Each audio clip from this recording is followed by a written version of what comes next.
Mu Yungui died. A sword immortal, he died the day before the destruction of the demon sect. As the #1 righteous sect in the world, he never expected that his sect leader and holy maiden were actually ruthless people who secretly stole people's bloodlines. He was framed by the two, who attempted to steal his cultivation. Better to be a broken piece of jade than a whole piece of tile.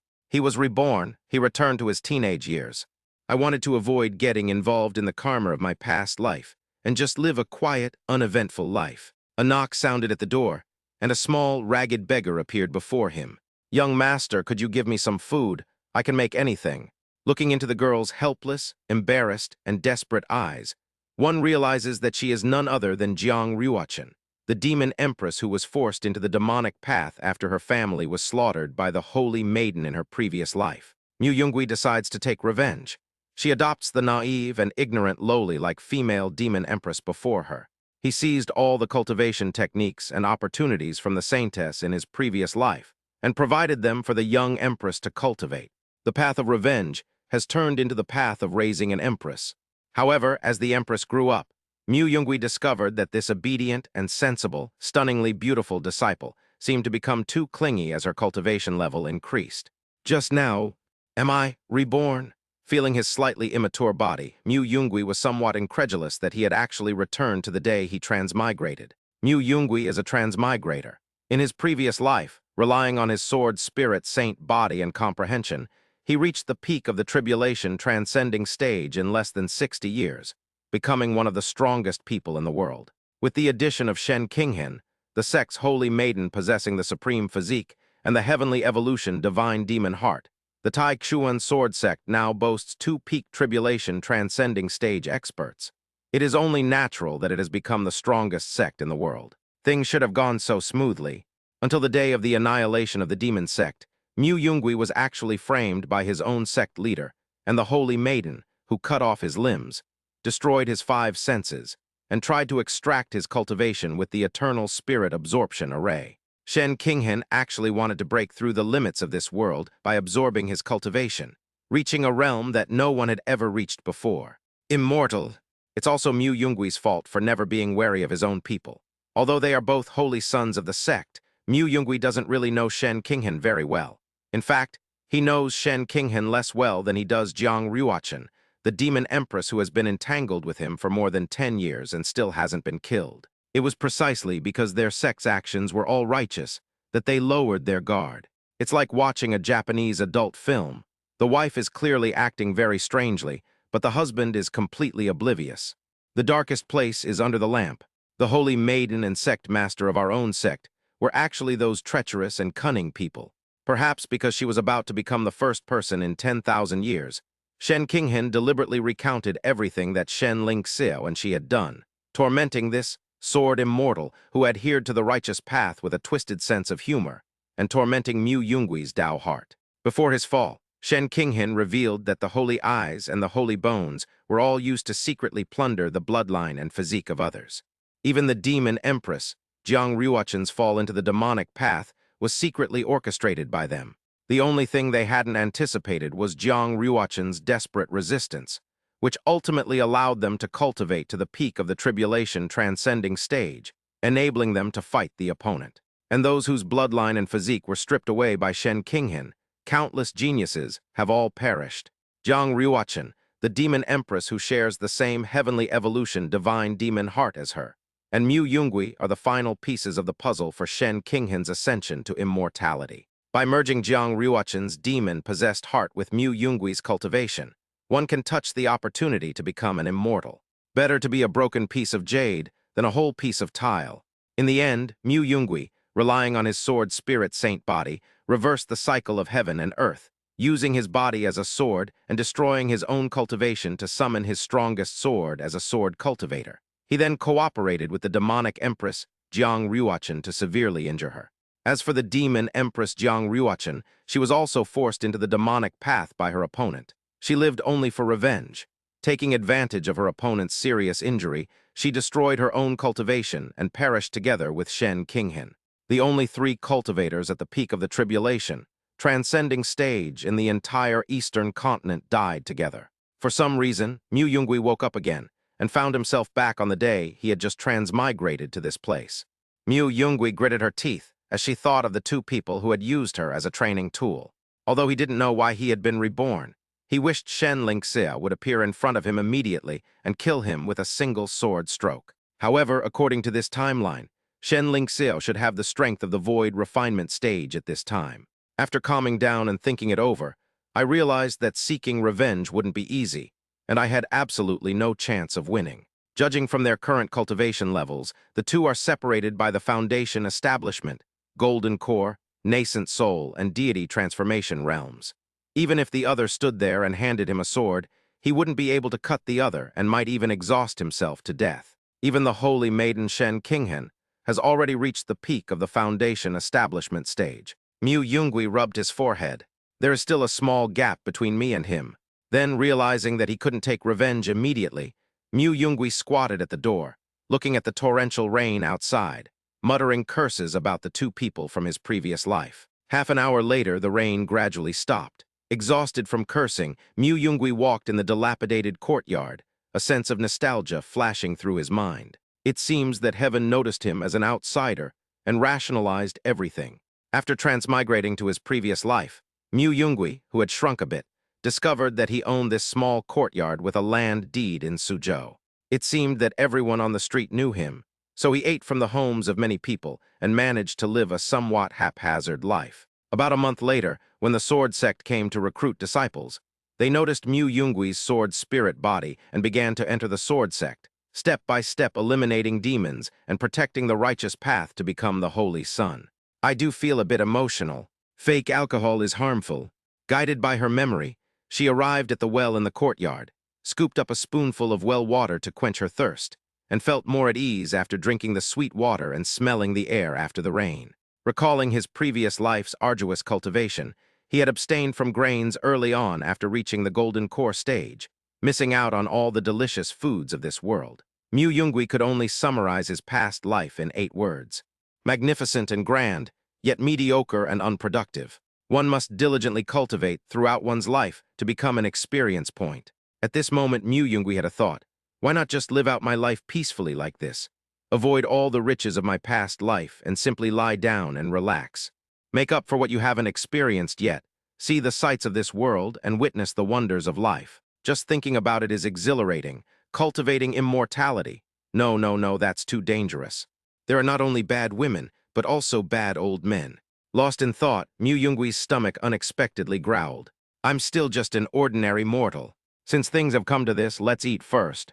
Without thinking too much about it, Mu Yungui decided to go out and get some food. He patted his pockets, finding them empty. But then he remembered his past life, and it seemed that apart from the land deed to this house, he had nothing of any value. Suddenly, I smiled with relief. Mu Yungui decided to go out and take a look first.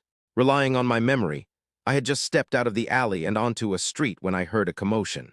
Upon hearing this, they looked over and saw 2 burly men harassing a woman. Someone just happened to be there to help me. Mu Yungui's eyes lit up, already imagining what was going to happen next, and he immediately walked over there. It was midday, and although the spring rain had just stopped, there were hardly any pedestrians on Chicken Tail Street. It was unusually quiet. Aunt Joe, where's this week's protection money? The burly man shouted at the woman at the door of one of the few remaining open pastry shops on the street. Lu Ren, didn't we just pay the protection fee the day before yesterday? Besides, I'm raising a child alone and the expenses are huge. I really don't have any money left, the woman said helplessly, protecting her 4-year-old child behind her. I don't care. Everyone on this street has paid, and you're the only one left. It wouldn't be right for you not to contribute something, would it? The woman looked embarrassed, unsure how to explain since she really couldn't come up with the money.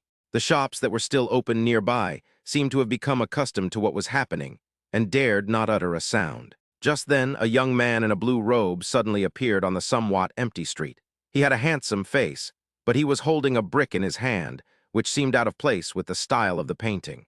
The boy, holding a brick in his hand, walked up to the burly man and looked up at him. The woman recognized the boy in front of her, but they had little interaction. She knew he was a little orphan from a remote alley, and although he often committed petty theft, he was not a bad person. Did the woman arrive here because she couldn't stand the two and wanted to intervene as a hero? But the other party wasn't joking. The woman only hoped the child wouldn't try to be a hero. This little guy wants to play the hero. Seeing the other party's posture, Lu Ren wondered if he had read some martial arts novels and was trying to be a hero. Just as the two burly men were about to roll up their sleeves and show some care to the innocent-looking but foolish boy in front of them, the boy slowly turned around and faced the woman. Protection fee. The young man turned the brick to the woman, his eyes flashing with a fierce light, and shouted, "Two burly men, oh. Woman, ooh. Mu Yungui, Delta. No, buddy." The two burly men and the woman were all taken aback and exclaimed in unison. So the other party was trying to steal our business. Chapter 2, The King of Cocktail Street.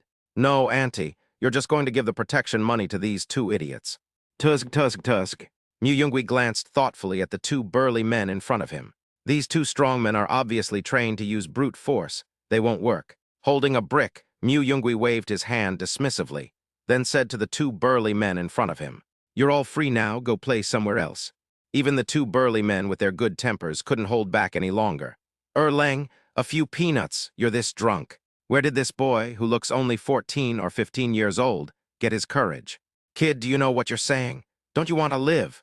Lu Ren, the leader, took a step forward, leaned down to look at Mu Yungui, and his eyes were filled with murderous intent. Seeing this, the woman realized the man truly intended to kill her, so she smiled apologetically and hurriedly tried to pull the boy away. "Lu Ren, he's just a kid. He's only joking around, don't take it seriously." After hesitating for a moment, he gritted his teeth and reluctantly pulled out a tattered cloth bag from his pocket, which contained a small half bag of loose silver. "Lu Ren, Long Tao, this is our last bit of money, our lifeline. Please don't hold it against us." The woman handed over her last coin, hoping the man would spare the boy's life. Mu Yungui showed no sign of nervousness. After the woman took out the cloth bag, he quickly snatched the dragon boat away just as she was about to get her hands on it. "I'll accept this silver. Now I officially declare myself the overlord of Chicken Tail Street, in short." "Street fighter," Mu Yungui calmly addressed the woman. "You two idiots go buy some melon seeds and eat them somewhere else. Don't try to be bullies." "You're asking for it?" Even someone with a good temper couldn't hold back any longer, so Lu Ren unleashed a whistling punch, intending to teach the boy a lesson. Few people in the entire city of Suzhou could withstand the force of his punch. Good timing. Seeing that he had successfully provoked the other party, a glint flashed in Mu Yungui's eyes. Without further ado, he quickly circulated his spiritual energy, ducked to dodge the other party's punch, and then smashed a brick into the other party's ribs. Lu Ren was surprised to realize that the other party was so fast. To his surprise, as the immense force struck, the sound of bones shattering followed the shattering of the bricks. Before Long Tao could react, Lu Ren, who had thrown the punch, was already sent flying, falling straight down in the street. Those around who noticed what was happening were speechless with astonishment. Lu Ren remained motionless. His sleep quality appeared to be quite good. Long Tao didn't understand why this young man in front of him had such strange power. If he knew, he and Lu Ren were both well-known martial artists in the city. Now that things had come to this, Long Tao could only believe that Lu Ren had been caught off guard and was ambushed by the boy. Long Tao comforted himself, then focused his energy in his dantian, exhaled deeply, his forearm veins bulged, and his fist whistled through the air. A punch was thrown, aimed straight at the opponent's head. The onlookers were all shocked by the punch. "I'm afraid someone will die." Mu Yungui reacted quickly, turning his head and throwing a punch to meet the opponent's fist. Seeing this, the big man felt certain. If the other party dodged, it meant that the other party did have some strength. But if the other party did that, those arms that were like a woman's would definitely not be able to beat him. Mu Yungui frantically channeled his spiritual energy within his dantian, a glint of light flashing in his eyes. Then, with a bang, their fists collided, just when everyone watching nearby thought that the boy might not even be able to keep his hand. Snap! Another sound of bones breaking rang out. Long Tao, who thought he could shatter his opponent's arm, instead clutched his own arm and collapsed to the ground, groaning in pain. Who are you?" "This strange power?" Long Tao asked, puzzled. Long Tao gritted his teeth and looked up at the boy, only to see that the boy was bleeding from all 7 orifices, with blood seeping from his skin, and his eyes were somewhat blank. "It seems that my attack has had an effect. Sure enough, how could someone be so strong at such a young age? That's too unreasonable. Does he really think he's the protagonist in a comic book?" Seeing this, Long Tao calmed down, realizing that his opponent must also be seriously injured. so he braced himself with one hand and tried to get up. Mu Yungui gave him no chance and delivered another whip kick. Even though he was in terrible shape, Long Tao had no power to resist. Mu Yungui knocked down the two men, and his own appearance was also quite miserable, but it had nothing to do with the two men on the ground. He circulated his spiritual power too violently. Although he had the cultivation techniques and combat experience from his previous life, his physical condition and spiritual energy levels could not keep up with his use of it, which led to his current state of exploding body and bleeding. Hearing the commotion, the shopkeepers who had already closed on the street peeked out and were astonished to see what had just happened. It seems the other party is also there to collect protection money, just with a different person oppressing everyone. It looks like both sides are seriously injured. But is this handsome young man really that strong? One punch, one kick, one brick, the fight's over. Mu Yungui shook his head and murmured, "My physique is still too weak. I need to temper it properly." After saying that, he kicked Long Tao, who was beneath him, again. The other man convulsed once more. "Give me all your money, or we'll die here. If you're not satisfied, you can call in reinforcements later." Mu Yungui raised his hand and pointed to the location of his home. "I live there. I like it best when I beat the little one and the big one comes, and when I beat the big one and the old one comes." At this moment, Mu Yungui, bleeding from all 7 orifices, lowered his head and revealed a terrifying smile to Long Tao. The secret to making money lies within that. As if he had seen a monster, Long Tao tremblingly handed over all the silver he had looted to the boy in front of him. "Hey, you over there, you can't sleep here." Mu Yungui walked towards Lu Ren, who was still sleeping, and kicked him several times. Lu Ren woke up suddenly in pain and was about to get up when another punch came at him before he could figure out what had just happened. Bang! "Sai, never mind, I'll take it myself." After knocking the other person unconscious again, Mu Yungui took out the protection money from the shops from the other person's pocket. "From now on, I'll protect Chicken Tail Street. If anyone comes looking for trouble, I'll beat them to death and won't care about the burial. It's also because I'm kind-hearted. If it were anyone else, you two would have already committed suicide." Long Tao, kneeling on the ground, listened to the boy's mutterings and was drenched in sweat. Having finished everything, the young man clapped his hands. Based on his strength, the other party should be bedridden for several months. Mu Yungui nodded in satisfaction. Looking at his somewhat terrifying appearance, Mu Yungui sighed for no reason. "Sai, making money is really hard work." At this moment, Long Tao dared not stay any longer. He staggered to his feet, grabbed the unconscious Lu Ren, and hurriedly fled the scene. When Mu Yungui looked back, there were even fewer shops open on the street. But he didn't care much, and, covered in blood, headed for another slightly more bustling street. If you have money, you can buy things anywhere. Watching the boy walk away, and seeing so many unexpected things happen in such a short time, the woman withdrew her somewhat worried gaze. "Mother."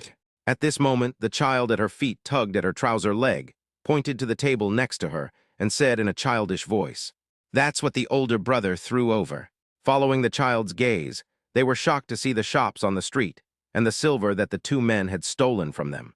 Dozens of small cloth bags were placed on the table. The woman was astonished. She had been watching the boy the whole time, so when did he throw the silver over? The woman rummaged through her purse and found that only a small piece of silver was missing. The Suzhou River divides the city in two. The upper and lower districts have completely different styles. Unlike the lower district where Mu Yungui is located, the upper district is much more prosperous. On a street lined with luxurious mansions, a charred ruin stands out starkly. "This area is being rebuilt. Get out of here immediately." A warning sounded. 2 city guards roughly dragged a very dirty little beggar away. The beggar was small and thin, but upon closer inspection, she turned out to be a girl of only 14 or 15 years old. The little beggar was dressed in tattered clothes. His body was thin from hunger, and his arms were covered with scars of various sizes, some of which had not yet healed. A bright red scar that ran from his neck up to his cheek looked somewhat terrifying on his thin but extremely beautiful face. The little beggar clutched his thin arm tightly, his body trembling slightly, and said helplessly, "This is my home." "You're saying this is your home?" "I said this isn't your home." The city guard's eyes were icy, and he placed his hand on the scabbard of the longsword and shook it. Although the little beggar was not very old, her long period of hardship had made her very good at reading the room. "The other party is not willing to reason with me. Rather, they have never reasoned with me in the first place." After all, what happened that night would have done no good even if he had knelt at the Yamen gate for 3 days and 3 nights. Everyone acted as if nothing had happened. But do they really think they can't see this dark ruin, the government office or the city lord? The little beggar recalled that rainy night when a snow-white longsword appeared out of thin air like a ghost, mercilessly piercing through everyone's chest.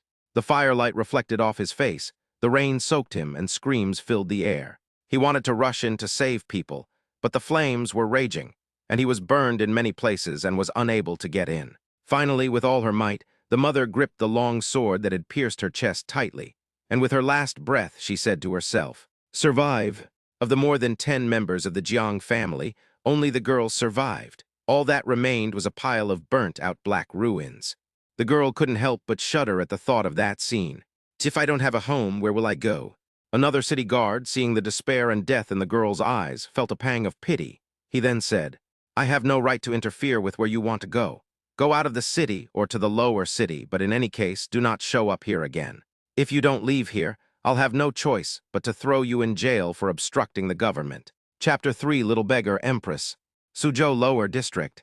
Ignoring the surprised looks from the passers-by, Mu Yungui dragged his blood-covered body to another street to buy some ingredients and body-tempering herbs that could be purchased in the mortal world, before returning to his hut. After arriving home, Mu Yungui washed off the blood and grime from his body, brewed some medicinal liquid to roughly temper his body, and stabilized his unstable state of cultivation. It was already evening by then. In April, the weather in Suzhou is unpredictable. Even if a heavy rain has just fallen at noon, dark clouds may gather again, making the sky dark and gloomy. Mu Yungui finished meditating. The roast chicken I bought for dinner was already a bit cold. Seeing this, Mu Yungui transformed spiritual energy into fire at her fingertips. In an instant, the roasted chicken turned golden brown, and a fragrant aroma wafted out, making Mu Yungui's mouth water. "Go for it, just build it." At this moment, a strong wind picked up, as if a torrential downpour was about to begin, and even he, wearing only a thin shirt, felt a chill. Before a slightly dilapidated wooden door, the little beggar who had come to the outer city unknowingly ended up here. The aroma wafting from inside the house stirred up the girl's suppressed hunger, and she knocked on the door with slight trepidation. Coming, just as he was about to speak, he was interrupted by a knock on the door. Mu Yungui opened the courtyard gate with some impatience. A dirty little beggar stood in front of him. "Whose child is this?" Mu Yungui stared at the frail figure who had come to knock on the door. "Little beggar, take one more look. Little beggar, take one more look. Little beggar."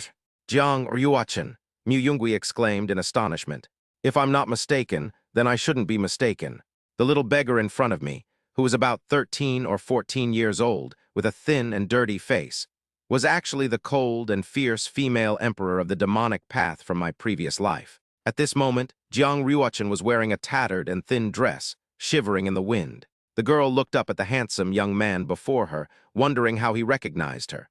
Hearing that strangely familiar voice, she felt a strange unease. The girl's heart was beating very fast. "Young master, do you recognize me?" Jiang Ryuachin frowned and looked up at the handsome young man in front of her who seemed familiar. Mu Yungui remained silent, his mind beginning to recall the past life of Jiang Ryuachin, the demonic empress. The Jiang family of Suzhou. The Jiang family that was wiped out a year ago for unknown reasons. He kept searching through his memories of his past life and his predecessor, and finally confirmed that Jiang Ryuachin was also from Suzhou. Unexpectedly, the cold and beautiful demonic empress who struck fear into the hearts of righteous cultivators in her past life came from the same place as her when she was young. It's just that she never met her at this time in her past life. The timeline has shifted, so the two people who brushed past each other in their previous lives have met again. Unfortunately, judging from the timeline, the Jiang family is probably. Mu Yungui's eyes darkened, and Jiang Ryuachin's condition at this moment was self-evident. The time he traveled to was too late to prevent the Jiang family tragedy. The mastermind behind all of this is none other than Shen Lingxiao, the sect leader of the Tai Xuan sword sect in his previous life. Jiang Ryuachin possesses the heavenly evolution divine demon heart, one of the 10 ancient physiques, and Shen Lingxiao's daughter, Shen Qinghen, also possesses this physique. A cultivator with this mindset cultivates through their mental state. A calm and detached mind, looking down upon all living beings, will evolve into a divine mind. A mind filled with despair and hatred of the world will evolve into a demonic mind. A single thought can turn a god into a demon. Although the two had never crossed paths, and Shen Qinghan didn't even know Jiang Ruochen's name at this time, Shen Lingxiao accidentally discovered Jiang Ruochen's special physique in this place. That would be a different story. The most unique aspect of this constitution is that cultivators possessing the heavenly evolution divine demon heart can fuse with the heart of another. All of this was merely a precondition for forcing Jiang Ruochen into the demonic path in order to later seize the girl's heart. This was to create the conditions for Shen Qinghan to merge his divine heart with his demonic heart, thus achieving the body required to become an immortal. However, in her previous life, even when faced with the condemnation of the entire righteous path, Jiang Ruochen resisted them all and even cultivated to the peak of the tribulation transcending stage, becoming the infamous demonic Empress. Even so, they didn't let the other side succeed. However, at this moment, a childish voice interrupted Mu Yungui's recollection. Young master, could you please give me some food?" Seeing the other party remain silent, Jiang Ruochen looked up and mustered her courage to ask. "I can be your maid. As long as I have food to eat, I'll do anything." The girl stood with her head bowed, quietly waiting for the other party's reply in the dim light. Mu Yungui truly wanted to keep her by his side, but faced with the petite girl before him, he hesitated. If he took her in and altered the timeline, the future might be beyond his control. Who knows, if the other party finds out, Shen Lingxiao might come through the internet and kill him. Mu Yungui gazed at the gloomy sky, as if a storm was brewing, lost in thought. Jiang Ruochen nervously pursed her pale lips, looked at Mu Yungui, and knew the answer in her heart. It's probably because she dislikes herself. "Young master, if it's inconvenient, then forget it. I'll leave right away." "Wait a minute," Mu Yungui interrupted the girl, replying. "I might be struggling to take care of myself right now, so I can't take you in. But I do have food." A moment later, he took out the freshly heated roast chicken from the hut. Upon seeing this, the girl quickly shook her head. "It doesn't need to be so precious. I only ask for enough to fill my stomach. Simple food will do." "It's all right, this is what I have left. You can eat here, and then we can find somewhere to take shelter from the rain." Seeing that the young man in front of her said this, Jiang Ruochen sat down side by side on the door frame. Jiang Ruochen ate while Mu Yungui watched. Gazing at her slender, petite figure, Mu Yungui fell into deep thought. She had struggled to survive in such circumstances since she was just over 10 years old, enduring countless acts of despair before falling into the demonic path and becoming the demon Empress. He only came to his senses after the other person finished eating, thanked him, and left the alley. He silently returned to his room, changed into a black fitted suit, and with a calm expression began to sit cross-legged with his eyes closed. About the time it takes for an incense stick to burn, a torrential downpour began, accompanied by lightning and thunder, just like the rain that had fallen at midday. Jiang Ruochen saw a roof that seemed like a place where she could barely hide, so she hurriedly ran there. In the chaos, his ankle was struck by something, and he fell to the ground, unable to stand up for a moment. Retracting his control over the wooden stick, the rogue cultivator Xiao Dai recalled the client's request. "The more despair and frustration you inflict on the girl without her being discovered, the better. Just keep her alive." Although I don't know why the person wearing the Tai Xuan sword sect's robes, who is clearly from a famous righteous sect in the Eastern continent, would do this to a mere mortal girl. However, the other party was quite generous, giving him 500 spirit stones directly, which was a considerable reward for a rogue cultivator like himself. Xiao Dai could only marvel at how accurately the other party judged people. With some effort, tonight's heavy rain will allow the girl to suffer even more torment and hardship. Mu Yungui looked up at Suzhou City, which was already shrouded in night, picked up an oil paper umbrella from inside the house, pushed open the door, and went out. The streets of Chicken Tail were deserted, except for the torrential rain and flashes of lightning. All the houses had turned off their lights and were closed for the night. Jiang Ruochen was soaking wet and huddled in a corner of Chicken Tail Street. Although she could avoid the rain, her body temperature was gradually dropping due to the cold wind after she fell earlier. The girl hoped the heavy rain would stop soon, and was somewhat annoyed that she hadn't found a place to shelter herself beforehand. Feeling rather bored while hiding in the shadows, Xiao Dai was about to close his eyes and rest when he caught sight of a young man in black with an oil paper umbrella walking towards Jiang Ruochen in the distance. That young man from earlier? Xiao Dai paused, secretly wondering, Judging from his demeanor, it seems he's about to have a change of heart and want to save someone. I was planning to kill you tomorrow, but I didn't expect to deliver myself to your doorstep. Using the thunderous light, Mu Yungui saw the girl huddled in a corner under the eaves, and the girl also noticed him. Their eyes met. In the darkness, Xiao Dai slowly approached Mu Yungui, when suddenly a thought struck him. If he killed the boy who wanted to save her right in front of her, the effect would definitely be excellent. 5 steps, 3 steps, 1 step. Xiao Dai slowly stepped out and silently stood behind the boy, ready to launch an attack. Just as they were about to make their move, at the critical moment, Mu Yungui suddenly turned around, quickly put away his oil paper umbrella and swung it backward. The umbrella shattered instantly, and a sharp sword aura slashed straight towards Xiao Dai. A cultivator? Before Xiao Dai could react, a deep bone-revealing wound had been slashed across his chest by the oil paper umbrella. Xiao Dai was in excruciating pain and gritted his teeth, retreating. How did you find me? Chi refining stage? And a sword cultivator at that, who are you? Despite being severely injured, Xiao Dai, being a Foundation establishment cultivator, kept his distance without showing any panic, though he was somewhat surprised. The opponent concealed their presence too well. Mu Yungui remained calm and did not answer Xiao Dai's question. Instead, he continued to press forward and throw punches after failing to succeed. The sword energy was like a festering sore, and Xiao Dai's body was unable to recover for a while Mu Yungui was already in front of him. Damn it, where did such a young cultivator come from? Xiao Dai gritted his teeth. His injuries made him somewhat powerless, while the opponent's attacks had no weaknesses like those of a top-level martial artist, making it impossible for him to escape. The two became entangled in a fight. Mu Yungui formed his 5 fingers into claws, seized the opportunity, and suddenly grabbed at the wound on the other party's chest, delivering another heavy blow. Xiao Dai finally panicked. He didn't understand why he, a Foundation establishment cultivator, was being suppressed by a chi refining cultivator. Although he was ashamed and angry, he was helpless. After a short while, he finally found an opportunity. His storage ring flashed, and an ancient longsword hung in the air, which Xiao Dai grasped with one hand. Seeing this, Mu Yungui showed no panic. With a slight smile, he suddenly appeared beside Xiao Dai. Magic! Xiao Dai's fear intensified when he saw that the other party had mastered magic at such a young age. He had only accepted a commission to torment a mortal girl, and he didn't know which deity he had offended.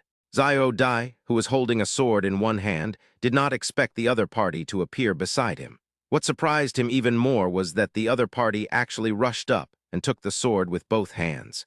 Mu Yungui gripped the opponent's weapon tightly with both hands, exerted his strength, and pushed forward.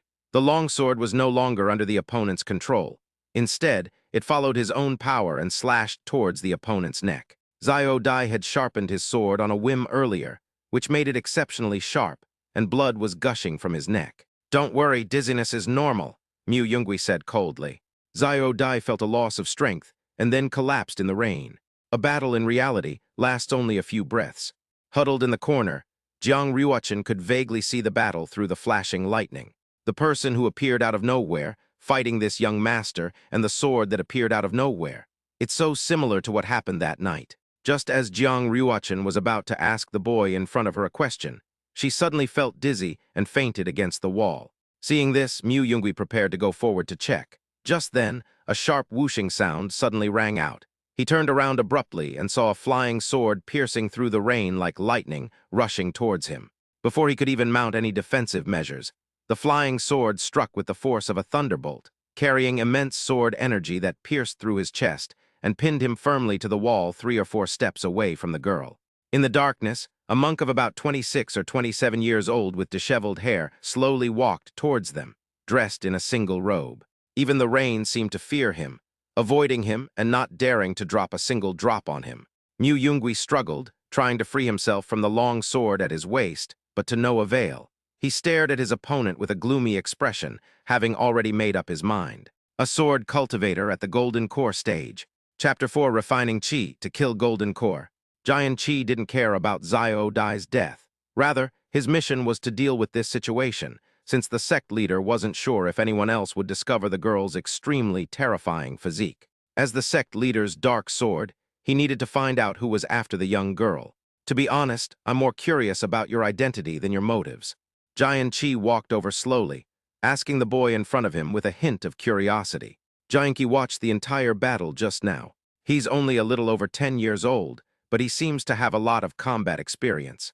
Jianqi leaned forward, carefully observing the expression on the young man's face, and asked with a smile, "Young man, who are you?" Mu Yungui simply struggled, without offering any explanation. "Since you won't tell me, then I'll have to search your soul." Seeing the boy's attitude, Jianqi didn't waste any words. After all, the boy's body had already been pierced by his flying sword, and he would die soon. If he couldn't get any information out of him, it would be more convenient to search his soul directly. Although he may lack memories, as long as there are some clues, given the sword sect's influence in this area, it shouldn't be difficult to find out the boy's identity. With his right hand extended like a claw, Jianqi prepared to directly use the soul-searching technique, while the boy in front of him was still trying to pull out the sword stuck in his abdomen, struggling hard. Something's not right. Just as his right hand was about to touch Mu Yungui's head, Jianqi stopped. Something's just not right. There's a slight sense of incongruity. Jianqi recalled the previous scene, trying to find that slight sense of incongruity. On the street, the blood of the dead Xiao Dai spread with the rain and slowly flowed to his feet. Only then did Jianqi suddenly realize something was strange. It seems to lack a bit of bloodshed. He pierced the boy with his flying sword and pinned him to the wall. The boy struggled, but not a drop of blood came out. Realizing something was wrong, Jianqi quickly prepared to retreat. If the boy had a backup plan, then the attack would definitely have occurred at this moment. Although the opponent only had the cultivation level of Qi refining, and the entire cultivation world had never heard of someone killing a golden core cultivator while only at the Qi refining stage, we still cannot be careless. As long as you dodge that deliberate fatal blow, victory is assured. We will win. For some reason, Jianqi felt a little scared. Even though the other party was only a Qi refining stage cultivator, he could sense that the atmosphere was a bit strange. Sure enough, just as Jianqi started to move, Mu Yungui, who was pinned to the wall, turned into a ball of dark blue flame with a bang and bloomed in the rain. "Puppet technique," Jianqi exclaimed in surprise as he waved his sleeve to block the eerie blue flames. It's not that this spell is particularly advanced. On the contrary, it's a very basic spell, using the spiritual energy within the body to construct a spirit puppet that can assist in combat. However, if one is not skilled enough in this method, the puppet will appear stiff and will not be able to deceive the eye. To Jianqi's surprise, the opponent's spirit puppet was so lifelike, almost like a real person, that he almost fooled it himself. Moreover, this spirit puppet could even kill Xiao Dai, a Foundation Establishment stage cultivator, in battle, despite being a level above it. If I hadn't dodged that spiritual fire, it might have actually hurt me. The sword sect robes that Jianqi was wearing could be defended against by ordinary swords and blades, but the cuffs had already been burned and torn. After deducing the opponent's strategy, Jianqi breathed a sigh of relief, because this technique consumed a great deal of spiritual energy, and if the opponent were to appear in his true form at this moment, he would definitely not be able to defeat him. But where could the boy's true form be hiding? After standing still, Jianqi began to recall the battlefield. The direction the boy came from, Xiao Dai's corpse, the oil paper umbrella on the ground, the unconscious girl. At this moment, apart from the sound of rain and the flashing lightning and muffled thunder, Jianqi could not hear any other sounds. Could he have fled when he couldn't defeat the enemy? Jianqi thought of this possibility and prepared to draw the long sword from the wall. At that moment, a thunderclap resounded in the sky. Boom! In an instant, the thunder masked something. For example, the sound of a boy's footsteps emerging from the shadows behind Jiang Ruochen. The lightning illuminated something. For example, an arm that pierced through the abdomen of Sword 7. Jianqi was bewildered, but then he realized what was happening and flew into a rage. He circulated the spiritual energy in his body, and a powerful pressure crushed and sent the boy who had pierced through him flying. Turning his head to look at the boy behind him, who had been thrown back by the pressure of spiritual energy, and was now lying on the ground, Jianqi hurriedly took out a bottle of healing pills from his spatial ring. Even with severe injuries, a golden core stage cultivator can recover with timely medical treatment. He still had his natal flying sword to unleash, along with talismans, sword techniques, magical artifacts, and numerous other offensive methods. However, even with his eyes gradually blurring, Jianqi still managed to see what the boy was clutching tightly in his hand as he flew backward, his own golden core. Blood gushed from the wound on his waist. "How so? I'm a golden core cultivator. Jian Qi's words began to sound weak, tinged with a hint of grievance and regret. The rain no longer avoided the man as before, but instead soaked his shirt as he finished speaking. Then the young golden core cultivator, dressed in a single shirt, slowly collapsed with resentment, just like the cannon fodder Zio Dai. The heavy rain was still falling, and the thunder hadn't stopped, but the streets here were rather quiet. No one can stand up. After about the time it takes to drink a cup of tea, Mu Yungui slowly started to move. He struggled to his feet and, dragging his weary body, cleaned up the battlefield in the pouring rain, piling the corpses of the two cultivators together. Noticing that the golden core cultivator also had a storage ring, he painstakingly removed it from him. Including the weakling's storage ring from before, he had actually gained all the possessions of the two cultivators. He then shakily pulled out the sword stuck in the wall and the sword that had fallen to the ground, put them into Zio Dai's storage ring, took the oil paper umbrella he had brought, and then pounced straight on the two corpses. Mu Yungui's body suddenly exploded, transforming into a burst of spiritual fire that incinerated the two corpses completely. 5 minutes later, a boy appeared from a distance, his body still oozing blood despite the heavy rain.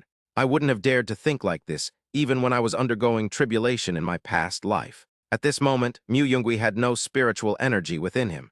He simply walked shakily toward them, muttering, "I can brag about this for a lifetime. Even the novels I read in my past life that featured systems wouldn't dare to write like this, right?" He bent down and picked up the two storage rings from the ground, then quickly walked towards the unconscious girl under the eaves. Jiang Ruochen, the price of saving you is really high," Mu Yungui said with a wry smile, wiping his face which was wet from the rain. He himself hadn't expected that old man Shen Lingxia would be so cunning, actually sending a golden core sword cultivator to observe from the shadows. He had calculated that it might only be a foundation establishment cultivator. Fortunately, the opponent created an opening, allowing me to win this battle in such an extreme way. Even with my extraordinary cultivation in my past life, I was helpless, and the price I paid was enormous.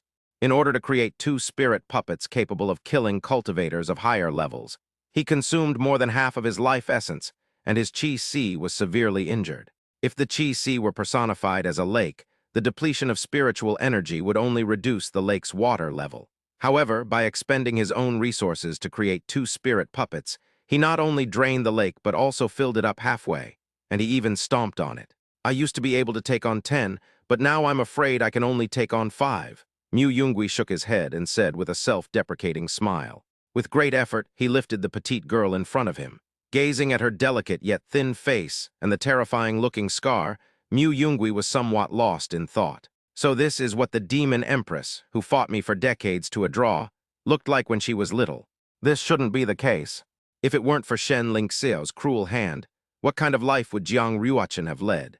Become a genius cultivator or live an ordinary life? Lost in thought, the boy, trembling, carried the girl towards home. Chapter 5, I also have a grudge against them. Suzhou's weather is as unpredictable and elusive as a teenage girl's mood.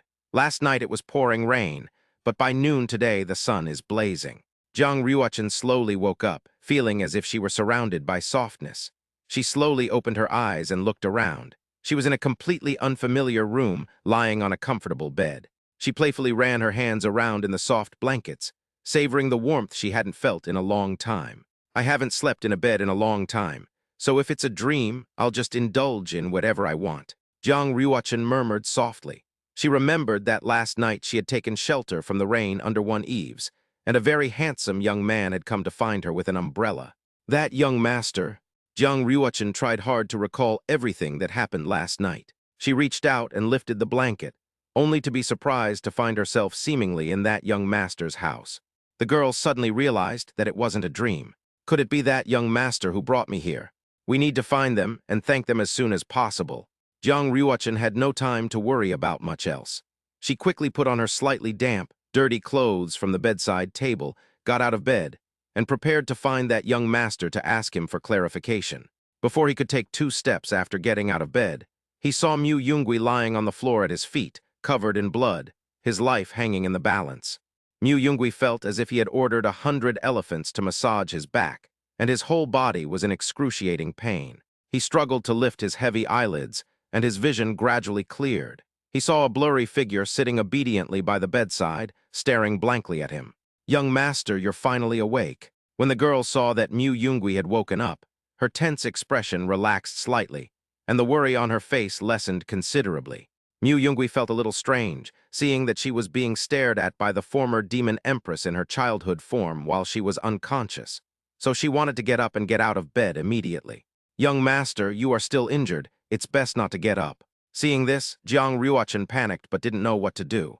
Gritting his teeth and ignoring the girl's pleas, Mu Yungui struggled to his feet, his body trembling uncontrollably. He didn't care about this, but simply took out 2 spatial rings from his pocket, and then mobilized the last bit of spiritual power in his body to cover them with his divine sense.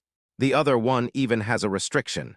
Fortunately, there were no restrictions in the Foundation establishment, Cultivator's spatial ring. The divine sense spread out, revealing pills, talismans, and weapons inside. Mu Yungui made a grasping motion in his hand, and a white porcelain bottle appeared in his palm. Mu Yungui wasn't in a hurry to open the spatial ring that belonged to a golden core cultivator, since he knew he could easily break through these low-level restrictions once he recovered. He poured out a pill to restore his chi and blood, and slowly swallowed it. The abundant vitality repaired his body along his meridians, and Mu Yungui immediately felt much better. How long did I sleep?"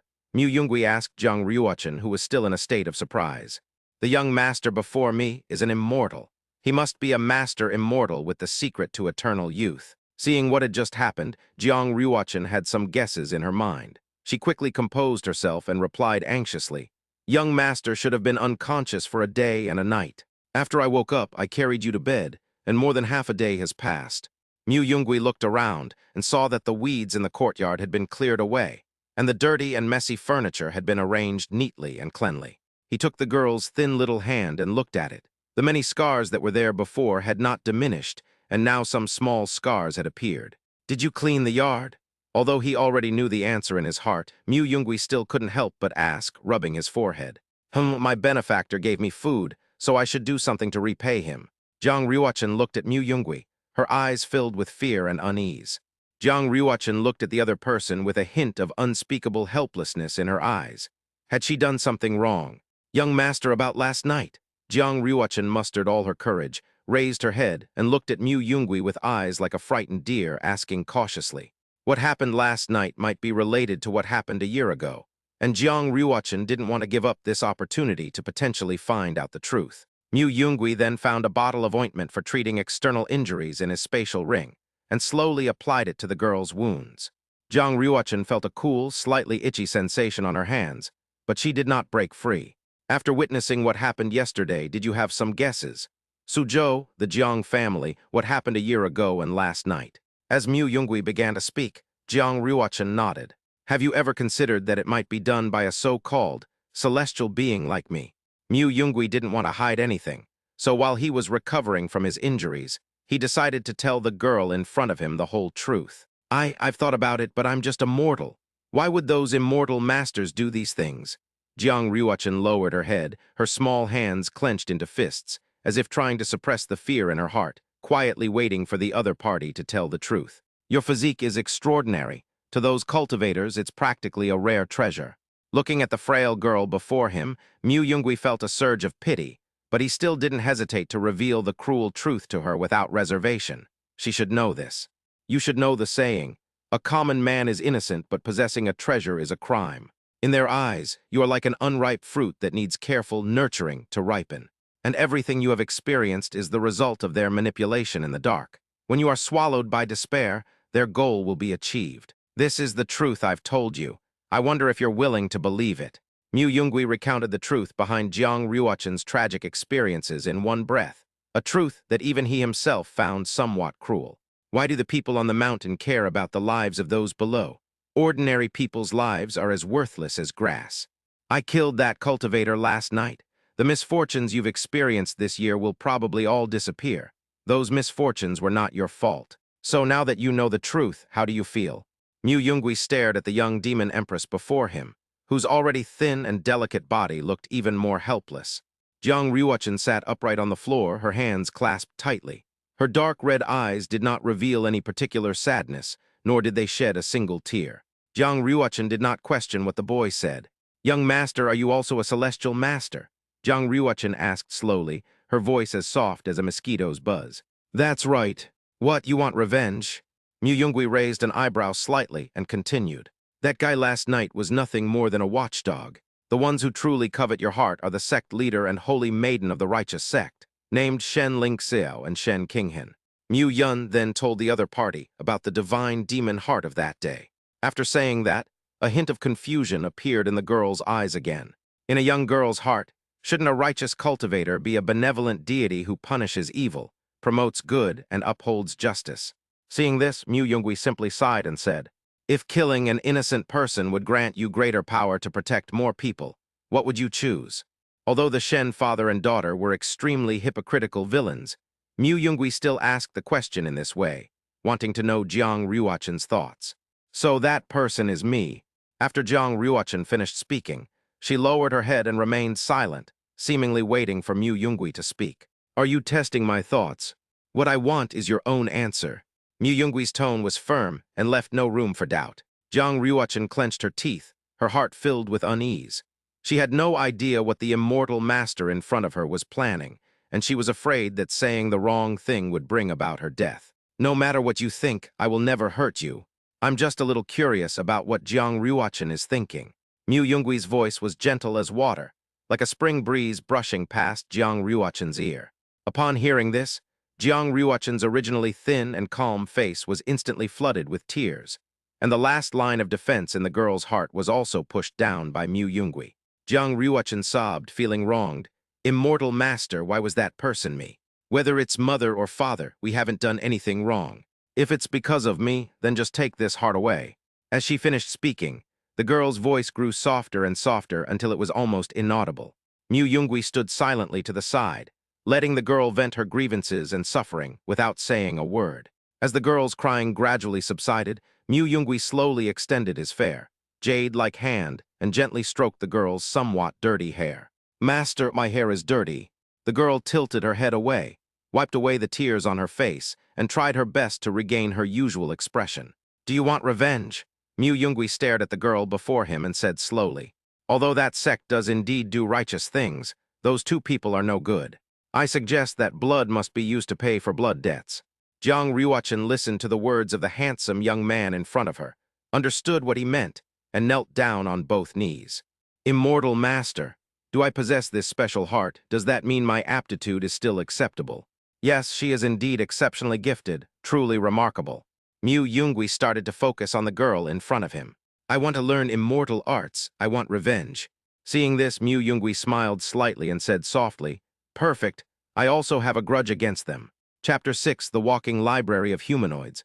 The slight confusion in Jiang Ruochen's eyes was replaced by her belief in revenge. He seemed to have become the girl's support. He wondered if the heavenly evolution demon heart within her would still succumb to demonic possession. Mu Yungui didn't know if what he was doing was right, but the moment he altered Jiang Ruochen's world line, their fates became inextricably intertwined. Jiang Ruochen solemnly performed the apprenticeship ceremony before Mu Yungui. Just as she was about to bow to the third disciple, Mu Yungui interrupted her, feigning a profound air, and said, I formed a master-disciple relationship with you because I value your talent. My only purpose is to avenge the Shen family father and daughter.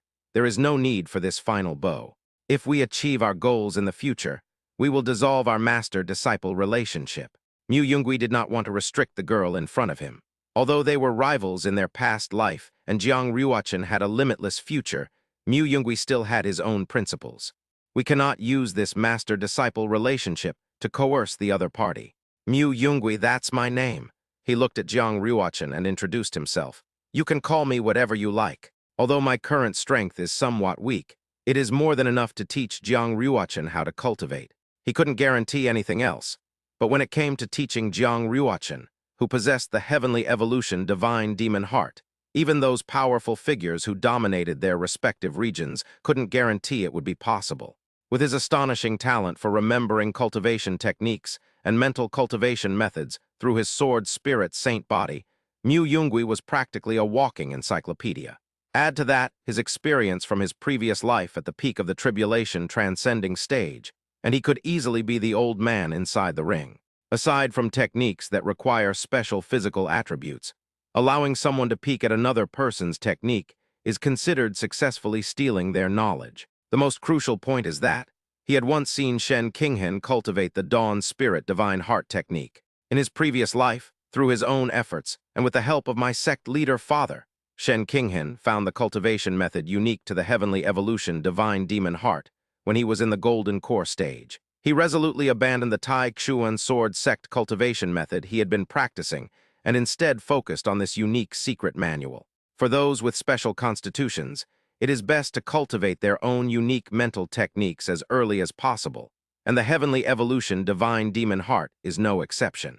Once she started practicing this mental cultivation method, her cultivation level and strength were greatly improved. After completing his cultivation of the mental technique, Shen Qinghen brazenly placed this heaven-level mental technique in the library, allowing the Sword Sect disciples to browse it at will.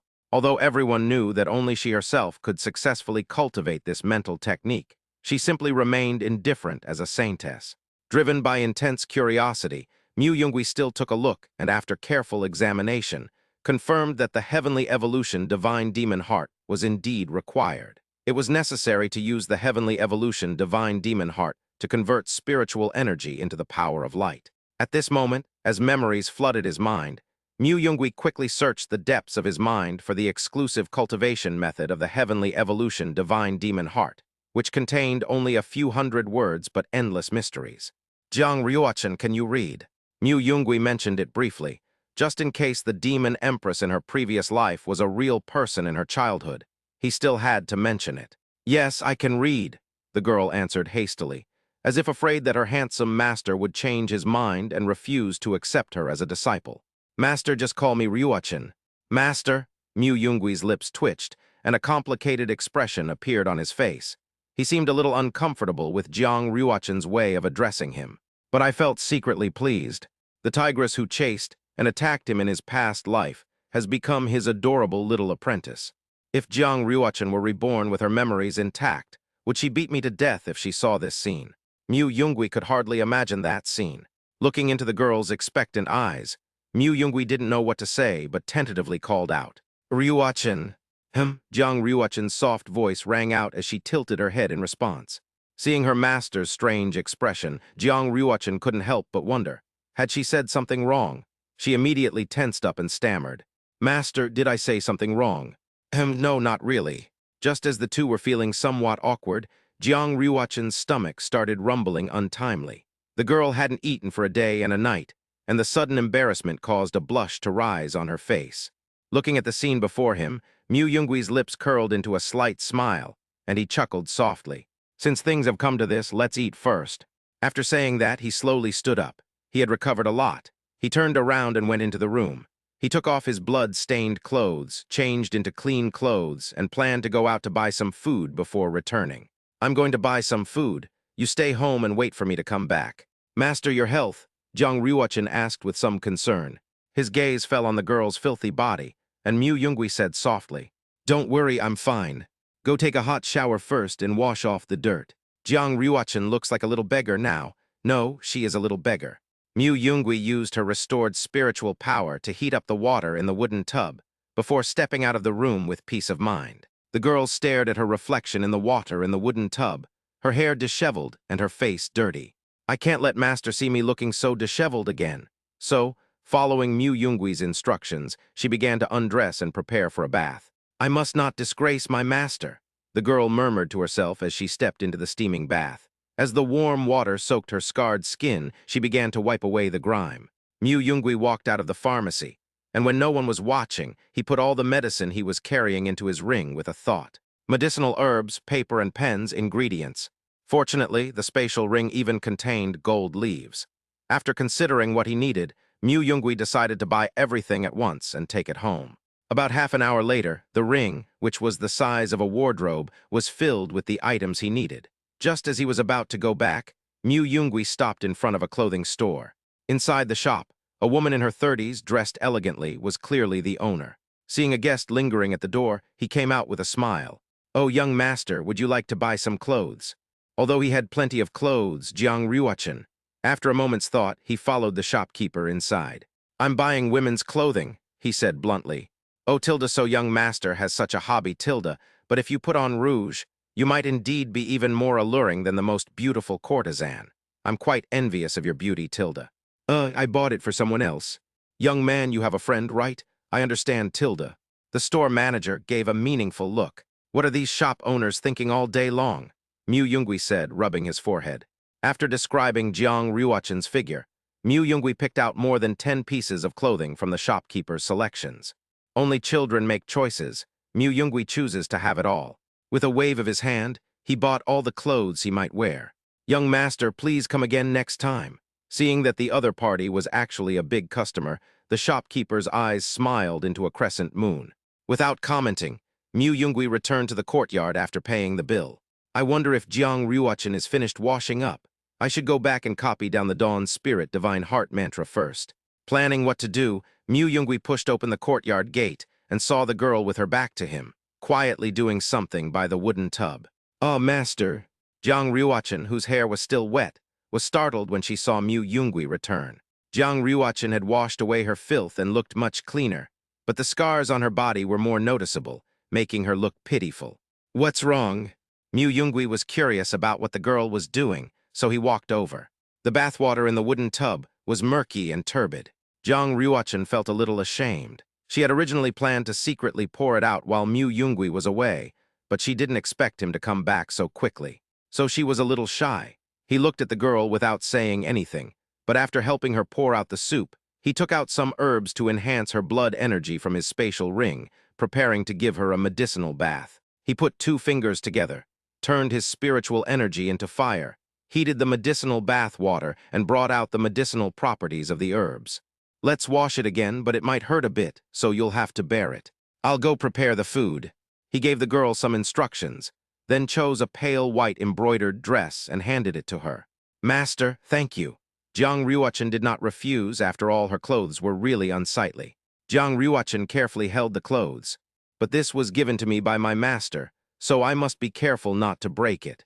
After a while, when Mu Yungui brought out the food, Jiang Ryuachen had also finished bathing and was wearing a white dress, looking at Mu Yungui with some nervousness. Feeling a little uneasy, the girl was not quite used to such light and airy clothes. "Master, won't I look too ugly in this?" Looking at Jiang Ryuachen, who had already washed up, Mu Yungui was also taken aback. A brand new form of the young demon Empress Jiang Ryuachen. Her jet black hair was still damp, cascading down her shoulders. The girl, dressed in a pale white dress, had a slightly tense expression on her pale and thin face, and her scars looked rather heartbreaking. However, cultivators can regenerate their flesh and blood when they reach a certain level of cultivation. "She's so cute, but she's too thin. She needs to take good care of herself and get back in shape." "It's all right. Now that I've become the girl's master, I'll take good care of her." Chapter 7, The Strongest Aptitude. Several heavenly rank cultivation techniques that might have caused bloodshed in his previous life were casually copied into his notebook like rotten cabbage. If other cultivators saw them, they might not even be able to stabilize their Tao hearts. "You like stabbing people in the back. I'll copy all the martial arts techniques you've practiced. I also want Jiang Ryuachen to train even better than you." The cultivation techniques that Mu Yungui copied were not chosen randomly.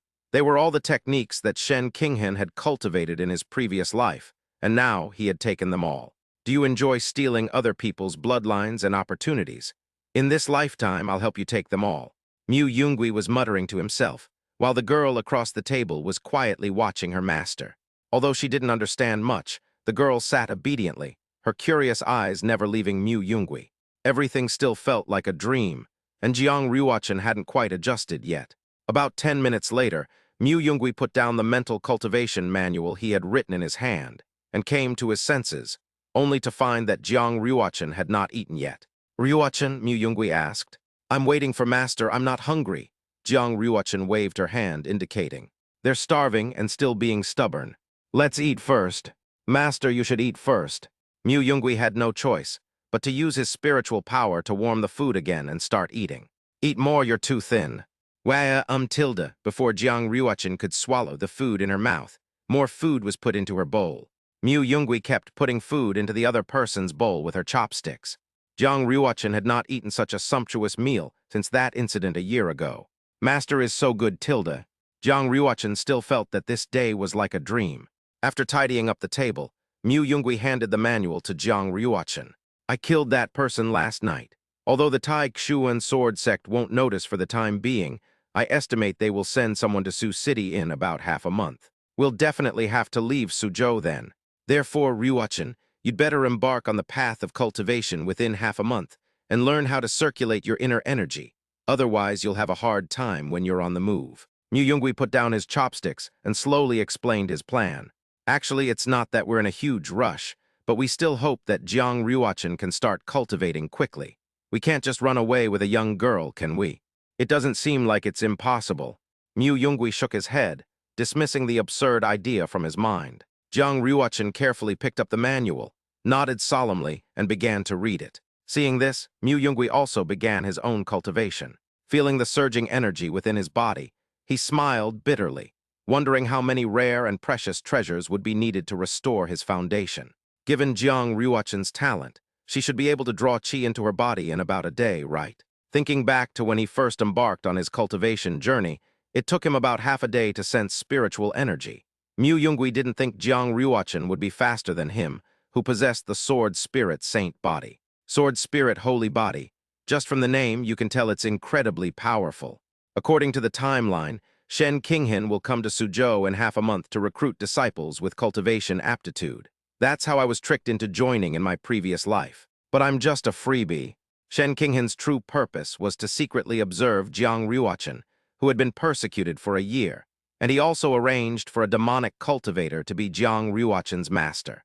Although he didn't know how Shen Qinghan had colluded with the demonic path, Mu Yungui was certain that Jiang Ryuachin's master was arranged by the other party, because this is what Jiang Ryuachin told him personally in his previous life. At that time, Mu Yungui had just broken through to the nascent soul stage when he received a mission from sect master Shen Lingxiao to kill Jiang Ryuachin, a demonic cultivator, and was instructed to bring her body back. Fueled by the desire to break through his current realm, he followed in Jiang Ryuachin's footsteps.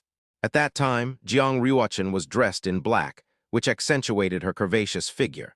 Her crimson eyes were like glass, and her peerless beauty made it unlikely that anyone would think that the person in front of them was a demon. Although Mu Yungui had broken through his cultivation level, he still couldn't suppress his opponent for some reason. After several entanglements, he inadvertently dragged the battlefield into the depths of the demon realm. The relationship between humans and demons is more like that of mortal enemies compared to demons. They are irreconcilable. Just as the two sides were locked in fierce combat and the outcome was uncertain, suddenly, a deafening roar resounded. A powerful demon came upon hearing the noise and, taking advantage of the two's exhaustion, bared its fangs and claws and pounced straight at Jiang Ryuachin. Mu Yungui, for the first time ever, intervened and blocked the great demon's attack. It wasn't out of pity, but if Jiang Ryuachin died here, Mu Yungui would definitely not survive alone in the depths of the demon realm. The two immediately understood each other and worked together to escape towards the outside of the demon realm. Finally, they managed to shake off the great demon in a mountain cave. While recovering from their injuries in the cave, the two tacitly refrained from attacking again, instead engaging in conversation. Jiang Ryuachin also recounted her story from when she first embarked on her cultivation journey.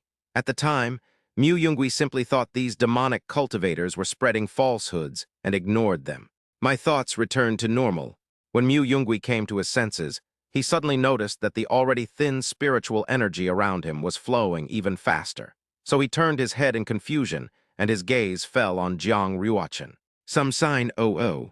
In less than the time it takes to drink a cup of tea, the girl beside him entered a state of enlightenment that is extremely difficult to achieve. Is this someone who has just begun their practice? Around the girl's body, the previously wandering spiritual energy seemed to have found its home and surged towards her like a tide. How is this possible? In just over 10 minutes, could Ryuachin have already finished reading that cultivation manual and successfully guided the spiritual energy of heaven and earth into her body? Mu Yungui couldn't help but gasp in amazement. Faced with such an astonishing scene, Mu Yungui did not hesitate to take out a spirit stone from his spatial ring and crushed it forcefully in his hand. In an instant, a pure and extremely rich spiritual energy surged out like a torrent, quickly filling the entire courtyard. Then, as if drawn by some force, this powerful spiritual energy converged directly towards the vortex-like body of the girl. Could it be that Jiang Ryuachin's talent was the most outstanding in her previous life? Mu Yungui pondered to herself, a sense of doubt and shock welling up within her.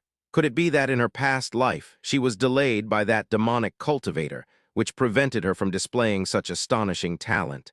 Thinking of this, Mu Yungui couldn't help but feel secretly fortunate that he had been able to save the girl. If she continued cultivating at this rate, she might even surpass him quickly. Mu Yungui was overjoyed. In this way, the girl in the future might be much stronger than in her previous life. Ignoring the loss of spiritual energy, Mu Yungui took out several talismans from his spatial ring and temporarily constructed a simple spiritual array. He crushed the spirit stone in his hand like shattered jade. The spiritual energy inside the room instantly became richer. Time passed slowly, and after more than half an hour, Jiang Ryuchen finally opened her dark red eyes. At this moment, her beautiful eyes gained a touch of liveliness, shining like stars in the night sky. Immediately afterwards, a mysterious and profound aura suddenly permeated the entire world, as if it came from the endless void. This wisp of Taoist energy slowly drifted down like a gentle stream, eventually settling on Jiang Ryuchen's brow. A gift from heaven and earth, Mu Yungui murmured. Logically speaking, after a cultivator breaks through a realm, if they have the opportunity to become the strongest in that realm, the will of heaven will take notice of them and bestow upon them an incomparably precious gift to help them consolidate their realm. This gift contains infinite mysteries. It can purify the physical body, enhance aptitudes that have reached their limit, and improve one's ability to comprehend the Tao. Upon closer inspection, the scars on the girl's arms and face appear to have faded somewhat. He merely glanced at the cultivation manual once, and upon beginning his practice, he directly grasped its true essence. And in such a short time, he became recognized by heaven and earth as having the potential to become the strongest among his peers. You must understand, even in his previous life, he had only received 4 or 5 blessings from heaven when he reached the later stages of his cultivation. That is why Mu Yungui was so shocked. When Jiang Ryuchen opened her eyes, she was surprised to find her master staring at her, his eyes filled with barely suppressed excitement. "Master, how is my aptitude?" Jiang Ryuchen asked cautiously. Not bad, keep it up." Mu Yungui suppressed his excitement and decided to deceive Jiang Ryuchen for the time being. If your master tells you that you are basically the strongest in your realm when you first start cultivating, wouldn't that be a bit too high profile? Jiang Ryuchen felt a surge of joy upon receiving the affirmation. After all, she had initially worried that she wouldn't be able to understand those obscure and difficult cultivation manuals, but she hadn't expected them to be so simple. I felt stronger, and my vision was much clearer. Chapter 8, the master is thinking of a way to kill her. While Jiang Ryuchen continued to focus on her cultivation, Mu Yungui quietly pried open the spatial ring belonging to a golden core cultivator, and couldn't help but gasp in amazement at the items inside. Weapon and spiritual treasure ranks: mortal yellow, profound earth, heaven, immortal Tao. Medicinal pills are ranked from 1 to 9, and their quality is classified as low, medium, high, and extremely high. There were hundreds of low-grade body-tempering medicinal herbs, dozens of yellow-grade talismans, and even a few black-grade thunder and sword talismans. There were also quite a few pills of grade 2 or above, several yellow-grade spiritual treasures of unknown function, and tens of thousands of spirit stones. Damn it, aren't sword cultivators supposed to be all broke? Upon seeing this scene, Mu Yungui couldn't help but complain. Am I the only one who's poor? Mu Yungui recalled that in his previous life, he had already reached the sword immortal realm, yet his low-level spatial rings were never full. The only valuable thing he possessed was the immortal sword in his hand, which he had refined himself as he progressed to the sword immortal realm. Why is this sword cultivator so rich? These materials alone are enough for an ordinary cultivator to reach the golden core stage. Just as he was about to finish taking inventory of all the items, Mu Yungui suddenly noticed 2 tokens in a secluded corner, each engraved with exquisite cloud patterns and exuding an extraordinary aura. After staring at them for a moment, the 2 tokens flew into his hands as if summoned. One is engraved with the 2 characters, personally passed down, while the other has a single number engraved, 7. A dark sword, that's not surprising, that's not surprising. Mu Yungui squinted at it. The Dark Swords of the Tai Chuan Sword Sect are an organization exclusively under the command of the sect leader. Seeing this single number revealed the name of this unfortunate cultivator, or perhaps his code name, Sword 7. Even though this organization was not explicitly disclosed within the sect, Mu Yungui, as a holy son in his previous life, still knew about this secret. The 12 assassins, personally trained by Shen Lingxiao, were codenamed Sword 1 to Sword 12, and their cultivation levels ranged from the nascent soul stage to the golden core stage. Holding the two engraved tokens, Mu Yungui pondered silently. If that's the case, then maybe I can give Shen Qinghan a surprise when I leave Suzhou. The sky gradually darkened. Mu Yungui gripped the token engraved with the inscription, Inheritance, tightly in both hands, staring at it with his eyes fixed on it, his face turning deathly pale. Jiang Ruochen, who was standing to the side, couldn't help but feel puzzled upon seeing this.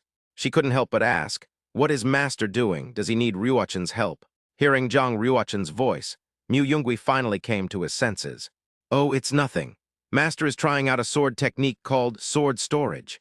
This method allows you to store sword energy within the sword, and then, at the cost of lowering your current cultivation level, gather this scattered sword energy together to form a powerful attack." Fearing the young girl might not understand, Mu Yungui paused slightly, explained using a common analogy, and then continued. For example, in the midst of a fight, one person throws their sword directly at the other.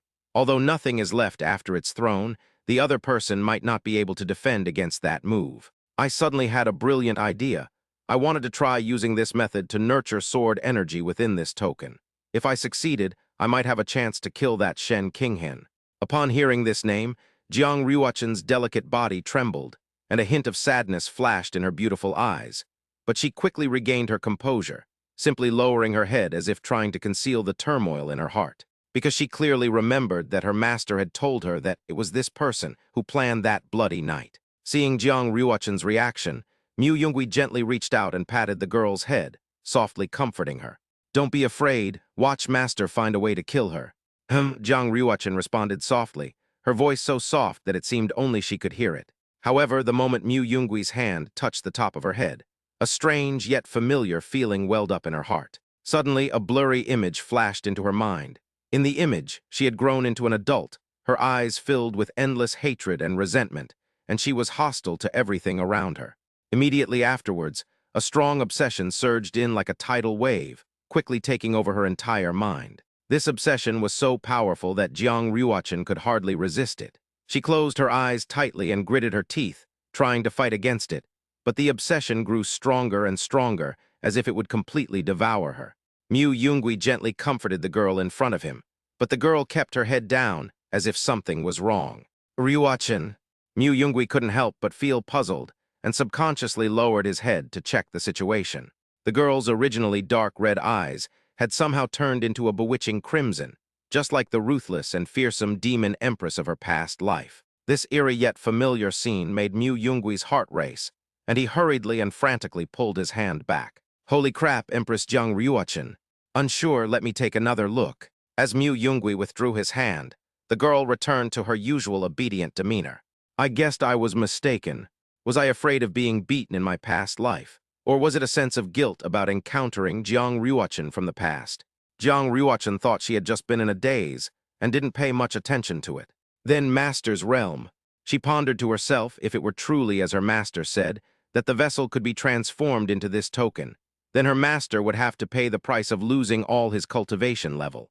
Thinking of this, her brows furrowed slightly, and worry was evident on her face. However, Mu Yungui had already made plans. He waved his hand and calmly said, "Cultivation, it's a piece of cake for me.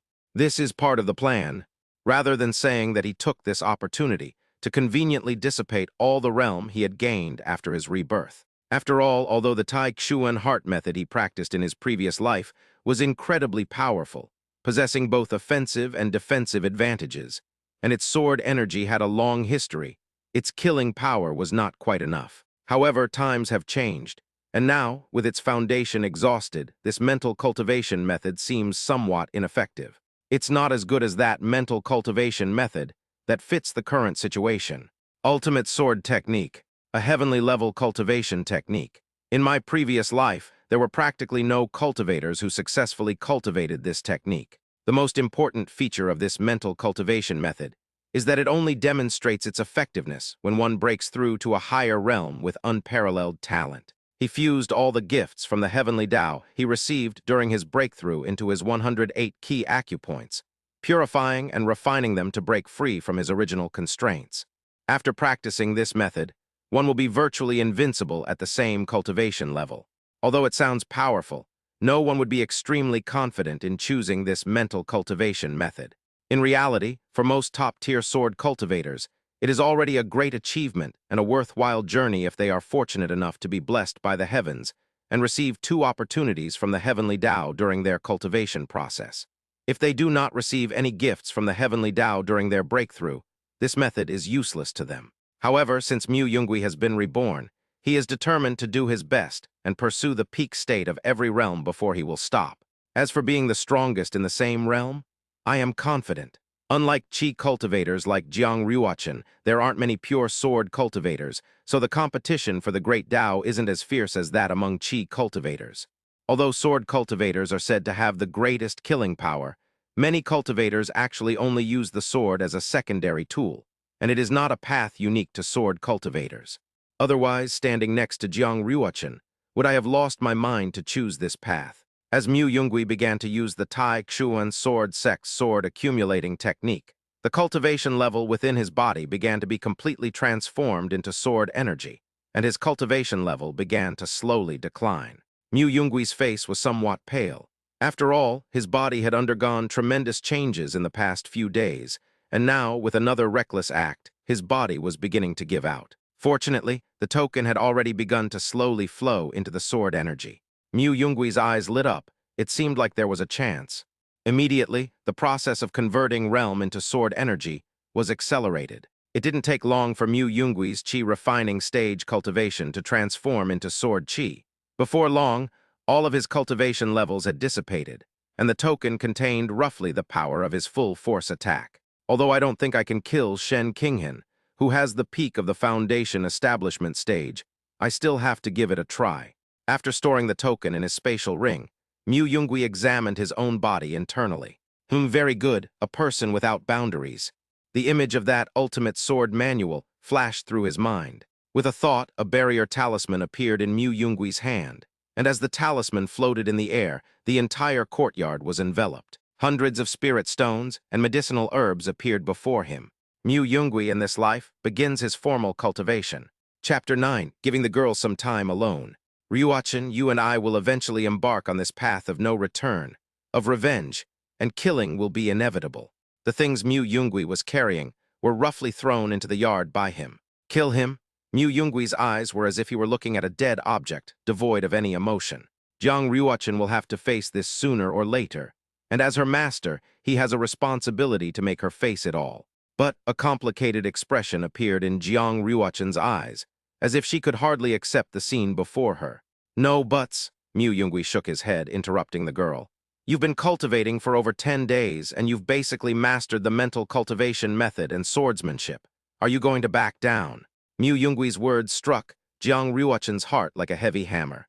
All right, Jiang Ruochen seemed to have finally made up her mind. She gently waved the spatial ring in her hand, and a long sword instantly appeared in her hand. The longsword gleamed with a cold light, as if proclaiming its sharpness. Then, a streak of light flashed across the tip of the sword like a shooting star, followed by a scream, and the creature in front of it was decapitated. Blood gushed out like a fountain, splattering across the courtyard, creating a bizarre and bloody scene. The dripping sound was like a deathly symphony, sending chills down one's spine. It wasn't too gory. It's just that the female and male heads are separated. Master, we haven't finished eating the chicken from yesterday. After killing the chicken in front of her, Jiang Ruochen finally spoke her mind. These past few days, it seems like all I've done besides cultivate is eat, eat, eat. There's a kind of hunger that only your master can tell you. Remove the pot from the heat, boil water, and pluck the feathers. Mu Yungui skillfully processed the chicken that Jiang Ruochen had killed. In less than the time it takes to drink a cup of tea, the chicken had been prepared. Only then did he leisurely answer the girl's question. This one is roasted. Compared to their first meeting, Jiang Ruochen's health had improved considerably, and she looked much more energetic. Although she still appeared somewhat thin, her eyes clearly had a brighter glow. More than 10 days had passed since the two went into seclusion for cultivation. Mu Yungui remembered that he still had things to do before leaving Sioux City, so he said to the girl, Ruochen, shall we go out together? Jiang Ruochen was taken aback for a moment before timidly asking, Master, am I causing any trouble? Mu Yungui shook his head and extended his hand to Jiang Ruochen. Seeing this, the girl had no choice but to take his hand. Holding the girl's soft little hand, the two finally walked out of the small courtyard after a long absence. Chicken Tail Street. More than 10 days after Long Tao and Lu Ren fled in a sorry state, the streets seemed to have become noisy again, with crowds bustling about. A boy and a girl walked down the street. After Jiang Ruochen grasped Mu Yunggui's hand, those strange memories began to flood her mind again. In fragmented memories, the grown-up version of himself actually fought with his master. This is utterly outrageous. Jiang Ruochen felt a little guilty. Was this what her master meant by going into demonic possession? So the girl deliberately stopped looking at these strange memories. However, although these strange memories arise every time she comes into contact with her master, and sometimes even affect the girl's emotions, it's not entirely a bad thing. For example, the girl's cultivation would be smoother after she viewed these memories. Chicken Tail Street. More than 10 days after Long Tao and Lu Ren fled in a sorry state, the streets seemed to have become lively again, with crowds thronging the streets and vendors shouting their wares. Yun Gui. The two passers-by were stopped by the woman from that day. Yun Gui, it's been several days. How are you? Those two didn't cause you any trouble, did they? The woman stood in front of the shop and asked worriedly. Seeing her like this, Mu Yungui waved his hand and said, "Auntie, I'm fine.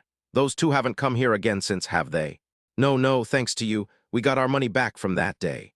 That way they can have some peace and quiet for a while." The woman seemed to have something else to say, but she didn't continue. "If you're going to do a good deed, you should definitely see it through to the end." Of course, the woman didn't say the last sentence aloud, since it was already the best solution. At least it brought her temporary peace. Mu Yungui understood what the woman was thinking. After all, he had come out this time to give an explanation and clean up the mess he had made here.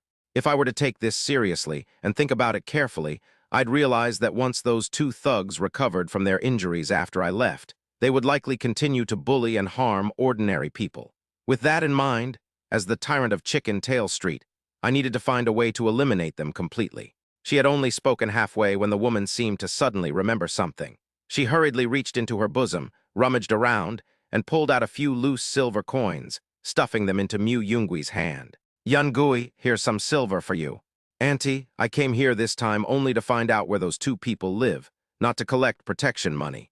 Mu Yungui looked embarrassed and waved his hand awkwardly. "Yun Gui, you must not act on impulse," the woman advised anxiously. "Those two are indeed extremely despicable, but if you cause a murder case in the city, you will be in big trouble. You should know that even vicious criminals like them would never dare to take a life in the city so easily."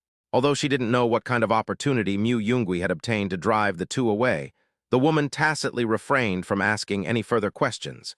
Instead, she patiently persuaded him, hoping that he could dispel some dangerous thoughts.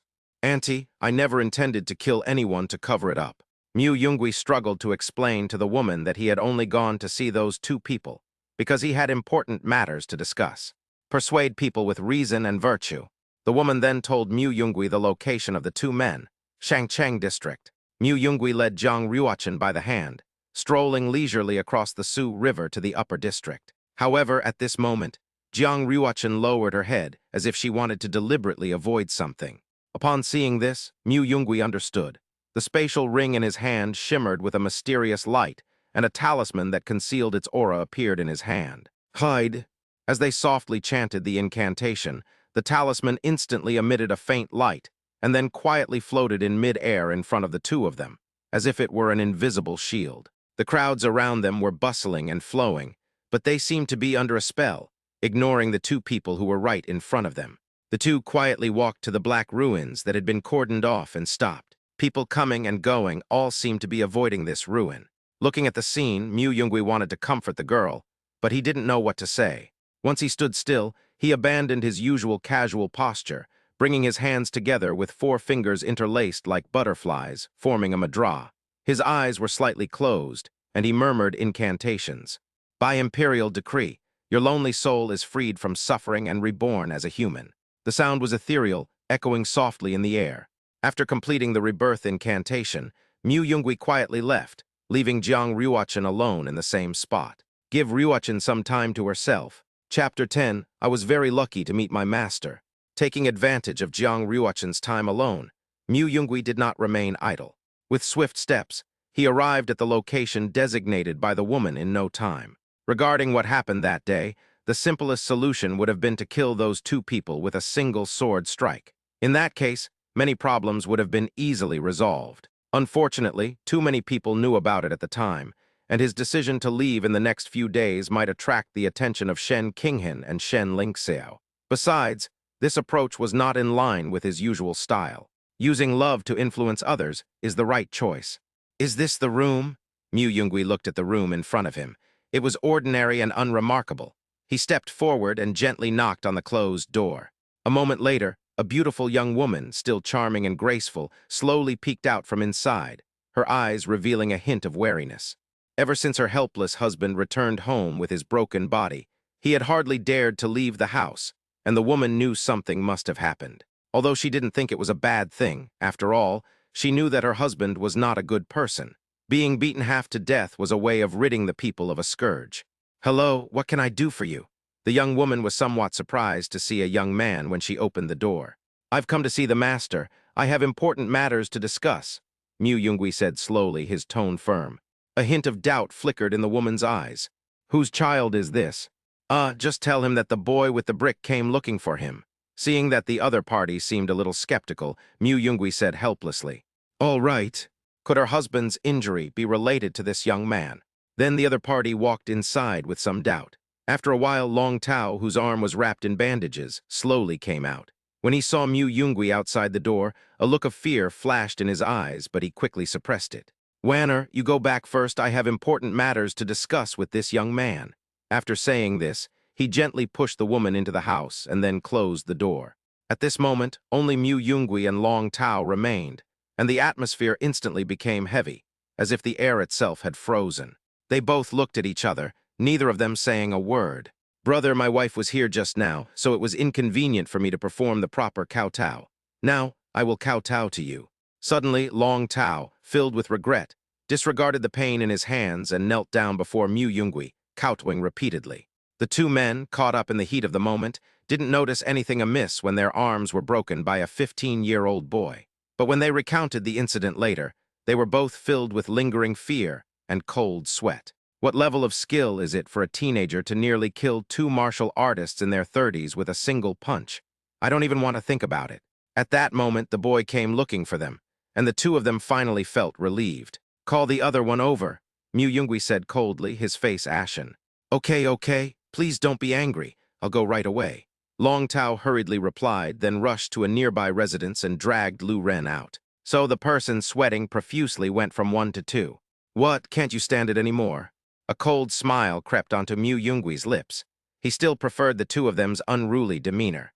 There was no one around. Mu Yungui quickly formed a sword incantation in his hand, using spiritual power as a medium to create a temporary barrier that surrounded the two people and himself. The surrounding sounds were instantly reduced.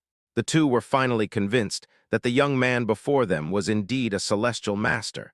He might just suddenly attack and kill them right now.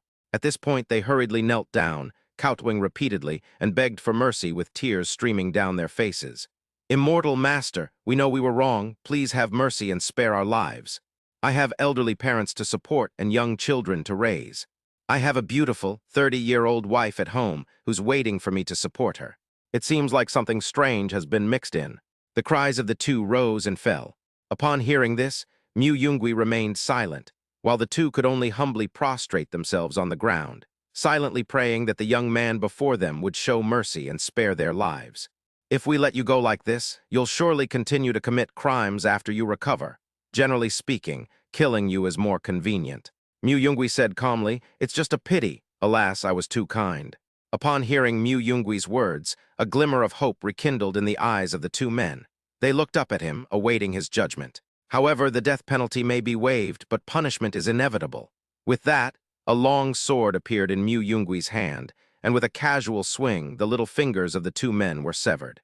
The two men gritted their teeth, not daring to utter a sound. Then, Mu Yungui, wielding a long sword, used the tip of his sword to make a small incision on their foreheads with exquisite skill, pouring in a wisp of sword energy. Feeling the eerie aura in their minds, the two couldn't help but swallow hard. "Do you know what a watermelon looks like when it bursts open?" Mu Yungui gave a vivid description, and the two people in front of him turned even paler. "HMPH, this is my punishment for you. I call it repent and start anew as a human goo. As the name suggests, only by repenting, starting anew, and doing good deeds can it be prevented from flaring up. If you still dare to bully the weak and oppress the people, HMPH, you'll have to start over. You wouldn't want your beautiful wife to be a widow, would you? Mu Yungui threatened the two people in front of him. Did you understand? Upon hearing this, the two hurriedly nodded, fearing that the young man would change his mind. They cut their own necks with a sword, then knelt down and kowtowed heavily. Thank you, Immortal, for sparing my life. But when they looked up again, Mu Yungui had already vanished without a trace. So, when Mu Yungui rushed back to Jiang Ryuachen's side, the young girl was already waiting for him. Master Tilda. The girl gently wiped away the crystal-clear tears from her slightly reddened eyes, trying her best to appear stronger. Mu Yungui tenderly ruffled the girl's hair, momentarily at a loss for how to comfort her. Jiang Ryuachen looked up at him, a resolute yet heartbreaking smile blooming on her face. I told my mother and father that I am living a good life now, and that I have found a very gentle master who will teach me magical arts. I have always listened carefully to my mother's advice to live on.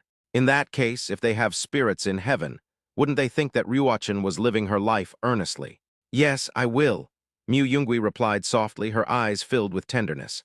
The girl looked up at Mu Yungui and unusually reached out her hand, which trembled slightly, but she still held it tightly. Master, you can go back now. Afterwards, the boy and girl left the place hand in hand. The streets were still bustling with people, and shouts and calls filled the air. Mu Yungui looked at the man selling candied hawthorns on the street, stepped forward and bought 2 skewers. The two of them strolled along the street, each holding a candied hawthorn. Ryuachen, your master has a story. Would you be interested in hearing it? Mu Yungui took a big bite of the candied hawthorn, and without waiting for the girl's response, simply said to herself in a low voice, Once I met someone who had a similar experience to yours. She was all alone, carrying a deep-seated hatred and living a difficult life. Those who deeply loved her were also cruelly turned away by her. But this is inextricably linked to the villains who persecuted her. Finally, after completing her revenge, the last vestige of her will to live vanished, and she committed suicide. I think it's a bit of a pity. Although I cannot control your thoughts, your master still wants to tell you not to let revenge become your only obsession. Of course, hatred can give you strength, but in this long life you should not be filled with hatred alone. You can feel love and enjoy being loved. Your master doesn't want to see you become like the person I once met. You know, when your mother said, live well, the word well is just as important.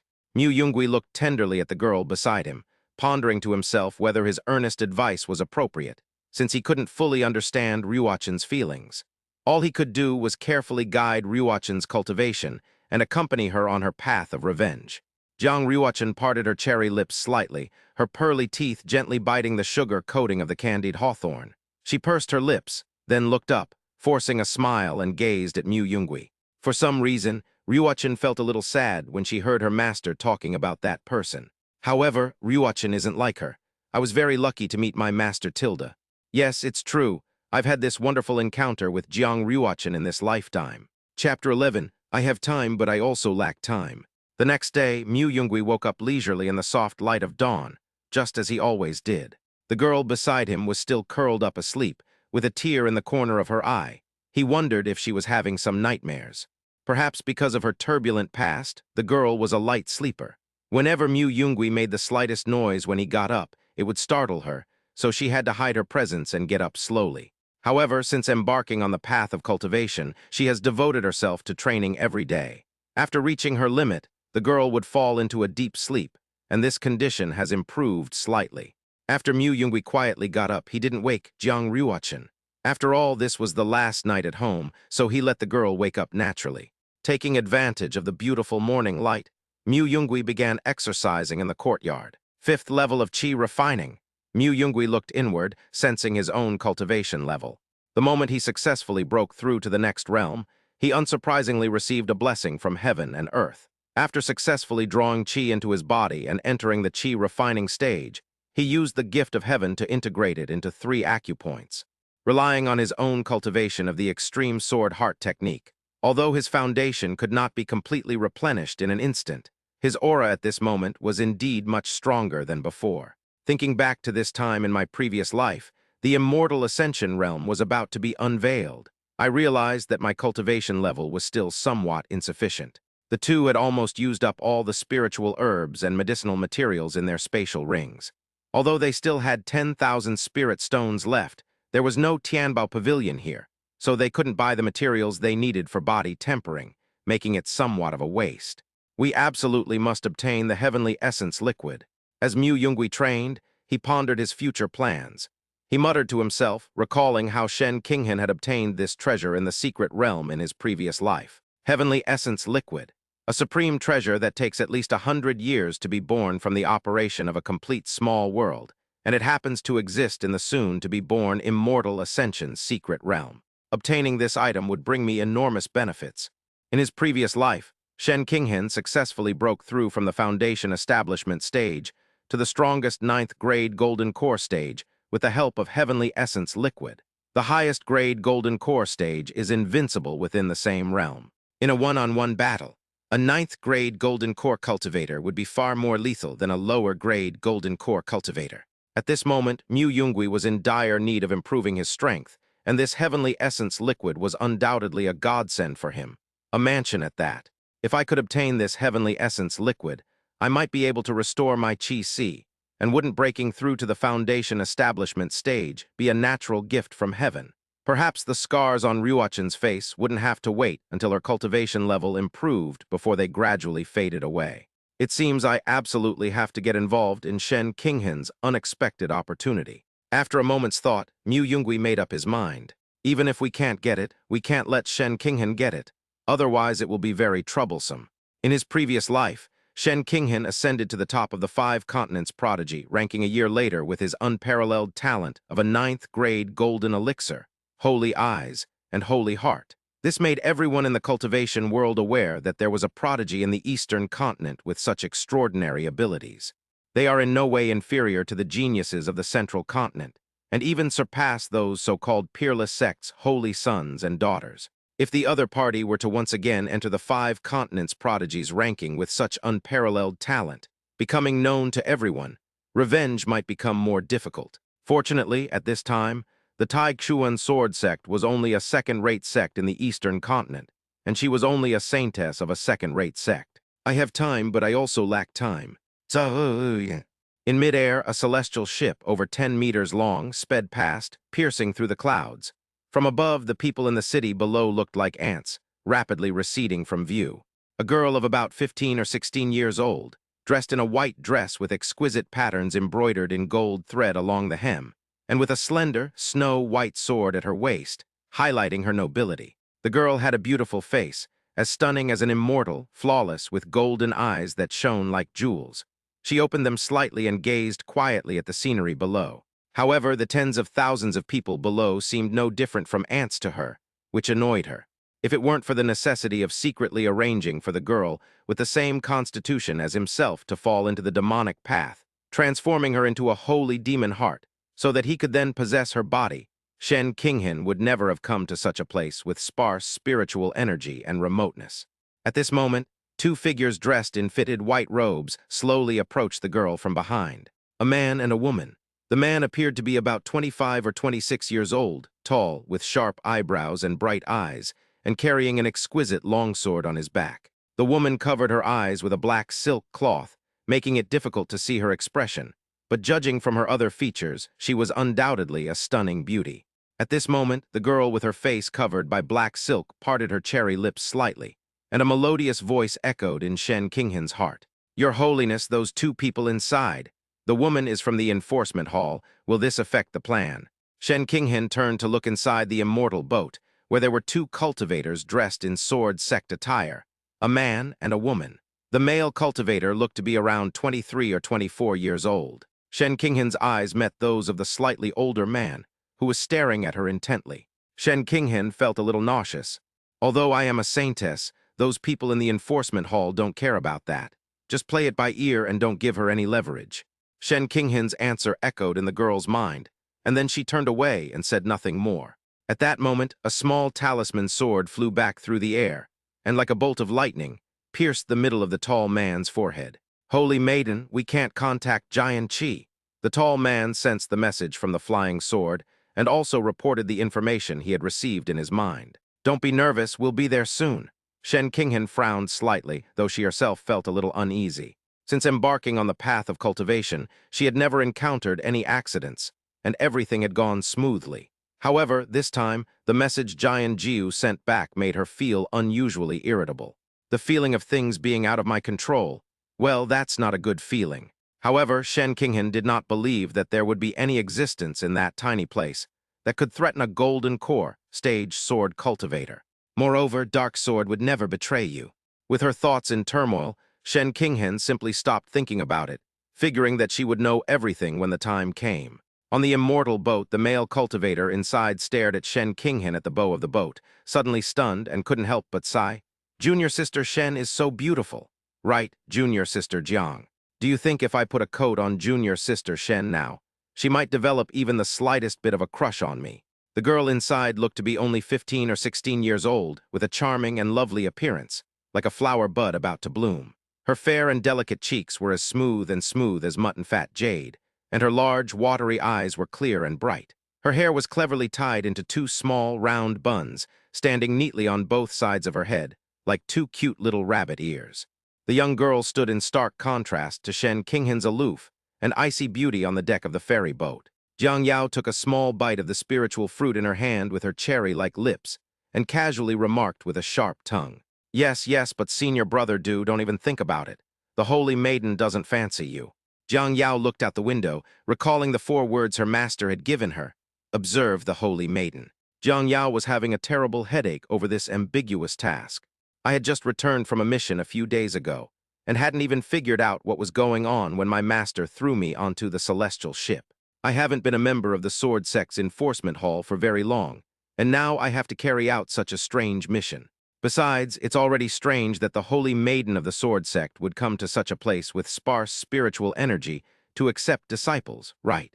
I really don't know what that unreliable master meant by giving those 4 words. Thinking of her master, whose looks and figure were both top-notch, yet whose personality was so carefree, Jiang Yao couldn't help but rub her temples. Now I have another love-struck simp by my side. How do I even begin this mission? Oh well, let's just take it one step at a time. Jiang Yao decided to give up. About an hour later, the ferry boat, like a pure white auspicious cloud, drifted in and stopped in the sky above Suzhou. Some people in the city caught a glimpse of this strange sight and were astonished. A celestial being has graced Suzhou with his presence. There really are immortals. I wonder what brings this immortal to the mortal realm. The crowd below whispered amongst themselves, creating a commotion. Some were afraid, some were curious, and some even knelt down and began to pray devoutly. Shen Qinghan looked down at the mortals at his feet, expressionless, as if he were untouched by worldly affairs. She descended slowly from the sky, her steps light and graceful, as if she were walking on a transparent ladder of clouds. To the onlookers, this scene was like a blessing from heaven. What a beautiful and ethereal fairy. After seeing the immortal's appearance, all those so-called courtesans paled in comparison. The phrase, "a celestial maiden descending to earth," is no longer just an adjective. Shen Qinghan watched the worship of the crowd indifferently from mid-air. Then, her eyes widened, and a hint of holiness flashed across her dazzling golden pupils. As Shen Qinghan opened his eyes, a strange phenomenon suddenly appeared in the sky above Sioux City. A gigantic golden eye materialized, like a god descending, looking down upon everyone from its lofty position. A powerful sense of oppression swept through every corner of the city like a whirlwind. At this moment, Jian Jiu, standing tall beside Shen Qinghan, spoke with a booming voice that resounded in every corner of the city. "Today, the holy maiden of the Tai Xuan sword sect has descended to the mortal realm to seek out talents with the aptitude for cultivation. You need not be nervous." Chapter 12, No music to be heard in the brothel. The giant golden eye, like the sun shining in the sky, looked down upon the people in the city, but it did not last long. In just a few breaths, it dissipated like flowing gold, turning into golden dust and drifting away. As Shen Qinghan witnessed all of this, she slowly closed her eyes to recover her spiritual power. With his peak foundation establishment cultivation, using it even once was already a struggle, but this was the first time he had used the eye technique completely since cultivating the holy eye. Fortunately, he detected the aura of Jian Qi. However, he did not see the girl he had glamorously disguised for easier observation. Shen Qinghan was very satisfied with her skills at the time, She couldn't have accepted it if the girl's appearance was comparable to her own. It should have been easy to spot, but apart from a wisp of aura, neither the girl, Xiao Dai, nor Jian Qi saw anything. Shen Qinghan was inexplicably anxious. Jian Qi had sent back a message not long ago, and she wondered what had happened here in the past few days. Shen Qinghan wished he could ignore all sect recruitment and head straight there. Out of the corner of my eye, I saw a girl with her hair in a bun looking around curiously. Unfortunately, I can't get away right now. Junior Sister Shen's holy eyes are truly terrifying. Her foundation establishment cultivation is already so powerful. Du Wen took the opportunity to flatter Shen Qinghan from her side.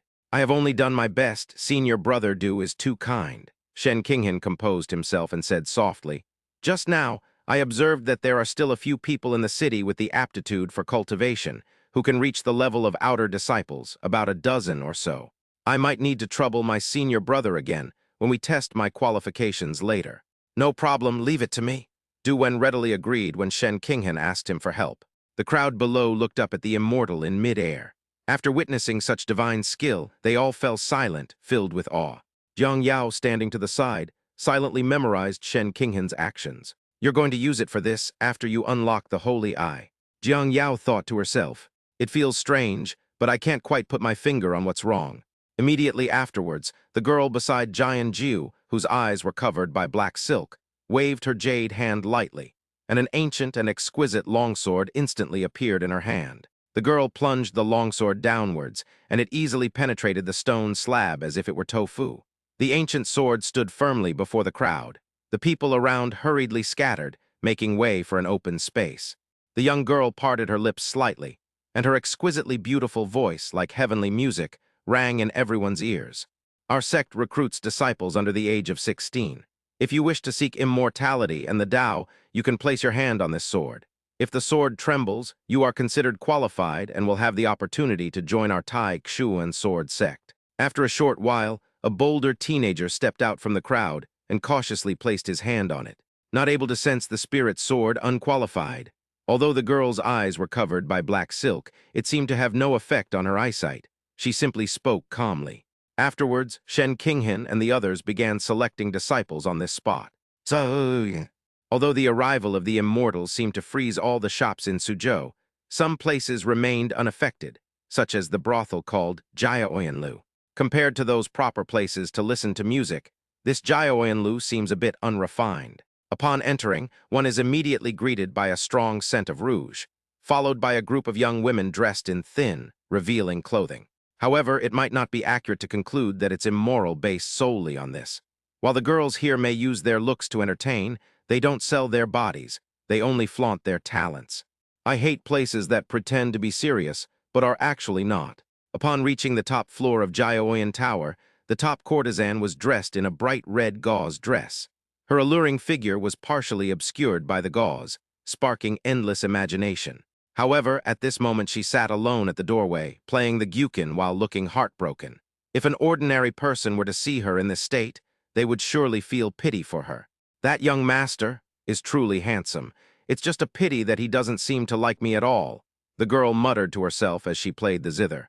Recalling the young man who had just arrived, he boldly waved his sleeve and pulled out 2 gold leaves, designating his room before kicking him out. Then she thought of the girl holding the boy's hand. Although her features might be considered stunningly beautiful, her scars and the deep red marks that stretched from her neck to her face were so terrifying. Could she really be more beautiful than herself? The young man's generosity piqued her curiosity. They had been inside for some time, but there was no sound. Unable to contain her curiosity, the girl cautiously approached to listen for any sounds from within. "Yuan Jai." Yuan Jai was startled by the familiar voice. Looking in the direction of the sound, she saw an old woman who looked to be about 50 or 60 years old, slowly walking up from downstairs and interrupting the girl's actions.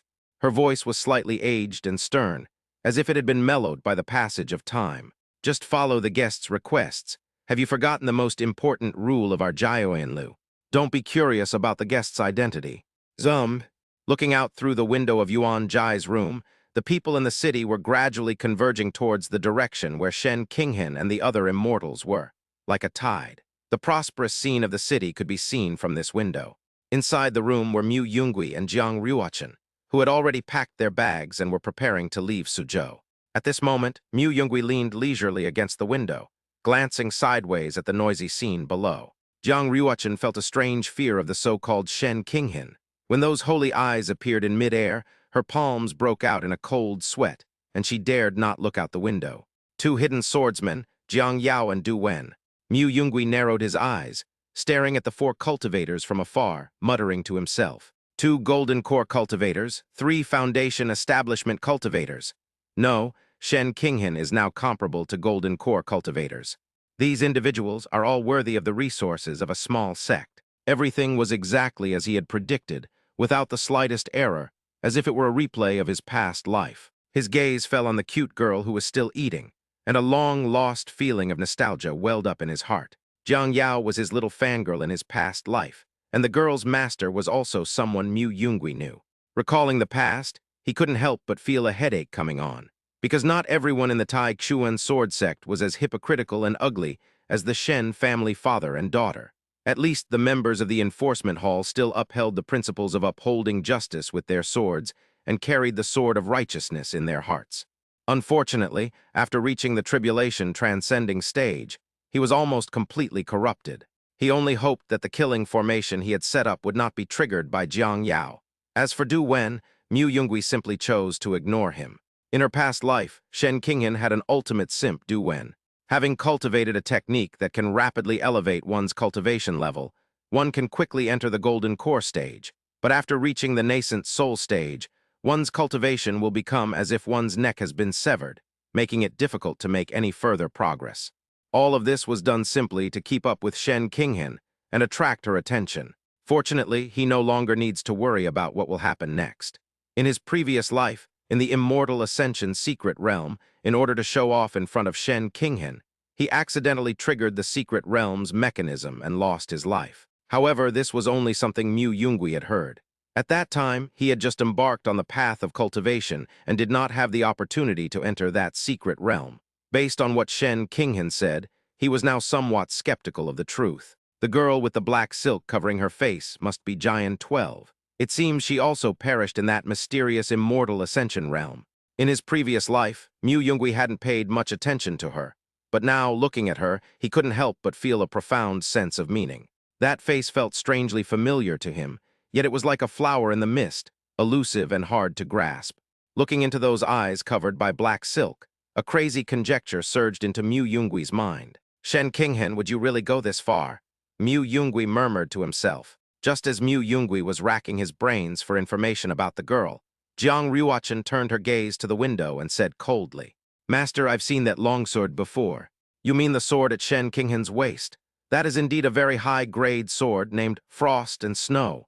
Mu Yungui's gaze remained fixed on the five people as he casually replied. However, Jiang Ruochen remained silent. Ruochen? Mu Yungui noticed something was wrong and turned to look at her. Instantly, the temperature inside the room plummeted, and a wave of demonic energy rushed towards him like a surging cold tide. Before he could react, a tiny cut appeared on his face. Chapter 13. The heart of gods and demons can be changed in a single thought.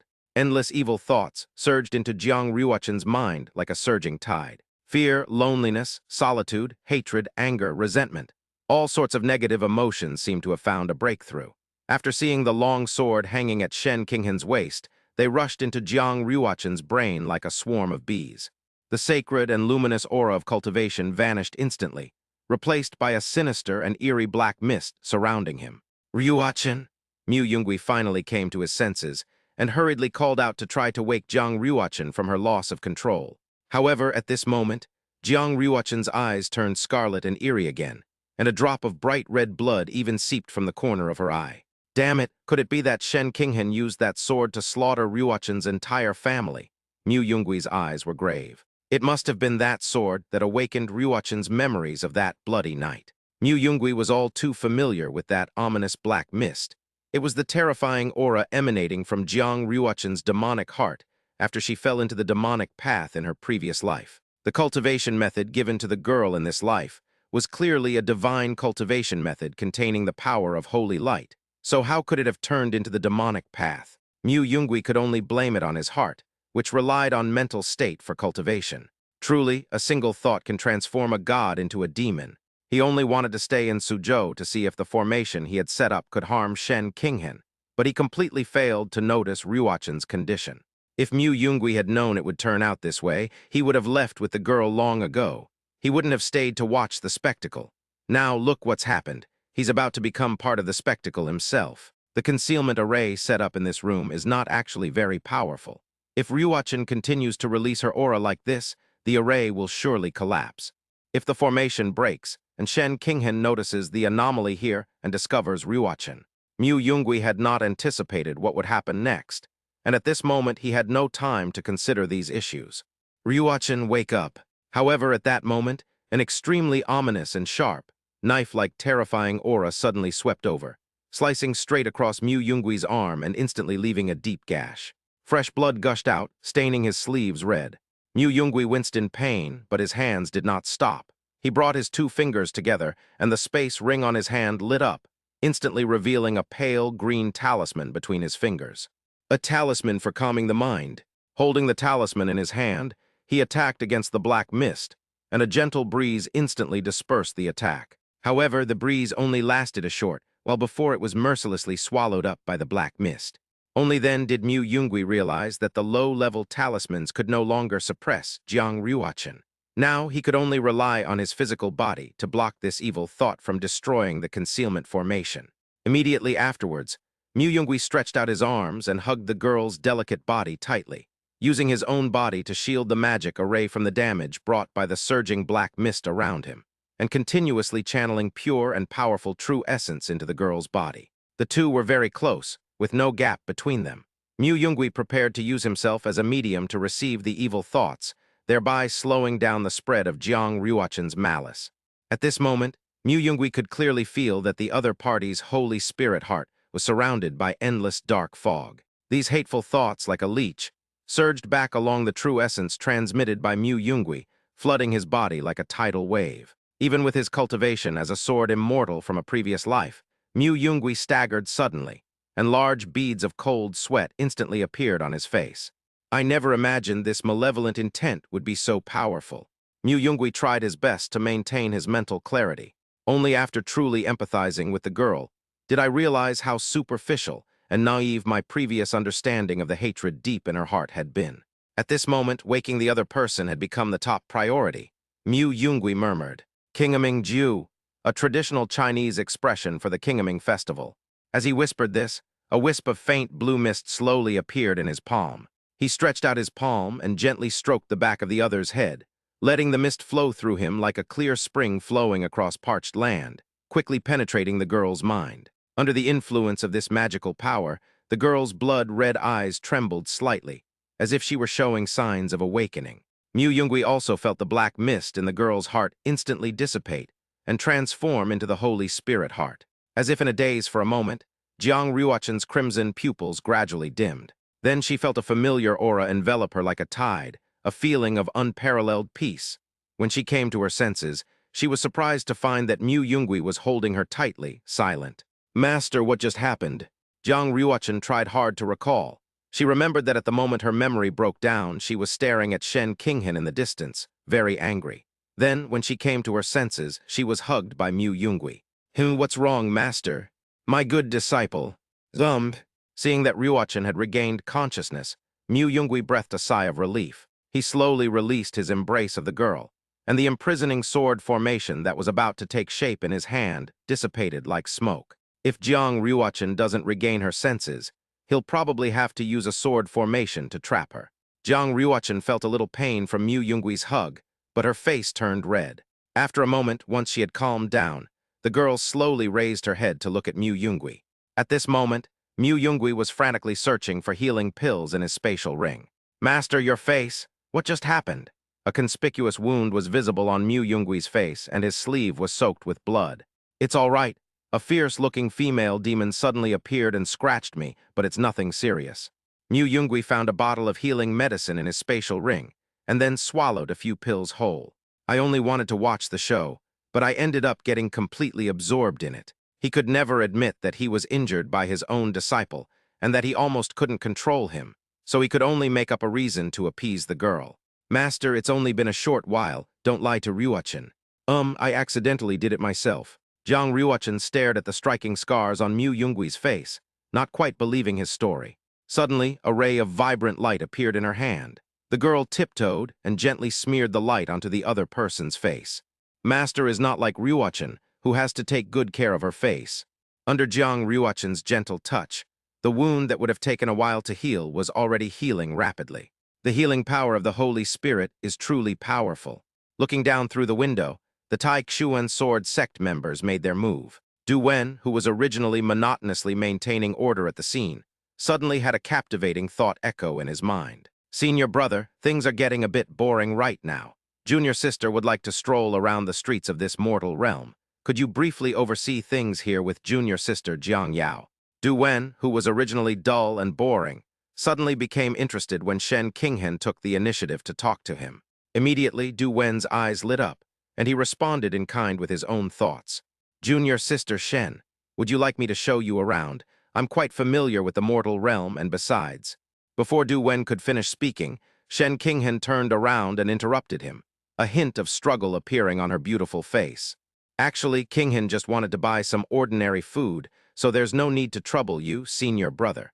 How about I buy some for you later?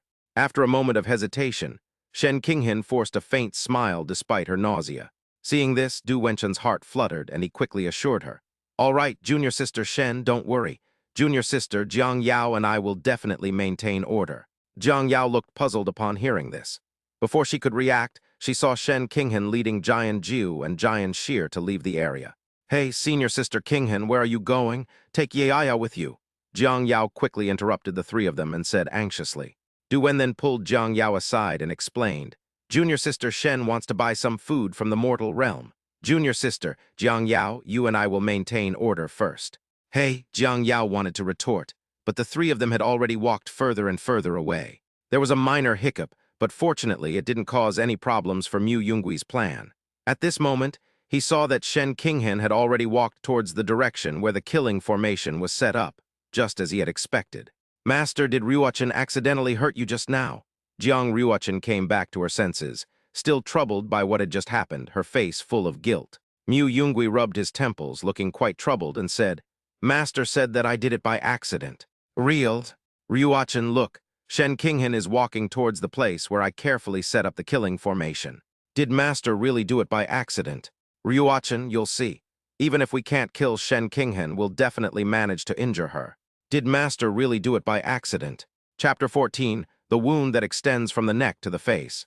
The backstreet where Mu Yunggui and Jian Qi fought was already sparsely populated, and because of the once-in-a-millennium event of an immortal taking on a disciple in the city, no one came here anymore. However, at this moment, the fairy Shen Qinghen, dressed in a white dress, arrived at the street corner with two dark swordsmen.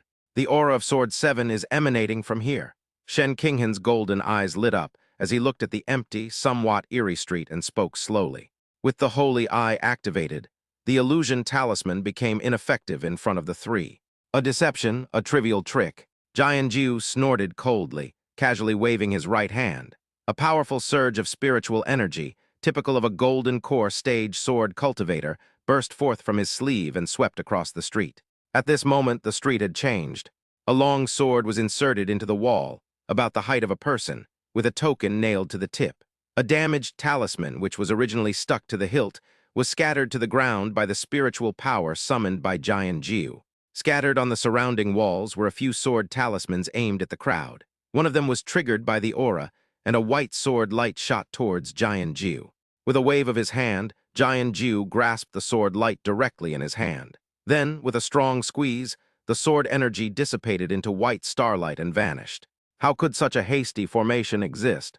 At this moment, the killing formation formed by the talismans was broken like a candle flickering in the wind, and the sword talismans couldn't even harm Jian Jiu. Sword 7's sword and sect token, the token symbolizing Jian Qi's identity as a member of the Tai Xuan sword sect, and the sword that a sword cultivator cherishes as if it were his life, were placed here in a somewhat hasty manner. Sword 7 is either dead or has defected, Shen Qinghen speculated. Seeing this, even if they didn't want to admit it, there was nothing they could do. Things had indeed gotten out of Shen Lingxiao's and her control. Are you kidding me? Someone with such rudimentary skills could kill Giant Chi. Upon seeing such a hastily arranged rune array, Giant Jiu's tall frame trembled, either due to the provocation or anger of the person who set it up. With such low-level talismans, I don't think the other party has any qualifications to kill Giant Chi. Although they were both loyal followers of the sect leader, Anjian was not without feelings. Upon seeing this scene, Giant Jiu couldn't control his emotions and retorted to Shen Qinghen. "So you're saying that Giant Chi took pity on me and defected with my heart?" Shen Qinghen suppressed his anger and said in a deep voice. But Jian Jiu wanted to explain something, but realizing her emotions were unstable, she quickly said to Shen Qinghen, "I'm sorry, holy maiden, I just now. We can only check what kind of aura is left on the sword," Shen Qinghen said, then gestured to Jian Jiu. "Be careful, the opponent may have other tricks up their sleeve." Upon hearing this, Jian Jiu activated the sword energy of the golden core stage within his body, constructing a defense in his hand before reaching out to pull out the sword hilt. A sound like a sword slicing through stone rang out, and the sword was pulled out without causing any further commotion. The three men relaxed their guard. The token, having lost its support, fell to Jian Jiu's feet with a clanging sound like a metal plate hitting the ground. Jian Jiu instinctively bent down to pick it up. While the three of them were not paying much attention, the token emitted a dazzling white light before Jian Jiu could even touch it. Then a powerful sword aura, carrying supreme sword intent, burst forth. Caught off guard by this change, Jian Jiu could only muster all his strength to mobilize his entire body's defenses. At this moment, the girl Jian 12, whose perception was extraordinary, was the first to sense that something was wrong. She immediately tried to turn around and stand in front of Shen Qinghen, but unfortunately it was too fast. Before she could reach Shen Qinghen, the token had already changed. The token, resembling a white flower, grew towards the three of them, except that its petals were composed of countless translucent white sword energies.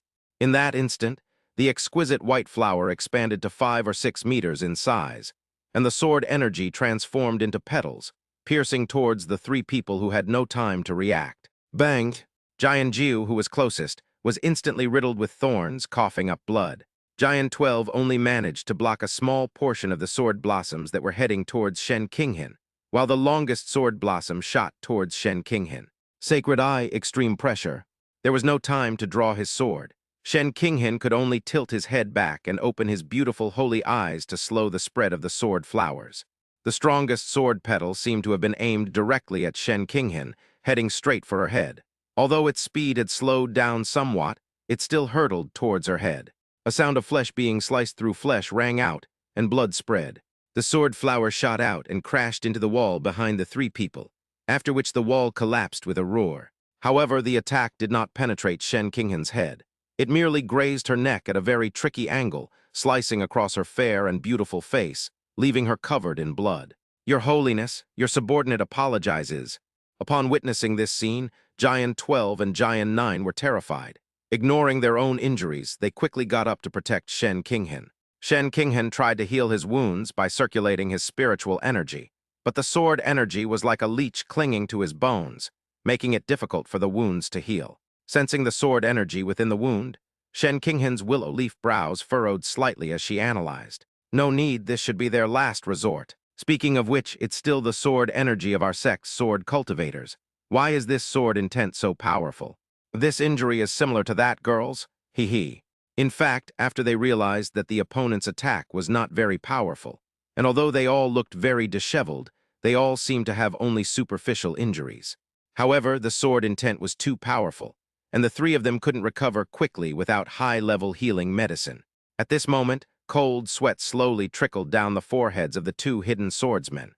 It wasn't for any other reason than that Shen Qinghen's current calmness was the most infuriating state. Before the two could make a move, Shen Qinghen grabbed Jian Shir's petite body by the neck with one hand and lifted her up. But useless trash can't even stop this.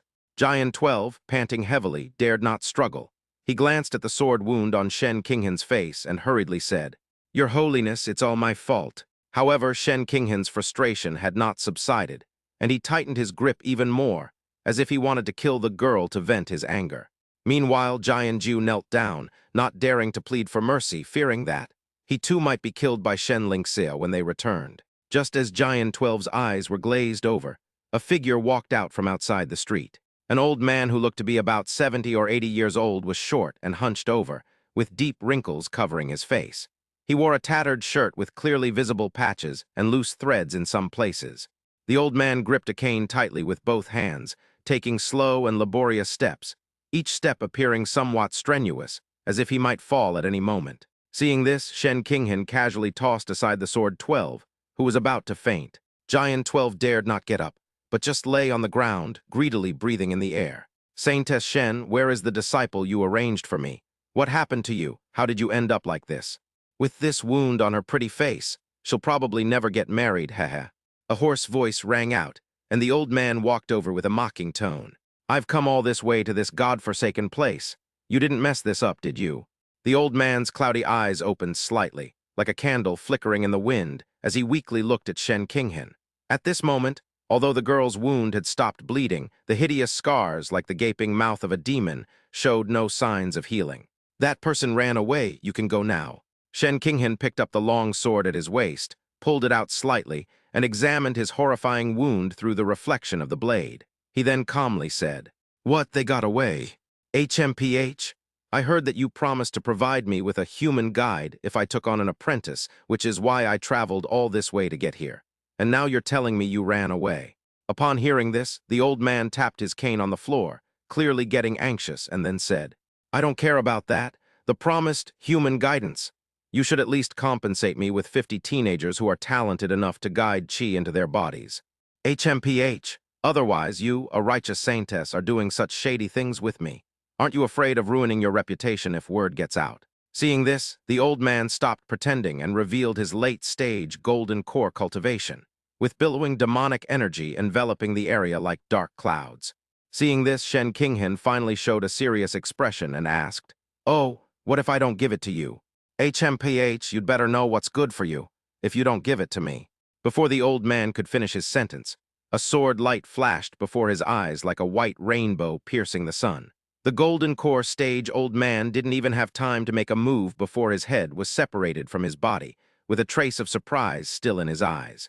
Shen Qinghan could be injured by a sneak attack from a sword aura of low cultivation level, but he could also kill a golden core stage demonic cultivator with a single sword strike. After wiping the blood off his sword, Shen Qinghan seemed to feel a little better and said to the two people behind him, Shen Qinghan encountered a demonic cultivator in Suzhou. After several fierce battles, although he was seriously injured, he finally eliminated the demon and protected the righteous path. After he finished speaking, the two behind him felt as if they had been granted a pardon. They understood what Shen Qinghan meant. Jian Jiu hurriedly picked up the old man's head and followed Shen Qinghan back to the other two with Jian Shear. Meanwhile, Shen Qinghan's wound refused to heal, so she had no choice but to take out a thin veil and cover her face as she walked. Chapter 15, It Won't Hurt Anymore. Although the sword sect's recruitment of disciples in Sioux City has not yet ended, the entire city is already bustling with activity, and this place has become a lively hub. After all, not everyone can give it a try, and those who watch the excitement for a while gradually return to their usual lives.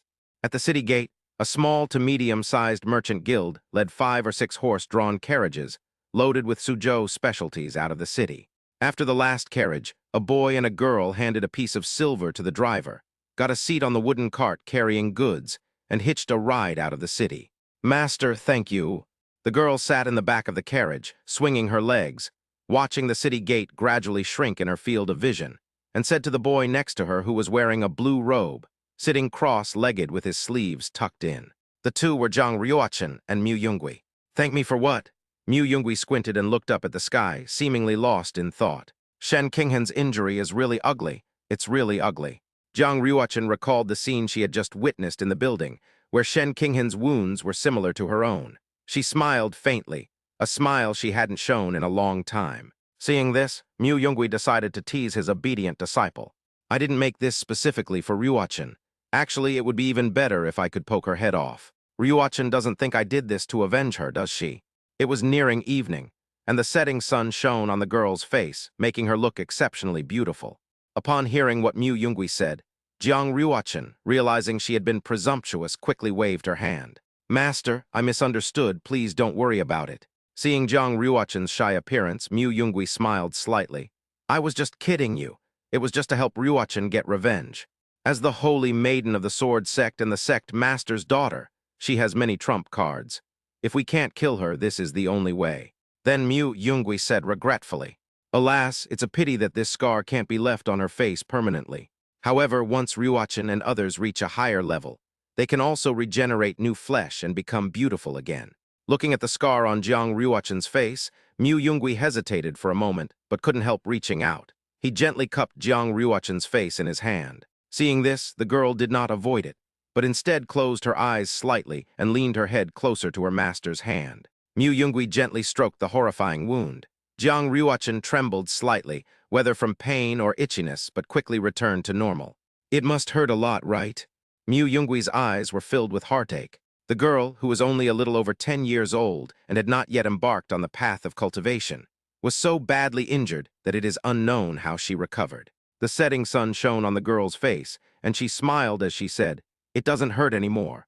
But at that moment, a streak of light flew across the sky from the direction of Suzhou, which was almost out of sight. It's obviously something good happening. They're in such a hurry. Mu Yungui watched as the sword sect's immortal ship flew overhead and made a teasing remark. Taixuan sword sect. Du Wen really didn't expect that this simple outing would turn into such a mess. Looking at the white dress stained with blood, it was as eye-catching as red flowers adorning the canvas. To encounter a golden core stage demonic cultivator in such a small place, it's too much of a coincidence. However, one has no choice but to believe the head that Jian Jiu was carrying earlier, which was emanating demonic energy.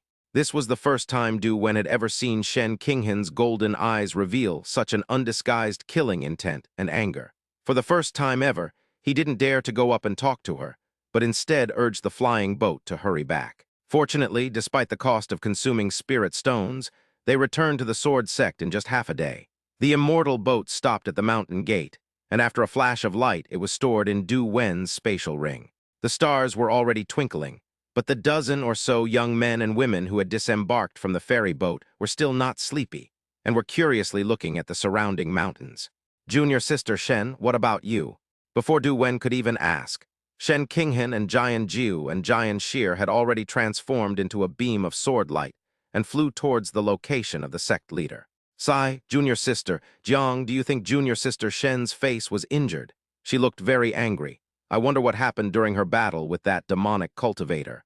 Looking at the three people who had already walked away, Du Wen sighed. "Junior sister Jiang?" Seeing that the person behind him did not speak, Du Wen turned around and saw Jiang Yao still summoning her flying sword and jumping up.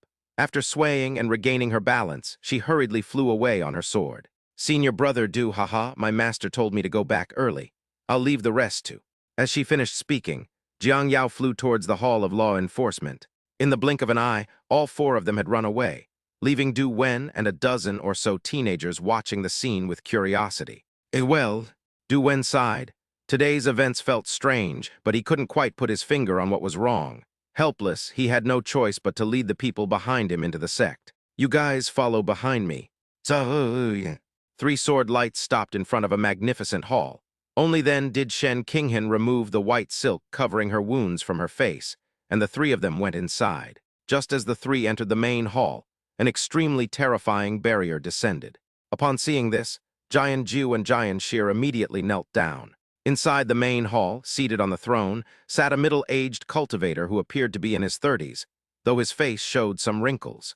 His long hair, a mix of black and white, was neatly combed, and he exuded an air of authority. It was none other than Shen Lingxiao, the sect leader of the sword sect. Before Shen Qinghan could speak, Shen Lingxiao saw the scar on his daughter's face, which, although healed, still left a bright red mark. With a casual wave of his hand, Jian Jiu and Jian Shir were sent flying backward.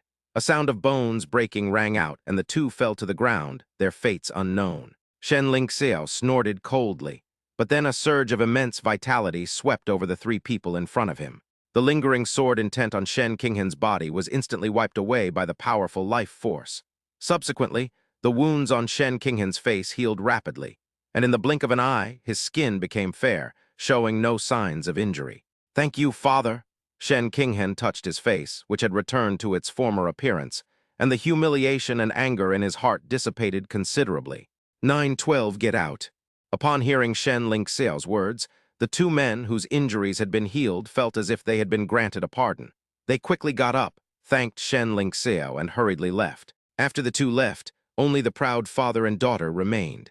The sword intent on the wound on your face is so intense. Someone who cultivates the Tai Chuan Heart Sutra, tell me, what happened? Shen Lingxiao, who possessed the cultivation of the void refinement stage, could tell at a glance that the injuries on his daughter's body were not simple, and his face turned somewhat gloomy. He was just trying to promote the cultivation of the holy demon heart, but his daughter ended up getting injured.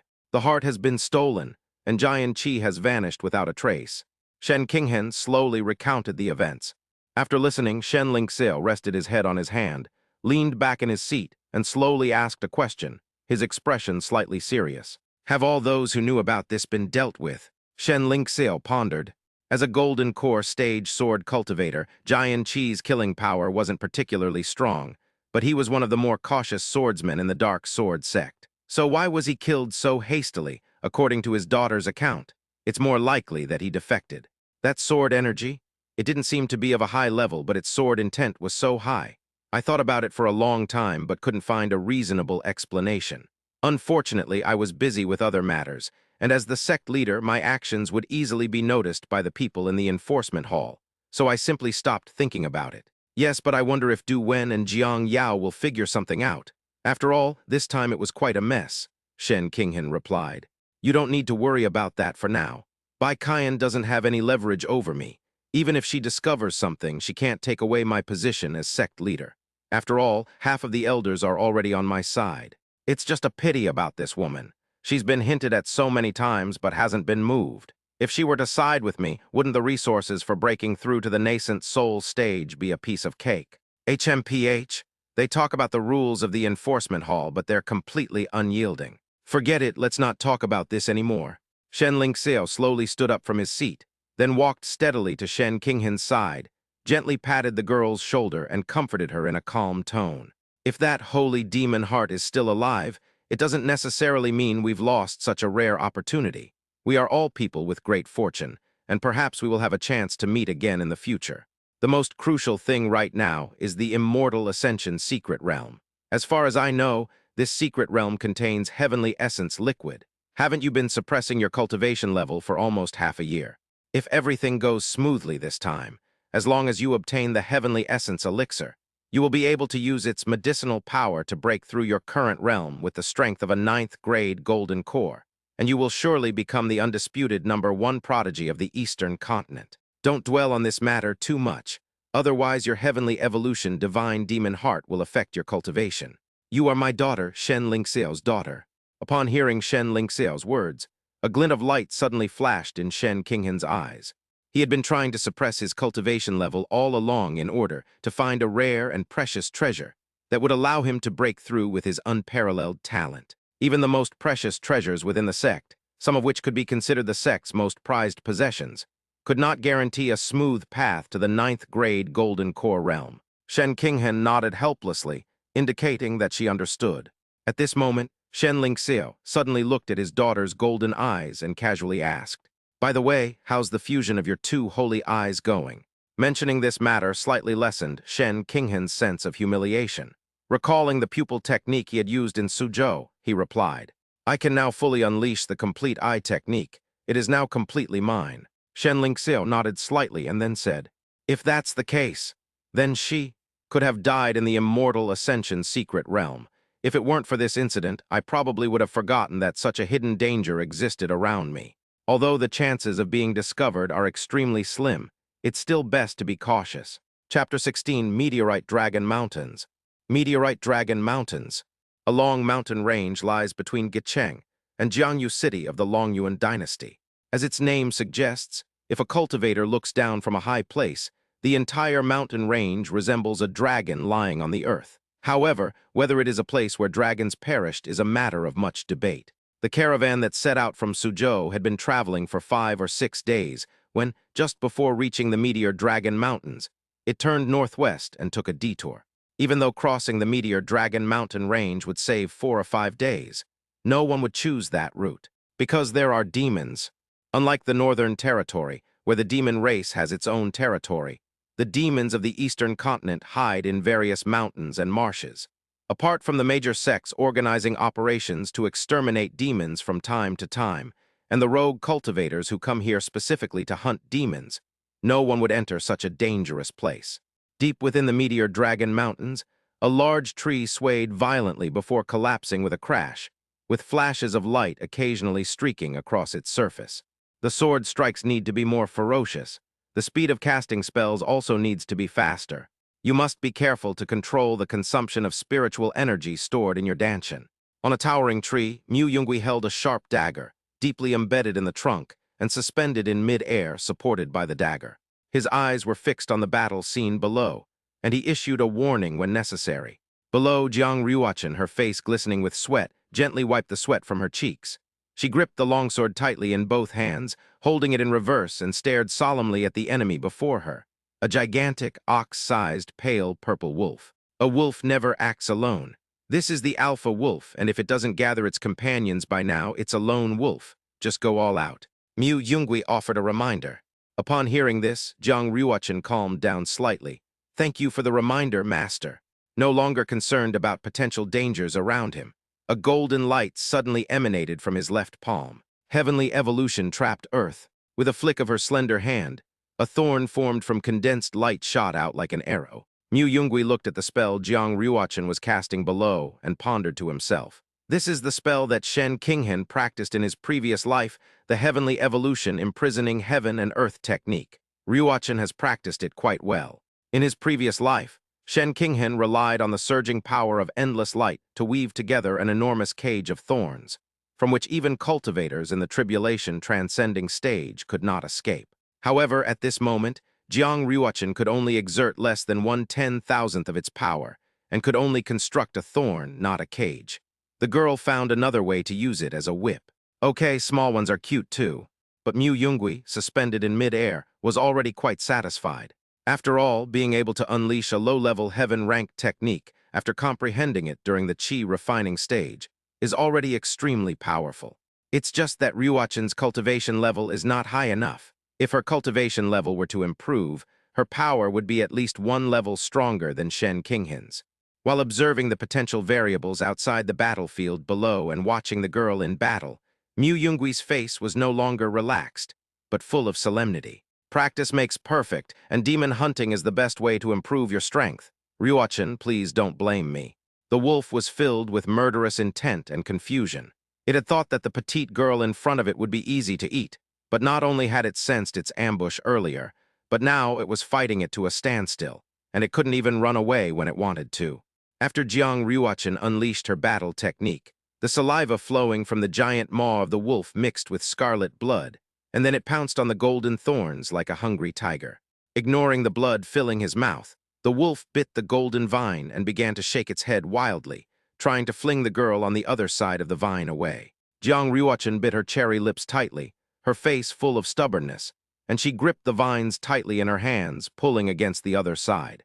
The battle reached a stalemate, with a golden vine connecting a small body to a huge wolf. The difference in strength was obvious, but it was difficult to determine a winner. Kill you, and today I'll eat wolf meat with master. Jiang Ryuachin's eyes shone like rubies as she muttered. The wolf below seemed to understand Jiang Ryuachin's words, letting out a low growl before unleashing a burst of purple demonic energy, attempting to pull the girl over. As the demonic energy unleashed by the wolf-like creature surged forth, Jiang Ryuachin was flung away, crashing directly into a giant tree, sending splinters flying. Mu Yungui's eyes flickered slightly, and he was about to make a move when he saw Jiang Ryuachin still holding onto the vines. She quickly stood up and steadied herself, and a burst of colorful light shone on her robe, shimmering like stars. The rainbow robe, a defensive magic item found in Jian Qi's spatial ring, was a godsend for Mu Yungui. He had already put it on Jiang Ryuachin when they left the city, and it could reduce the damage from attacks from those below the Golden Core stage. Even so, Mu Yungui was still full of worry. The heavenly evolution divine heart was operating frantically, repairing the girl's injuries. The girl's face was full of stubbornness as she secretly circulated her cultivation technique. Then the wolf suddenly realized that its life essence was being drawn towards the girl along the golden vines. Realizing something was wrong, it tried to let go, but it was controlled by something, as if its mouth was tied up and it could not open its mouth. The girl smiled slightly. Then the attack shifted, and the weakened wolf was pulled by the girl's petite arm, falling heavily to the ground like a seesaw. Before it could even make a move, a long sword sliced across its neck. Brush! A splash of demonic blood landed on the girl's face. Only after completing everything did the girl end the spell, and the light in her left hand dissipated. Upon seeing this, Mu Yungui, who was in mid-air, withdrew the dagger in his hand and landed lightly in front of the giant wolf. Ryuachin, you mustn't keep trading injuries like this. Mu Yungui gently tapped the girl's head and said softly.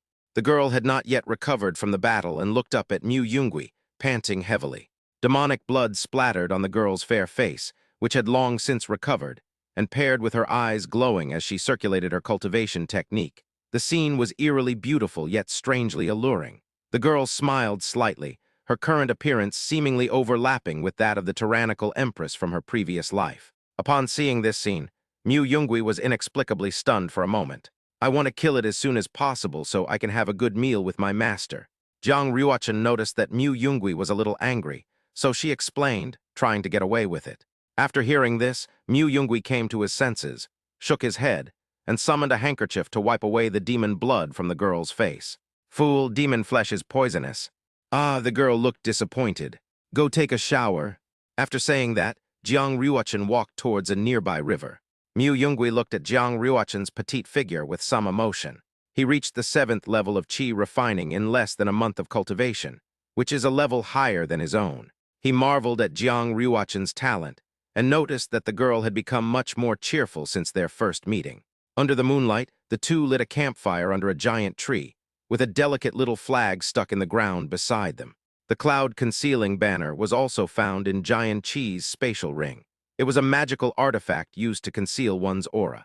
Every time he used these magical treasures, Mu Yungui couldn't help but marvel at how many good things this golden core sword cultivator, who had only been on the scene for less than 10 minutes, possessed.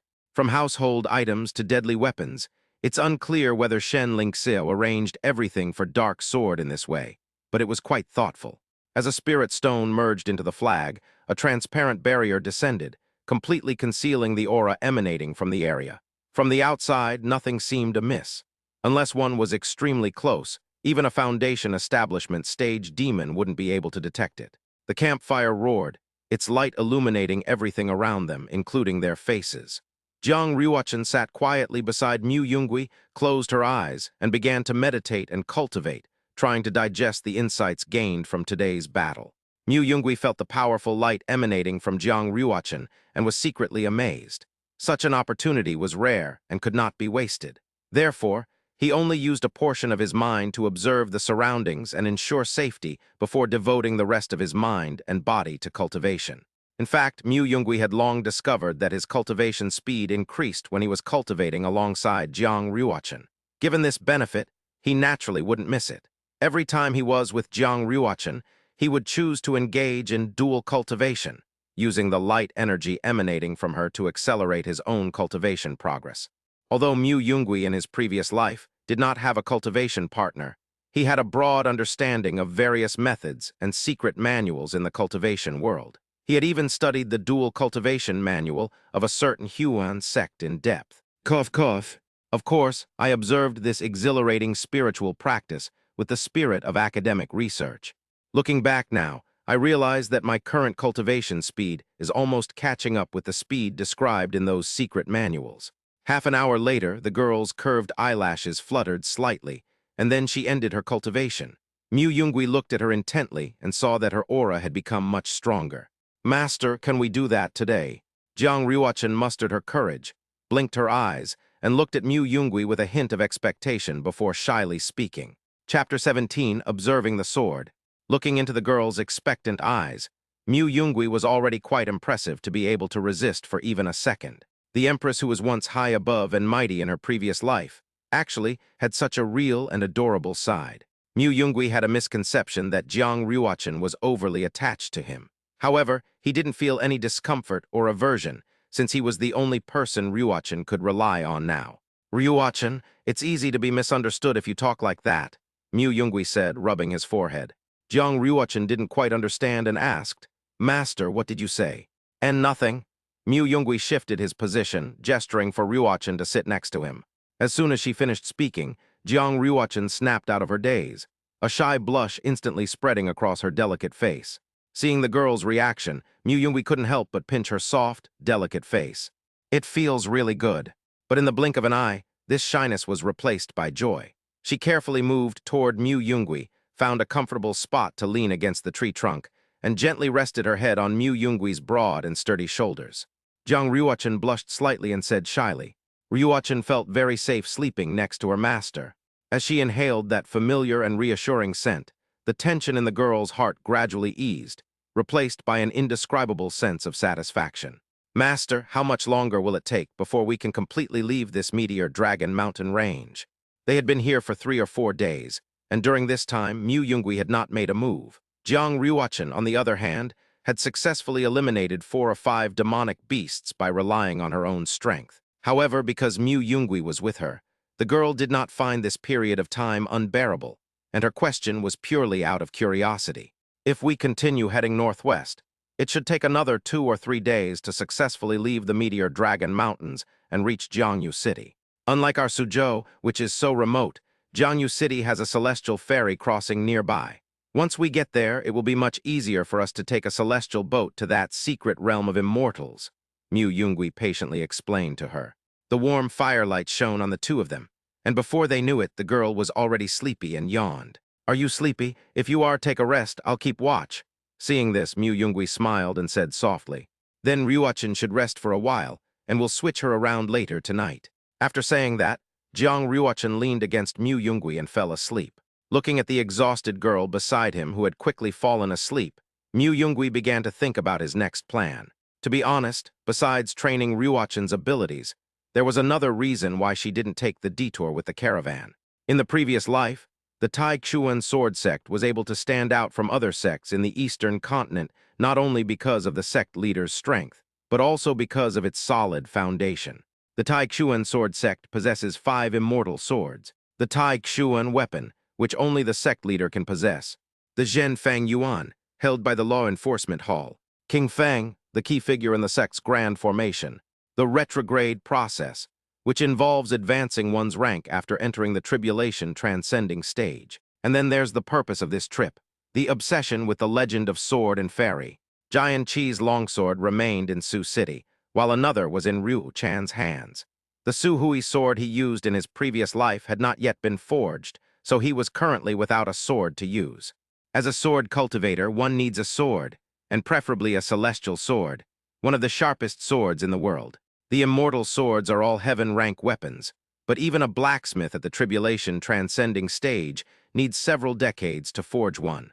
Moreover, every time an immortal sword appears, it stirs up a bloodbath. Besides those forged, there are many more divine swords left over from ancient times, before the heavenly Tao was lost, and immortal swords naturally born between heaven and earth. The obsession of the Tai Chuan sword sect is the latter, which Shen Qinghan brought back when he was in the nascent soul stage and was on a mission near the Dragonfall Mountains. However, Shen Qinghan never revealed where she obtained her obsession, only vaguely stating that it came from this place. Mu Yungui could only speculate at this point. Moreover, the obsession of the sword and fairy is evil enough. If one's divine will is not strong enough, one will be controlled by the sword itself and go astray. In the previous life, because Shen Qinghan brought back this sword without explaining it, 5 or 6 disciples with exceptional talent were killed by the sword when they tried to use it. This incident enraged the sect's enforcement hall, which demanded that Shen Qinghan resign from her position as Holy Maiden, but Shen Lingxiao suppressed the demands. In his previous life, Mu Yungui did not try to obsess, because he was so fond of tracing back that he did not pay much attention to it. However, at this moment, Mu Yungui decided to give it a try. My thoughts returned to this point. Maybe it's not a dragon, Mu Yungui speculated, pondering the location of the immortal sword. It shouldn't be in the head. After a moment's thought, Mu Yungui decided to head towards the 7 inches of this mountain range tomorrow to see if he could find anything. After making his plan, Mu Yungui decided to take a short rest. He sent out several strands of his divine sense, which flew around like birds, instantly covering an area of several miles. Although he lost his cultivation after being reborn, his divine sense was honed to an extremely strong level, allowing him to rest while observing his surroundings. This can be considered one of Mu Yungui's trump cards. An hour later, night had fallen and the campfire had gradually died down, leaving only a faint warmth. Although it is spring or summer, the air in the mountains becomes unusually cold at night, in stark contrast to the warmth of the day. Even Mu Yungui, who had already embarked on the path of cultivation, was awakened by the cold wind. Mu Yungui exhaled a breath of stale air, shifted his body slightly, and felt the coolness of the night. A single, clear, glistening raindrop fell onto his leg. Is it raining? No, it's a girl's saliva. Mu Yungui twitched the corner of his mouth. An hour was enough for Mu Yungui, whose divine sense was powerful to fully rest. However, it wasn't enough for Jiang Ruochen, who had exhausted herself. The girl's sleeping posture remained graceful, and as she slept, she changed from leaning to resting her head on Mu Yungui's lap. She seemed to be sleeping soundly, so Mu Yungui let her be. A cold and aloof female demon empress in her past life was raised by herself into an adorable and innocent lowly. Not so bad, right? Bright moonlight filtered through the dense foliage, casting a silvery glow across the forest. Apart from the occasional clear bird song and the rustling of leaves in the breeze, there was no other sound. Having rested fully, Mu Yungui gently lowered his head to look at the girl in his arms, reached out his fingers, and gently tidied her somewhat messy hair, then turned his gaze to the particularly conspicuous scar. After a moment's thought, Mu Yungui closed his eyes and began to circulate his cultivation technique. Observing the sword, the unique talent of the sword spirit saint body holder is the ability to deduce the swordsman's actions from the result, and Mu Yungui tried to use it on this scar that he cared about. My thoughts drifted to a sea of fire. Holding a long, snow-white sword, he didn't hesitate to plunge it into the neck of the unconscious girl who had fallen to the ground. The sword pierced several centimeters deep, creating a horrifying wound. As bright red blood slowly flowed out, he slowly lifted the sword and slashed open the wound up to her cheek. He only stopped when the girl's once tender face was stained crimson with blood. Mu Yungui slowly opened his eyes and remained silent for a moment. Just now he had only simulated the damage Shen Qinghen had caused to Ruochen in his mind. But even so, a shadow crossed his eyes, and his killing intent toward Shen Qinghen increased. The obsessive madness and tyranny hidden beneath the calm face of the swordsman can be deduced from his swordsmanship. We'll meet again, Shen Qinghen. Mu Yungui's face darkened as he thought to himself. Just then, a thought flew swiftly from afar into the center of Mu Yungui's forehead, interrupting his thoughts. Mu Yungui quietly sensed the information brought by this mental object and quickly digested it. Then he gently embraced the girl in his arms, and with a flash, he moved swiftly like a ghost, arriving at a large tree in the blink of an eye. Master, are there demons? The girl woke up with a start, and when she found herself being held tightly in her master's arms, she was somewhat flustered. She hurriedly struggled to her feet and hid in a tree with Mu Yungui. The girl nervously looked around while wiping the drool from the corner of her mouth, wondering to herself if she had done something strange. However, there was no time to think about these things at that moment. A sound came from afar, and the two looked in that direction. 3 points of light were flying rapidly towards them, occasionally accompanied by spells that struck their backs. A colossal object followed closely behind them, getting closer and closer as trees collapsed with a deafening roar. All 3 cultivators are at the foundation establishment stage. Following behind is a spirit-devouring spider at the peak of foundation establishment. Chapter 18, Cake Mafia. A heads up, there may be some sensitive or offensive content in the next few chapters. You can skip to Chapter 25 without affecting the plot. The Meteor Dragon mountain range is very large, and in fact, the probability of encountering battles between other cultivators and demons is actually very small. Even if they encounter each other, they generally won't interfere too much in the other's battle. Human hearts are unpredictable, and rashly offering help might bring misfortune upon oneself. In the dark forest, the cultivators here are all hunters. Mu Yungui stared at the 3 disheveled figures in the distance. They were around 25 or 26 years old, 2 men and 1 woman, and they looked quite disheveled at the moment. Brother Zunjin, has your spiritual energy recovered? Following the voice, the beautiful female cultivator in a silk robe cast a spell haphazardly behind her, and asked the white-robed man beside her with some anxiety. At this moment, the female cultivator looked quite miserable. Although she had no fatal injuries, her exquisite silk robe was tattered and torn, and even her soft, white breasts were almost impossible to cover up with the tattered clothes.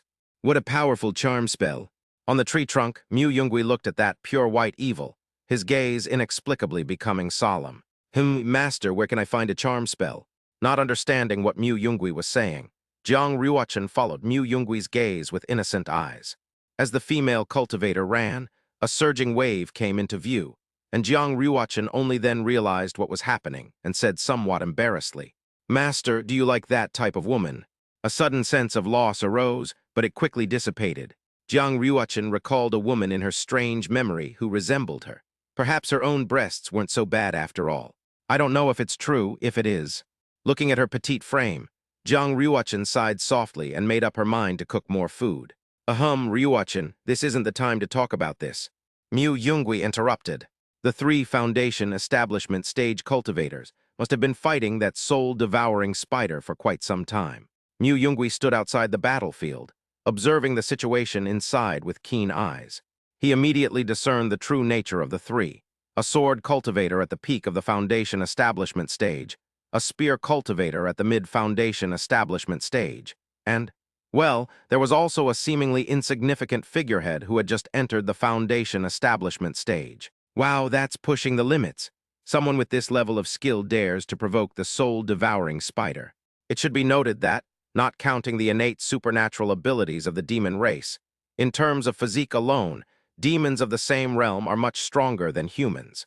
Only a few exceptionally talented individuals can contend with demons of the same realm. Of course, there are very few cultivators in the world like Jiang Ruochen, who can suppress even Foundation establishment stage demons while still in the chi refining stage. However, there happen to be 2 people squatting in the tree here. What a pity we misjudged the strength of that monster, and it didn't escape. Mu Yungui shook his head inwardly, already preparing to loot the bag. After all, he didn't dare to help without knowing the other party's identity and stance, for fear of being stabbed in the back. Set aside your desire to help others and respect their fate. The fighting on the battlefield will not stop because of the concerns of bystanders. As the woman finished speaking, another handsome man with sword-like eyebrows, bright eyes, flowing white robes, and half black and half white hair said in a deep voice, "My spiritual power has mostly recovered, but I need Brother Zhang to hold this beast off for a moment." Upon hearing the shouts, the gunman quickly turned around, agreed to the white-robed swordsman's request, gritted his teeth, his veins bulged in his hands, and his blood and chi flowed through his body. Then he used all his strength to thrust out a spear. "But I only have 1 shot. Zhao Zunjin, my life is in your hands today, don't mess this up." The gun shot out, followed by a whooshing sound. Bang, a loud bang rang out, as deafening as the sound of 2 iron plates colliding. The spear pierced one of the 10-meter-long soul-devouring spider's sickle-like legs, and a foul-smelling slime splattered out. Hiss! The soul-eating spider was in great pain, letting out a piercing scream, and its massive body came to a sudden stop. Its enormous, pincer-like mandibles opened wide and bit down hard on the spear, trying to pull it out. With a crisp snap, the sturdy spear was easily broken in 2. The spearhead was even still stuck in its mouth. Zhang Wu's face was extremely grim. Ink trace sword technique. Taking advantage of this brief interval, Zhao Zunjin gave a soft shout and performed a series of hand seals with fluid grace. The spiritual energy around him quickly gathered into streaks of black sword energy. These sword energies danced in the air like flowing ink and swiftly merged into the longsword in his hand. Out! As he uttered that word, the longsword in his hand shot out with astonishing speed, carrying an incomparably sharp momentum, like a flowing and elegant calligraphy work, heading straight for the head of the soul-devouring spider. With a single sword strike, Zhao Zunjin's face instantly turned ashen, and large beads of sweat rolled down his forehead. That attack had nearly exhausted all the spiritual energy within him. It has to go well. The soul-devouring spider sensed the immense danger emanating from the ink-like sword flying towards it, and it hissed, daring not to be negligent in the slightest. Its water jar-shaped belly deflated rapidly as if punctured, and then a giant white spider web shot out from its tail. The spider web moved like lightning, incredibly fast, and in the blink of an eye it tightly enveloped the longsword. However, despite this, the incomparably sharp sword energy was not completely blocked and continued to surge forward with unstoppable momentum. Seeing this, the soul-eating spider raised its forelimbs to protect its head. With a single sword strike, one of the soul-devouring spider's legs was cleanly severed, and the flying sword fell to the ground like a kite with a broken string. The foul-smelling demon blood dripped like mud, but although its leg was destroyed, it was not killed. One man broke his gun, and another man exhausted his spiritual energy. The soul-devouring spider shook its head to shake off the demon blood, trying to clear its mind, and then limped toward the three of them. One step, two steps. They drew ever closer to the three provisions they already considered theirs. A sense of despair rose in the hearts of the three. Linger, you run away. It's badly injured and should be able to escape.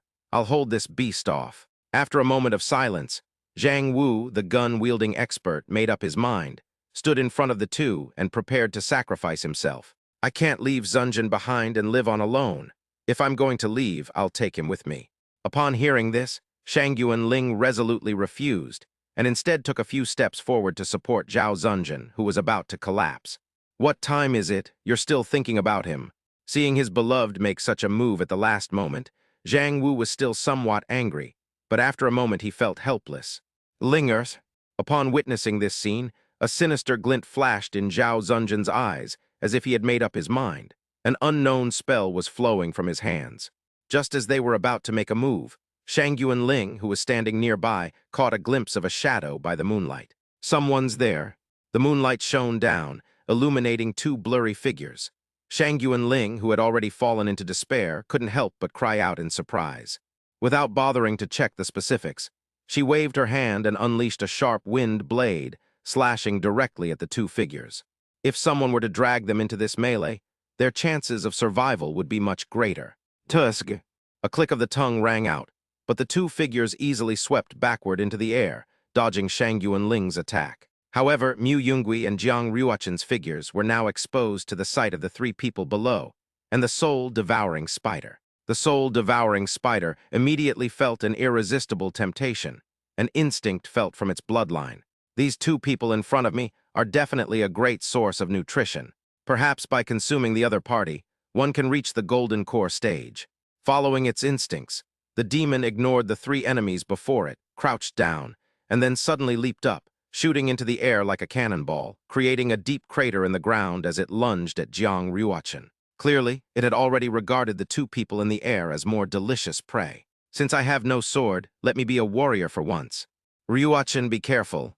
Let me show you what a true master martial artist is. After giving the young girl his instructions, Mu Yunggui took a deep breath, clenched his right fist, and swung it out without hesitation. He didn't mobilize even a trace of spiritual energy within his body. Relying solely on his physical strength, he displayed astonishing power. With a loud bang, the soul-devouring spider, which had leaped high and was preparing to launch an attack, was slammed back to the ground by this punch before it could even get close to Jiang Ruochen, raising clouds of dust. The three were shocked by what they saw. The moonlight, like water, shone down, clearly illuminating the figure of the young man. The young martial artist in black robes exuded an imposing aura.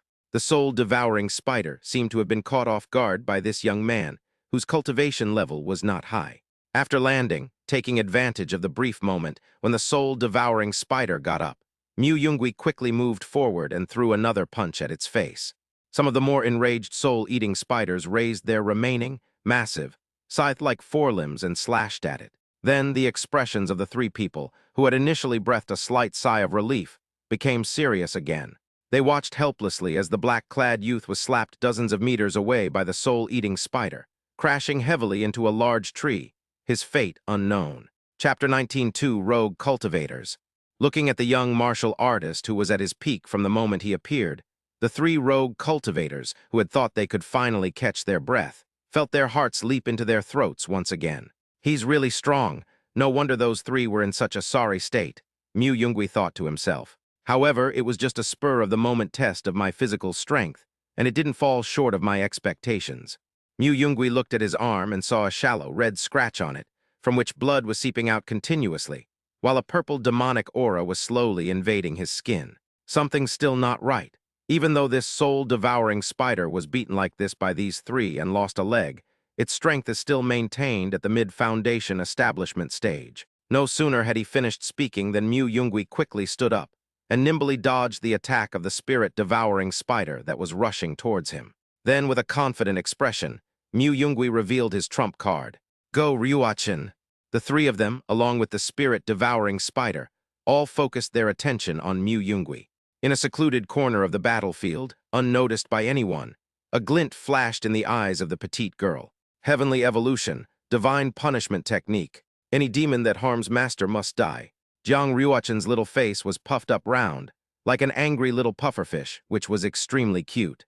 The heavenly evolution god and demon's mind raced wildly, and all the spiritual power within his body transformed into pure light. A disc-sized halo of light appeared behind him, radiating pure killing intent. Then, a pure white light arrow emerged from it and shot towards the head of the soul-devouring spider like lightning. Before the three people beside him could even react, the light arrow had already pierced the head of the soul-devouring spider. A flash of white light appeared, and a powerful burst of light energy exploded. The residual force even sent the three people 50 or 60 meters away, taking several steps back from the shockwave. Before the soul-devouring spider could even react, its head was blasted high into the air. Its torso lay limp to the side as if its spine had been removed, with foul-smelling blood gushing out like a spring. Its headless body twitched slightly before returning to stillness.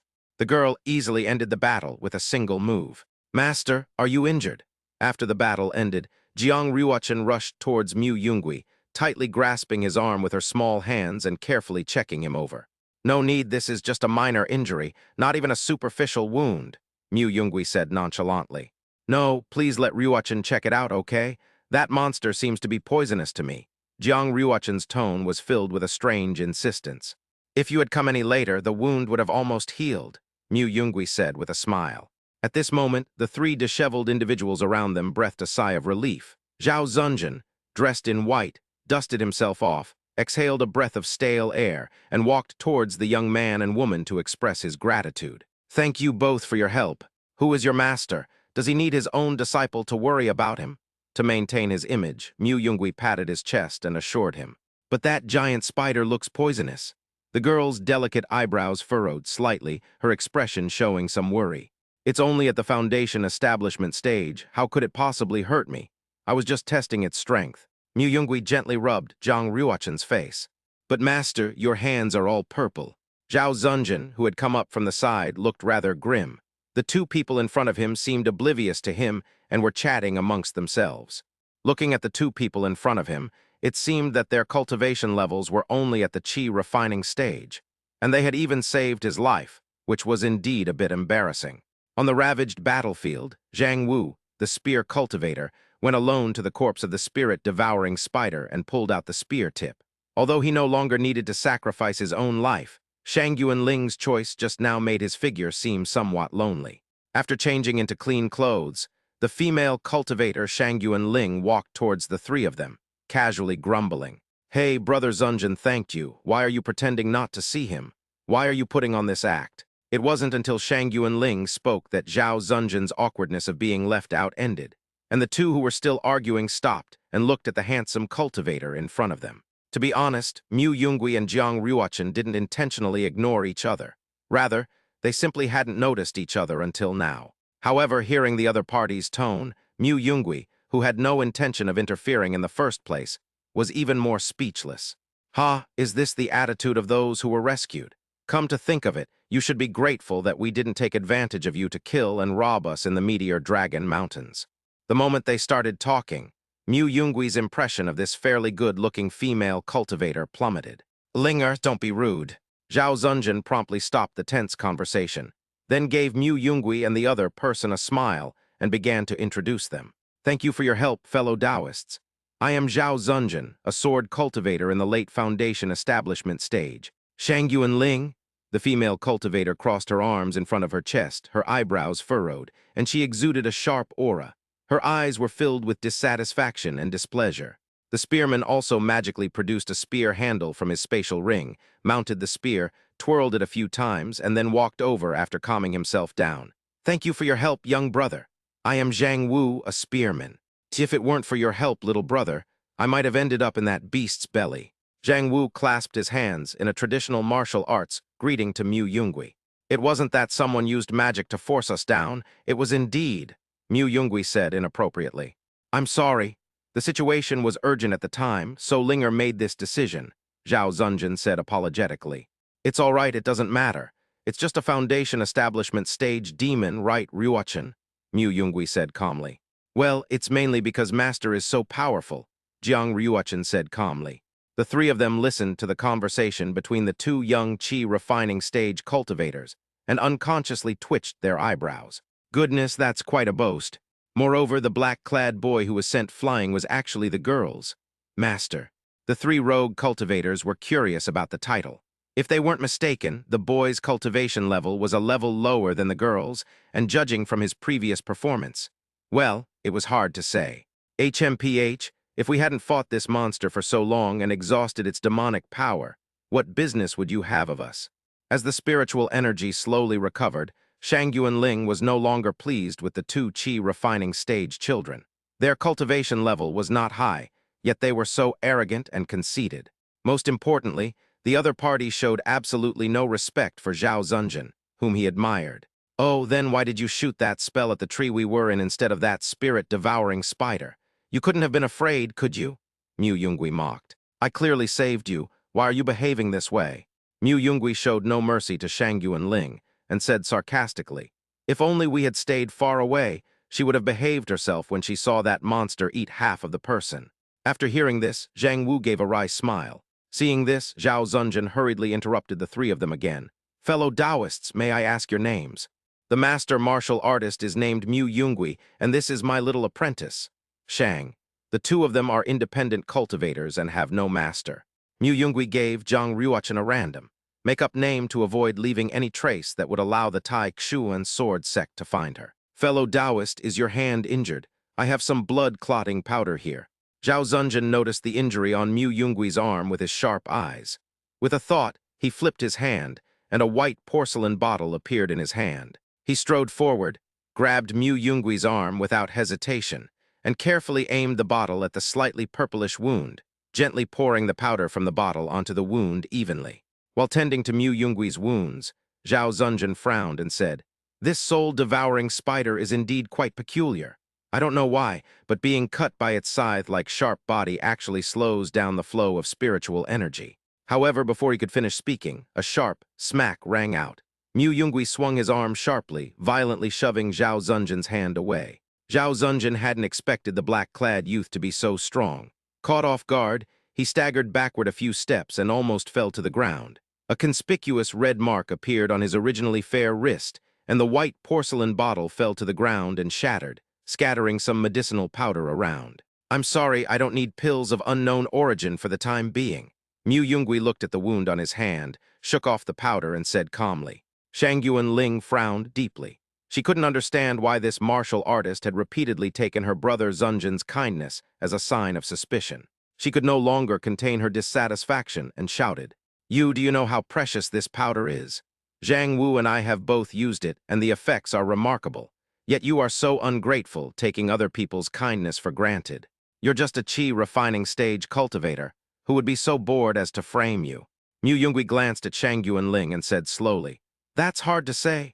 After all, we are all rogue cultivators. If there weren't special reasons, why wouldn't we find a stable sect to stay in, but instead come to this meteor Dragon Mountain range to hunt demons? Shang Yuanling was speechless for a moment, unable to refute. Seeing this, Mu Yungui stopped worrying about it. He didn't care what unspeakable difficulties the other party might have. It was none of his business. Feeling the condition inside the wound in his hand, the purple tinge was fading away. Mu Yungui's eyes were calm, and he seemed lost in thought. Zhao Zunjin slowly picked up the white porcelain bottle, feeling a pang of heartache. However, glancing at the other person's wound, she sprinkled some medicinal powder into it. The purple demonic aura gradually dissipated, and the wound slowly healed. She couldn't help but breathe a sigh of relief, a smile appearing on her lips. Chapter 20 Tea Talk. It's all right. Brother Mu's caution is well-founded. The people present were not from any particular sect. They were all independent cultivators, so Zhao Zunjin understood. Seeing this, Shang Yuanling didn't say anything more, but her expression showed slight dissatisfaction. Do you have anything else to say? If not, my disciple and I will take out the demon core and leave. Farewell. Not wanting to talk to the three, Mu Yungui took Jiang Ryuchen's hand and turned to walk towards the head of the soul-devouring spider. Buff! Upon hearing what Mu Yungui said, Shang Yuanling couldn't help but sneer, as if she had heard the biggest joke in the world. As expected, he's a poor kid with a low cultivation level. He doesn't even know that only demonic creatures at the Golden Core stage have demonic cores. With your level of cultivation, you think you can hunt for demon cores. Shang Yuanling mocked, her eyes filled with disdain and contempt. These two can't even distinguish between the realms of demons. However, Mu Yungui and Jiang Ruochen ignored the arrogant female cultivator.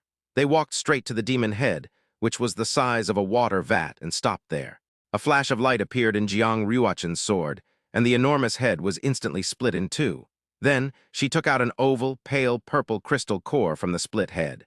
The crystal core emitted a faint light and was crystal clear. The surrounding atmosphere became unusually quiet, with only the rustling of leaves in the breeze. Demon core. The three people in the distance stared wide-eyed at the sight, their faces filled with disbelief. How could this be? Only demons at the Golden Core stage can condense a demon core, Shang Yuanling said in surprise. Upon seeing the demon core, Zhao Zunjin's breathing became rapid. A hint of madness flashed in his usually calm and gentle eyes. How could a Foundation establishment stage demon have a demon core? Shang Yuanling was incredulous at the shocking turn of events. Do you believe me if I say it grew because it ate too many people? Mu Yungui said, playing with the crystal core in his hand. Zhang Wu, standing nearby, asked in confusion.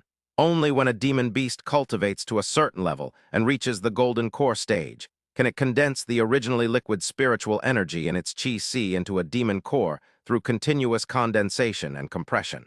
Why did this soul-devouring spider condense a demon core during its Foundation establishment stage? The spiritual power contained in this demon core is immeasurable compared to that of a spirit stone. For Foundation establishment cultivators, having a demon core as an aid greatly increases their chances of breaking through to the next realm.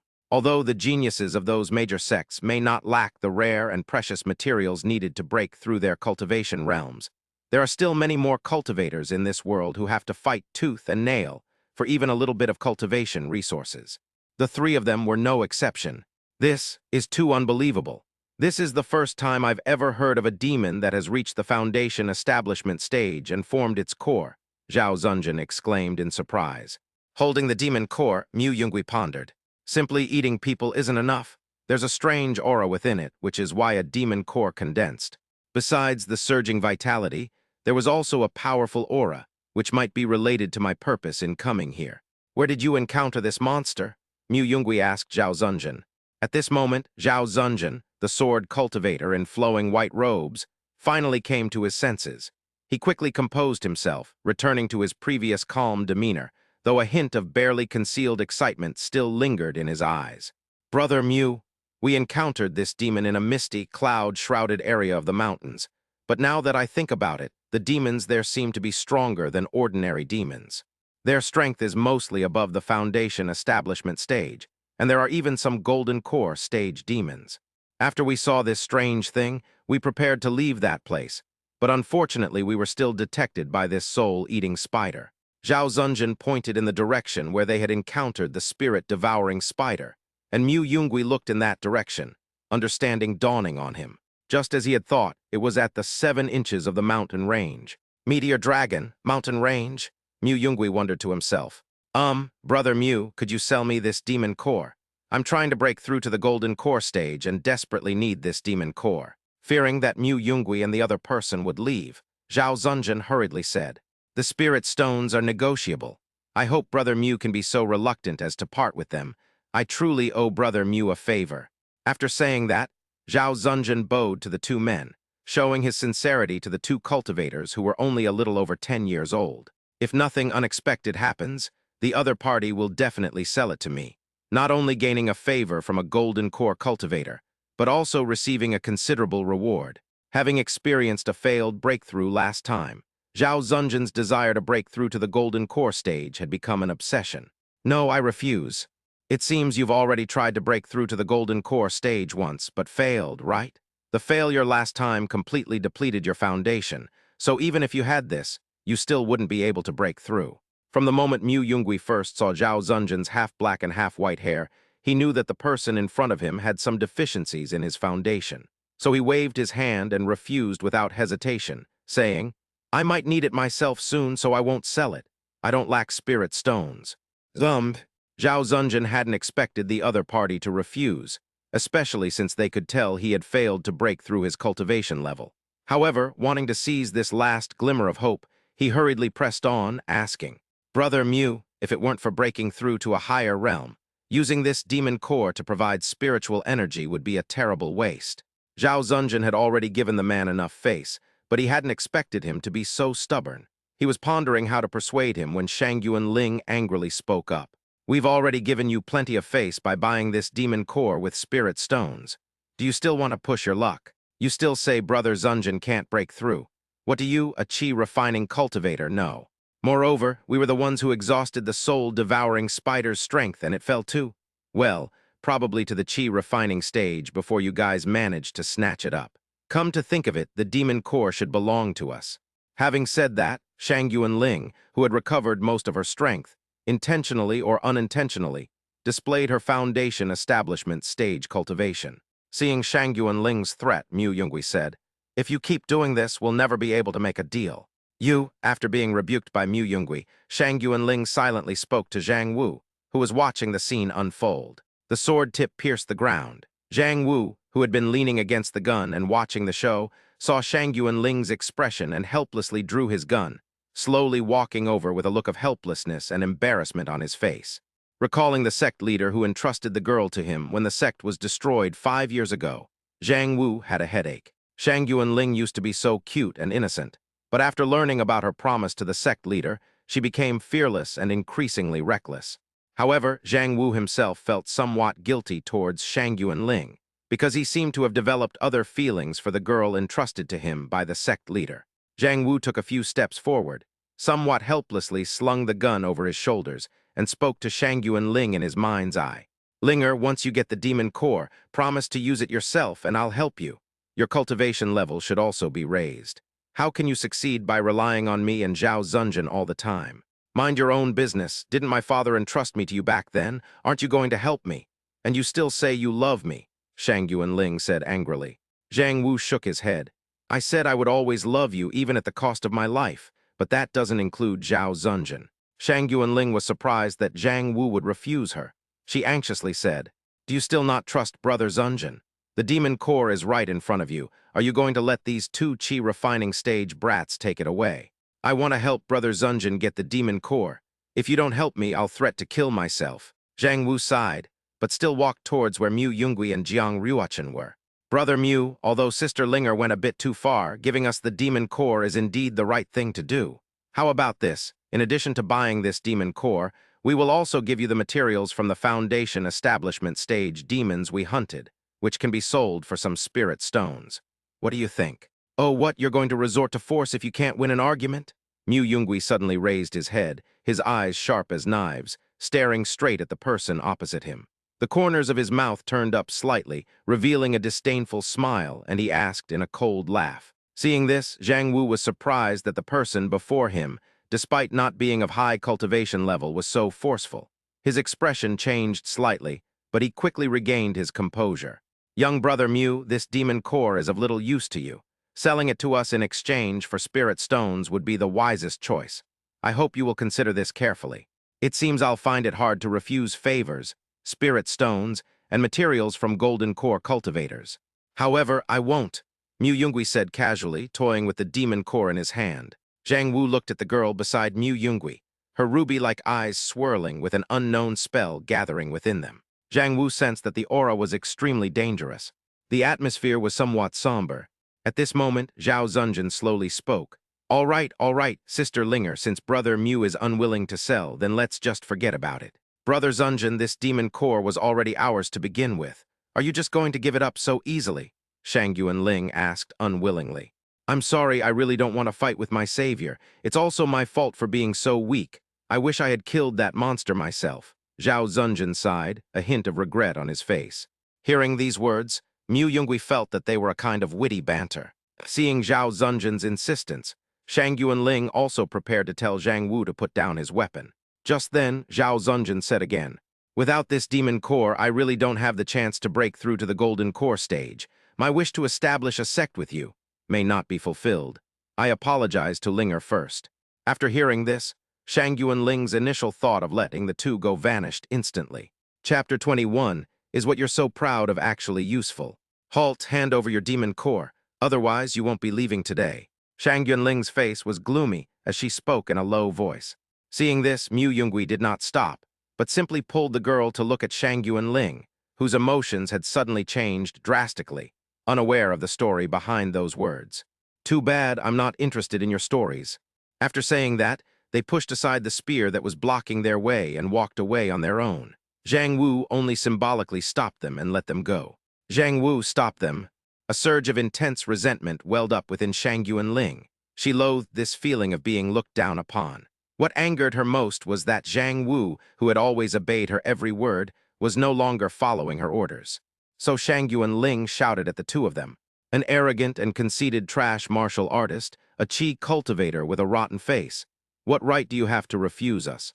If you don't stop, I'll take it myself. As she uttered those words, a hint of disappointment flashed in Jiang Ruochen's eyes, but she quickly recovered.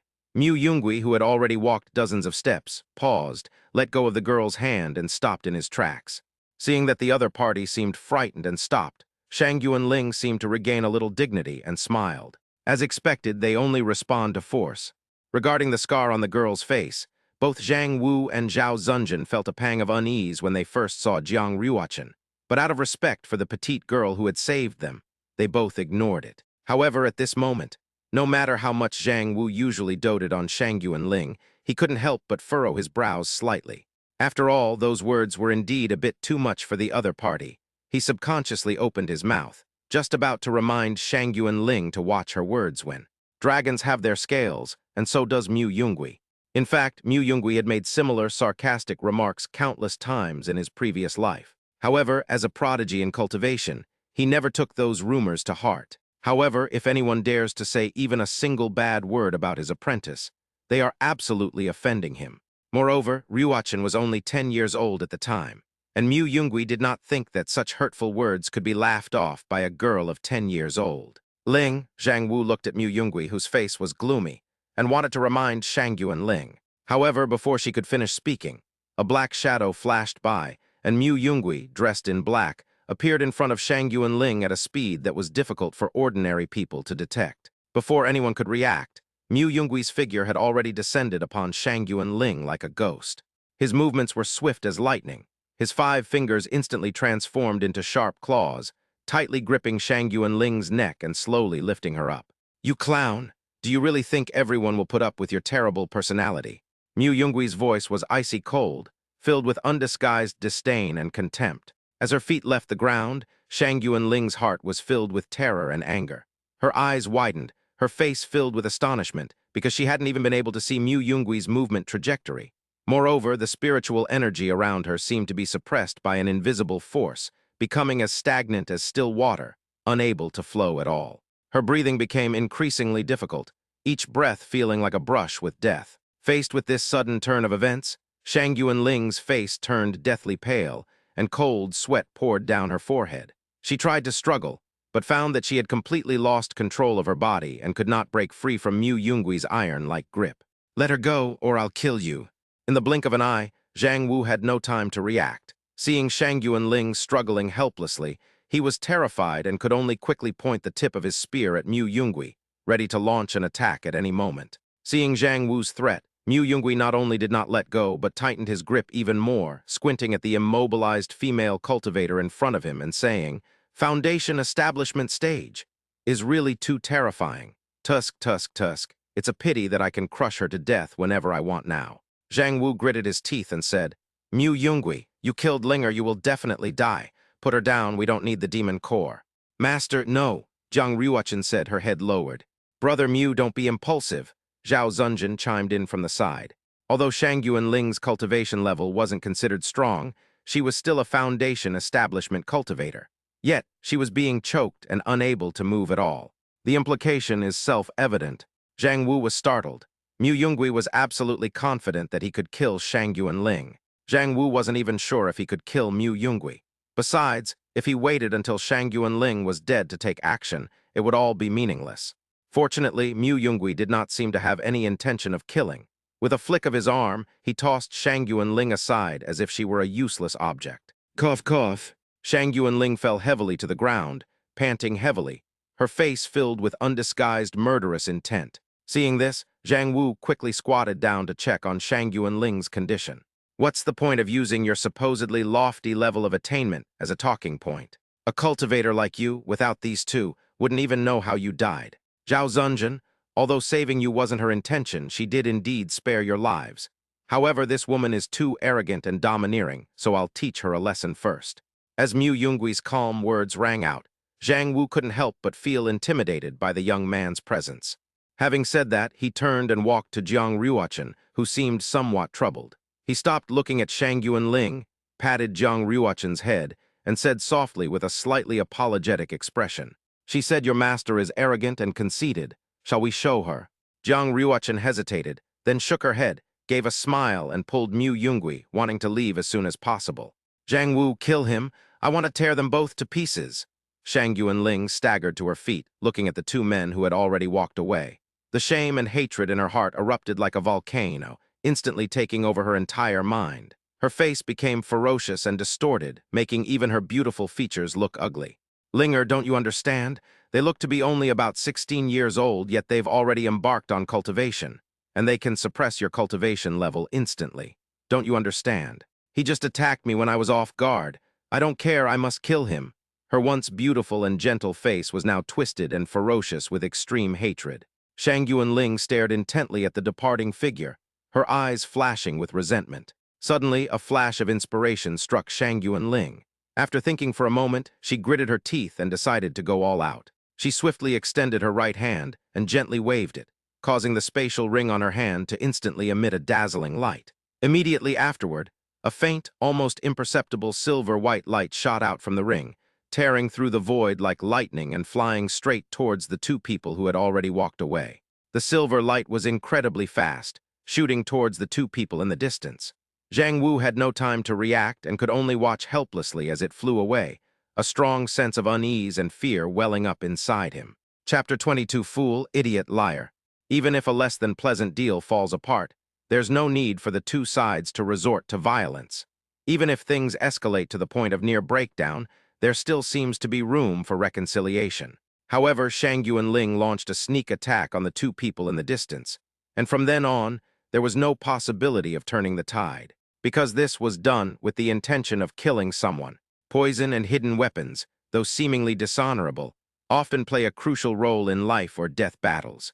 Especially when the two are used together, their lethality increases exponentially, making them a veritable killing weapon. Bone-corroding poison needle. A spiritual treasure the size of a young girl's black hair, tempered with bone-corroding spiritual poison. When Zhang Wu obtained this spiritual treasure, he had just entered the foundation establishment stage. He met Zhao Zunjun while accompanied by the then well-behaved and sensible Shang Yuanling. After several conversations, the three became partners. They kill demons and they kill people. A novice cultivator in the qi refining stage nearly killed all three of them. The opponent was treacherous and ruthless, using hidden weapons and sneak attacks at will, but after several twists and turns, they still managed to kill him. After killing that evil cultivator, Zhang Wu and Zhao Zunjun decided to give Shang Yuanling the evil cultivator's bone-corroding poison needles for self-defense, mainly to catch her off guard. However, Shang Yuanling brought out this magical treasure in this way. To be honest, although the three of them were rogue cultivators, apart from accepting bounties to kill, they had never committed murder specifically to seize treasures. However, things had already come to this. This is what it means to be a rogue cultivator. The yellow-rank spiritual treasure, the bone-corroding poison needle, was unleashed. Even the strongest qi-refining cultivator couldn't withstand it, especially under the circumstances of a sneak attack. Despite thinking this way, for some reason Zhang Wu didn't feel guilty. Instead, he felt a strange unease. Even Zhao Zunjun, who was standing nearby, noticed something was wrong. By the time she realized what was happening, the poison needle was already about to hit the black-clad youth in the distance. At the critical moment, Mu Yungui suddenly turned around and said to the three people in the distance without any apparent reason, "Speaking of which, do you know about the characteristics of the soul-eating spider?" As this ambiguous statement was uttered, the bone-corroding poison needle suddenly shattered less than 10 centimeters away from the two people, and the fragments scattered like starlight. Jiang Ruochen was somewhat angry, not understanding why things had escalated to this point. but her gaze towards the three of them held a hint of looking at a corpse. As expected, Mu Yongui was hiding his strength. Zhang Wu gritted his teeth, ignoring Shangyuan Ling, who was still confused about the situation, and shouted to Zhao Zunjin to the side. Then we have no choice but to kill them, Zhao Zunjin. Upon sensing the sword intent emanating from Mu Yonggui's body, Zhao Zunjin's eyes flashed with madness. He looked completely infatuated, and his reliable and upright gentlemanly demeanor vanished entirely. Zhao Zunjin's hand, gripping the sword, trembled slightly as he called out to Mu Yongui. "Brother Mu, this sword intent is so powerful, if I could comprehend it, I would die without regret." "Zhao Zunjin, have you gone mad?" Zhang Wu shouted in a deep voice. With a shout, Zhao Zunjin snapped out of his daze and suppressed his emotions, saying, Right. All right. Since they want to kill Linger now, we have no choice but to take action." After a pause, Zhao Zunjin continued, "It would be best to avoid killing if possible. Strike first, why spare their lives now?" Having said that, Zhang Wu unleashed his spear intent and leaped forward, rushing towards the two figures in the distance at incredible speed. There was no turning back. They had already resorted to life-threatening tactics. Zhang Wu didn't believe the other party could forgive and forget and reconcile. Moreover, Mu Yongui was hiding something. He was actually a sword cultivator. Although he had no sword in his hand, he could easily conceal his aura, which was definitely not ordinary. The soul-devouring spider is one of the few monogamous demonic creatures. Once it reaches adulthood, it will stay with its partner for life. Mu Yongui held the girl's hand and remained standing in place without launching an attack, simply talking to himself. The sound wasn't loud, but all three people on the other side could hear it. Seeing Zhang Wu approaching with a gun, Jiang Ruochen unleashed a golden vine that whipped towards him. Bang! Zhang Wu blocked the attack with his spear and was forced back several steps before stopping. The soul-eating spiders won't cause any of those. Well, like a love triangle with three entangled creatures tilde. There won't be any more of those devoted simps. Oh no, simp spiders. There aren't any spiders that keep the other person hanging on without giving a response when they express their love. Mu Yongui continued to talk about the knowledge of the soul-devouring spider, while Jiang Ruochen blocked all of Zhang Wu's attacks. Just then, Shangyuan Ling finally understood the deeper meaning in the other party's words. She unleashed a powerful, colorful attack, slamming it towards the two people. At the same time, Zhang Wu and Zhao Zunjin also made their moves. Shangyuan Ling showed no fear whatsoever, instead confidently declaring, "No matter how much you say, it won't stop you from losing your life. You blind fool, die." The attack came instantly. Shangyuan Ling unleashed a powerful attack, hoping to severely injure her opponent, but the flowing light was shattered by the sword energy before it reached Mu Yongui. Immediately afterwards, a streak of dark sword light flashed by, but it also vanished completely before the two of them. Seeing this, Zhao Zunjin's expression turned serious. Under the cover of Shangyuan Ling and Zhao Zunjin, Zhang Wu arrived in front of Mu Yongui. Suddenly, a dazzling white light flashed, and the sharp spearhead gleamed with a chilling light under the bright moonlight, piercing straight towards Mu Yongui. Mu Yongui nimbly retreated a few steps, his movements incredibly fast, narrowly avoiding the fatal blow with an extremely tricky head-tilting posture. When his attack missed, Zhang Wu swiftly and gracefully turned around, the end of his spear striking Mu Yonggui's hand that was tightly gripping the demon core. With a muffled thud, the attack hit its target precisely, and the demon core was ejected, escaping Mu Yonggui's control. Zhang Wu reacted swiftly and snatched it away without hesitation. However, instead of continuing his attack, he chose to retreat. Faced with his own attacks, Mu Yongui only dodged and defended without making any counterattacks. Even when its demon core was stolen, it remained indifferent. This unusual reaction made Zhang Wu feel a little suspicious. He gripped the demon core tightly in his hand, examined it carefully, and after confirming that it was genuine, he was even more surprised. The demon core was indeed genuine. Thinking of this, Zhang Wu's brows furrowed involuntarily. Could it be that the other side has no intention of engaging in battle at all? Zhang Wu felt a pang of guilt, but the look of contempt in Mu Yongui and Jiang Ruochen's eyes, as if they were looking at the dead, immediately dispelled the thought. The sense of vigilance grew stronger. After Zhang Wu stopped, recalling what Mu Yongui had just said, he said in a deep voice, "Who are you implying?" Mu Yongui shook his hand, showing he wasn't injured, and continued slowly. "I didn't mean anything by saying this, so don't take it personally, just as I said.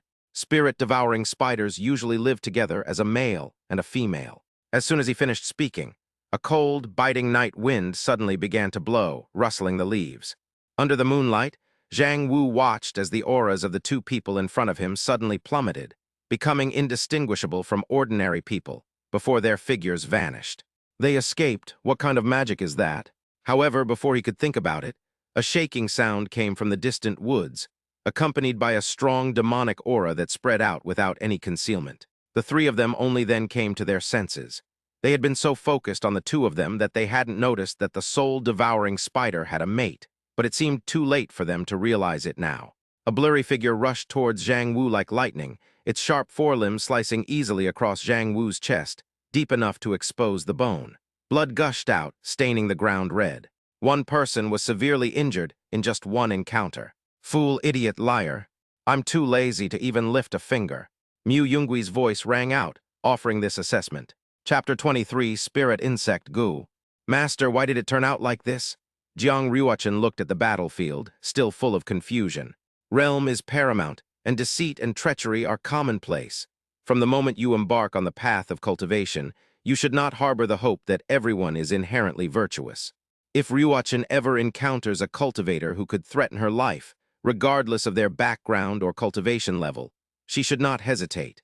But this time, it's mainly because I don't want to get my hands dirty. Mu Yungui yawned, a hint of boredom in his eyes, as if he were looking at three clowns. Mu Yungui and the young girl did not seek revenge on the three rogue cultivators, but instead withdrew from the battlefield. However, they did not leave, but remained at a safe distance, watching the three from afar as if they were three lambs to the slaughter. Upon noticing that the male soul-devouring spider had followed the trail of battle to this location, Mu Yungui decided to bring Jiang Ryuchen along to witness the soul-devouring spider avenge his wife. This soul-devouring spider was slightly smaller, and its cultivation level was not as high as the previous one, but its attacks were extremely fierce. The battle begins the moment we step onto the battlefield. On the battlefield, blood was gushing uncontrollably from Zhang Wu's chest, so he could only endure the excruciating pain and clutch his chest in an attempt to slow the bleeding. The male devouring spider stared at Zhang Wu, hissing and its eyes filled with murderous intent. Then it leaped up and bit at Zhang Wu.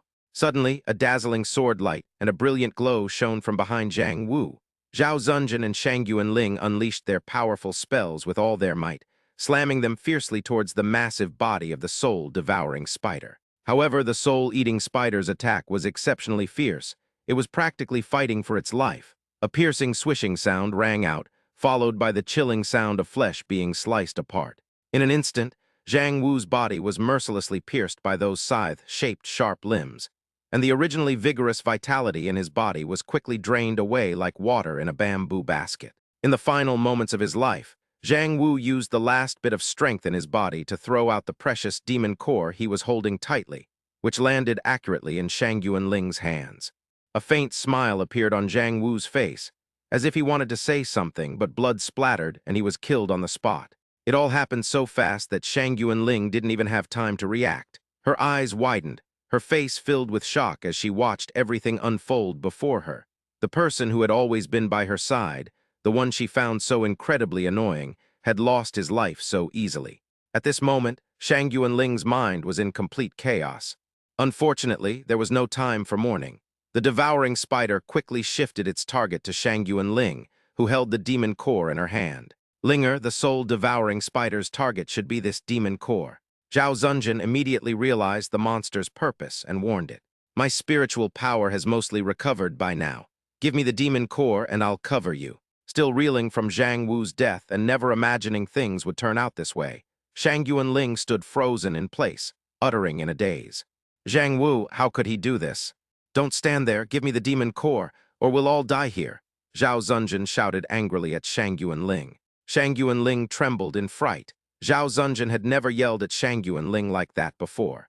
At this moment, Shang Yuanling seemed to wake from a dream and handed over the demon core in her hand, which was still stained with Zhang Wu's warm blood. She looked down at her palm, and a strong smell of blood wafted up to her nose. Having been rescued by Mu Yungui and the other person before, Shang Yuanling had never felt the weight of life, but at this moment, it was given a true meaning. When Zhao Zunjin took the blood-stained demon core, a satisfied smile spread across his face. He could clearly feel the powerful energy contained within the demon core and couldn't help but let out a soft sigh. "Brother Zunjin, what are you laughing at?" Shang Yuanling suddenly felt that the man she once relied on so much had become somewhat unfamiliar. The demon core was stained with Zhang Wu's blood, making it impossible for her to smile. At this moment, Zhao Zunjin had fallen into a state of frenzy. He laughed hysterically and shouted, "Linger! With this demon core, I will definitely be able to break through to the golden core stage. I definitely can." But before long, the soul-devouring spider changed its target to Zhao Zunjin. "Let's run away quickly," Shang Yuanling interrupted Zhao Zunjin's promise. Her eyes were fixed on the approaching spirit-devouring spider, and the fear and desire to survive in her heart gradually overshadowed her sadness. Seeing the soul-devouring spider about to pounce, Shang Yuanling turned and ran without hesitation. However, the soul-devouring spider seemed to have already seen through their intentions. It quickly opened its mouth and spewed out a thick web from its belly, sweeping towards the two of them. Just then, Shang Yuanling suddenly turned around, and a dazzling beam of light shot out from her hand, rushing towards the spider web like lightning. The light collided with the spider web, producing a loud bang, and the powerful force instantly shattered the spider web into countless fragments, which scattered in all directions. If Zhang Wu were still alive, he would never believe that Shang Yuanling used this technique. At least, she wouldn't do something that would consume spiritual energy so recklessly. However, this is indeed the case. Shang Yuanling's body started moving on its own, literally.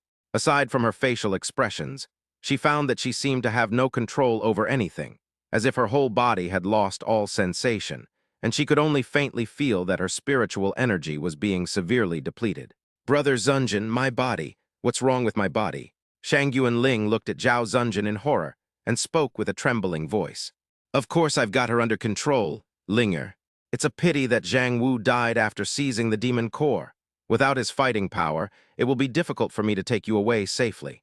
I'm sorry, Linger, please cover my retreat." Zhao Zunjin calmly revealed the truth. After speaking, she manipulated the white powder floating in her hand, lightly touched the ground with her toes, and seemed to jump or fly away. Shang Yuanling was left facing the soul-devouring spider with a look of terror and despair. Just as the spirit-devouring spider was about to stop Zhao Zunjin, an even more dazzling burst of light appeared, like an indestructible city wall, blocking the path of this enormous monster. Shang Yuanling activated her magic again, and her face turned pale. Seeing this, the soul-devouring spider had no choice but to deal with the person in front of it first. "Master, what did Zhao Zunjin do to Shang Yuanling? Why was she willing to die?" Jiang Ruochen asked, suppressing her discomfort as she watched the bloody scene. In the distance, Shang Yuanling, like a moth drawn to a flame, recklessly unleashed her magic. After nearly exhausting her spiritual energy, she resolutely chose to self-destruct, an action that left the soul-devouring spider somewhat disheveled. "Do you remember the white powder that Zhao Zunjin used to heal his wounds? That was actually a kind of larva called spirit insect. It was extremely small, like dust, so it was difficult for people to detect. Once this spirit-manipulating worm enters the host's body and lies dormant, it will attach itself to the meridians like a maggot when circulating spiritual energy. Then the controller can easily control the other's body through the mother worm. However, there is a prerequisite. The other's cultivation level must be lower than one's own, otherwise the controller will suffer a backlash," Mu Yungui explained. "The most important thing is that this spirit insect is extremely rare, but I just happen to know about it. So he only dared to reveal his true colors after Zhang Wu's death. No wonder he didn't dare to use this kind of goo technique before." Jiang Ruochen suddenly realized, but then, as if she had suddenly remembered something important, she couldn't help but cry out in surprise. "Ah, then, master, your hand." "Oh, you mean this?" Mu Yungui smiled slightly, then slowly extended a finger. He lightly raised his fingertip, and a sharp sword aura swept across his finger. Where blood should have flowed, there was no trace of blood. Instead, a strange white powder appeared. Without close inspection, it would be difficult to notice that the powder was actually made up of countless tiny white insects. These insects had 4 thin legs and were now quietly resting on Mu Yungui's fingertips, not daring to make the slightest movement. "Master, please don't keep such a dangerous thing. Ruochen will get rid of it for you," Jiang Ruochen said with a serious expression. She gently raised her hand, and a pure and powerful force of light surged from her hand. The light shone directly on the white powder, and in an instant, the once calm powder, as if struck in a vital spot, began to wither rapidly. It lost its original vitality, as if its soul had been ripped out, becoming lifeless. However, Mu Yungui quickly took back what he was holding and said to Jiang Ruochen, "Don't worry, I left this on purpose, you'll see in a bit. If the fish caught on the hook is too big, it will drag you into the water." Heavy. Chapter 24, Once a Sword Immortal. Facing a demon of the same level, it wouldn't be too difficult for Zhao Zun to escape. In the blink of an eye, he had already darted more than 100 meters away. The soul-devouring spider, somewhat annoyed, flung the dead female cultivator from its mouth aside and followed the direction of the demon core. Just when she thought she could escape danger, Zhao Zunjin, who had been keeping her distance, suddenly stopped. After taking a few stiff steps, she ran back towards the devouring spider. The soul-devouring spider, which had sensed that it was about to lose track of the opponent's location, suddenly felt hopeful again upon noticing the opponent's presence and accelerated its pursuit. Before long, the human and the demon met by a river. The cold moonlight shone down, seemingly lowering the surrounding temperature. Zhao Zunjin held a long sword, its blade gleaming with a chilling light. He took a deep breath, then suddenly swung his longsword. A crescent-shaped sword aura shot out from the tip of the sword, carrying a fierce momentum, and slashed fiercely at the soul-devouring spider with dazzling speed. Sensing the powerful sword energy, the soul-devouring spider reacted swiftly with its massive body, nimbly dodging the attack. However, Zhao Zunjin gave it no chance to catch its breath, followed by a series of attacks, the sword shadows as dense as meteors, constantly striking the soul-devouring spider. The soul-devouring spider was not to be outdone. It opened its ferocious mouthparts and spat out streams of black silk, which wove into a huge net in an attempt to block Zhao Zunjin's attacks. The two sides exchanged blows and engaged in a fierce battle. Zhao Zunjin dodged and weaved, as if he could foresee the movements of the soul-devouring spider, and subtly gained the upper hand. In less than the time it takes for an incense stick to burn, they exchanged blows over 100 times. The soul-devouring spider was covered in wounds. Seeing this, Zhao Zunjin once again drew a wisp of sword light from his sword, which then suddenly transformed into a white line, piercing through the soul-devouring spider. Of the two men, one woman, and one demon, only Zhao Zunjin remained alive. Seemingly having exhausted too much energy, Zhao Zunjin knelt on the ground, panting heavily and trembling. Then, with a face full of pain, Zhao Zunjin gritted his teeth, placed his trembling hand on his forehead, and used his sword energy to cut open his forehead. Regardless of the blood streaming down his face, he simply reached into his forehead and stirred it around, searching for something. He then grabbed something soft and quickly pulled it out. The pained expression lessened slightly, but his face was still covered in blood, making him look extremely terrifying. Zhao Zunjin held a white insect, about the size of a cicada, stained red in her hand, and couldn't help but breathe a sigh of relief. "Waste!" Zhao Zunjin roared at the little white worm. The little white worm's face was full of helplessness as it waved its tiny arms and whimpered, looking extremely aggrieved. To put it bluntly, it's like Zhao Zunjin and Mu Yungui are in a tug-of-war, and he's just acting as the rope, but in the end, he's the one who gets blamed. After explaining, Zhao Zunjin became even angrier and threw the little insect heavily to the ground. The little white worm simply gave up and pretended to be dead, remaining completely still. Seeing this, Zhao Zunjin became even angrier and was about to make a move, but as two figures arrived, his face was filled with despair. "Brother Mu, please spare me."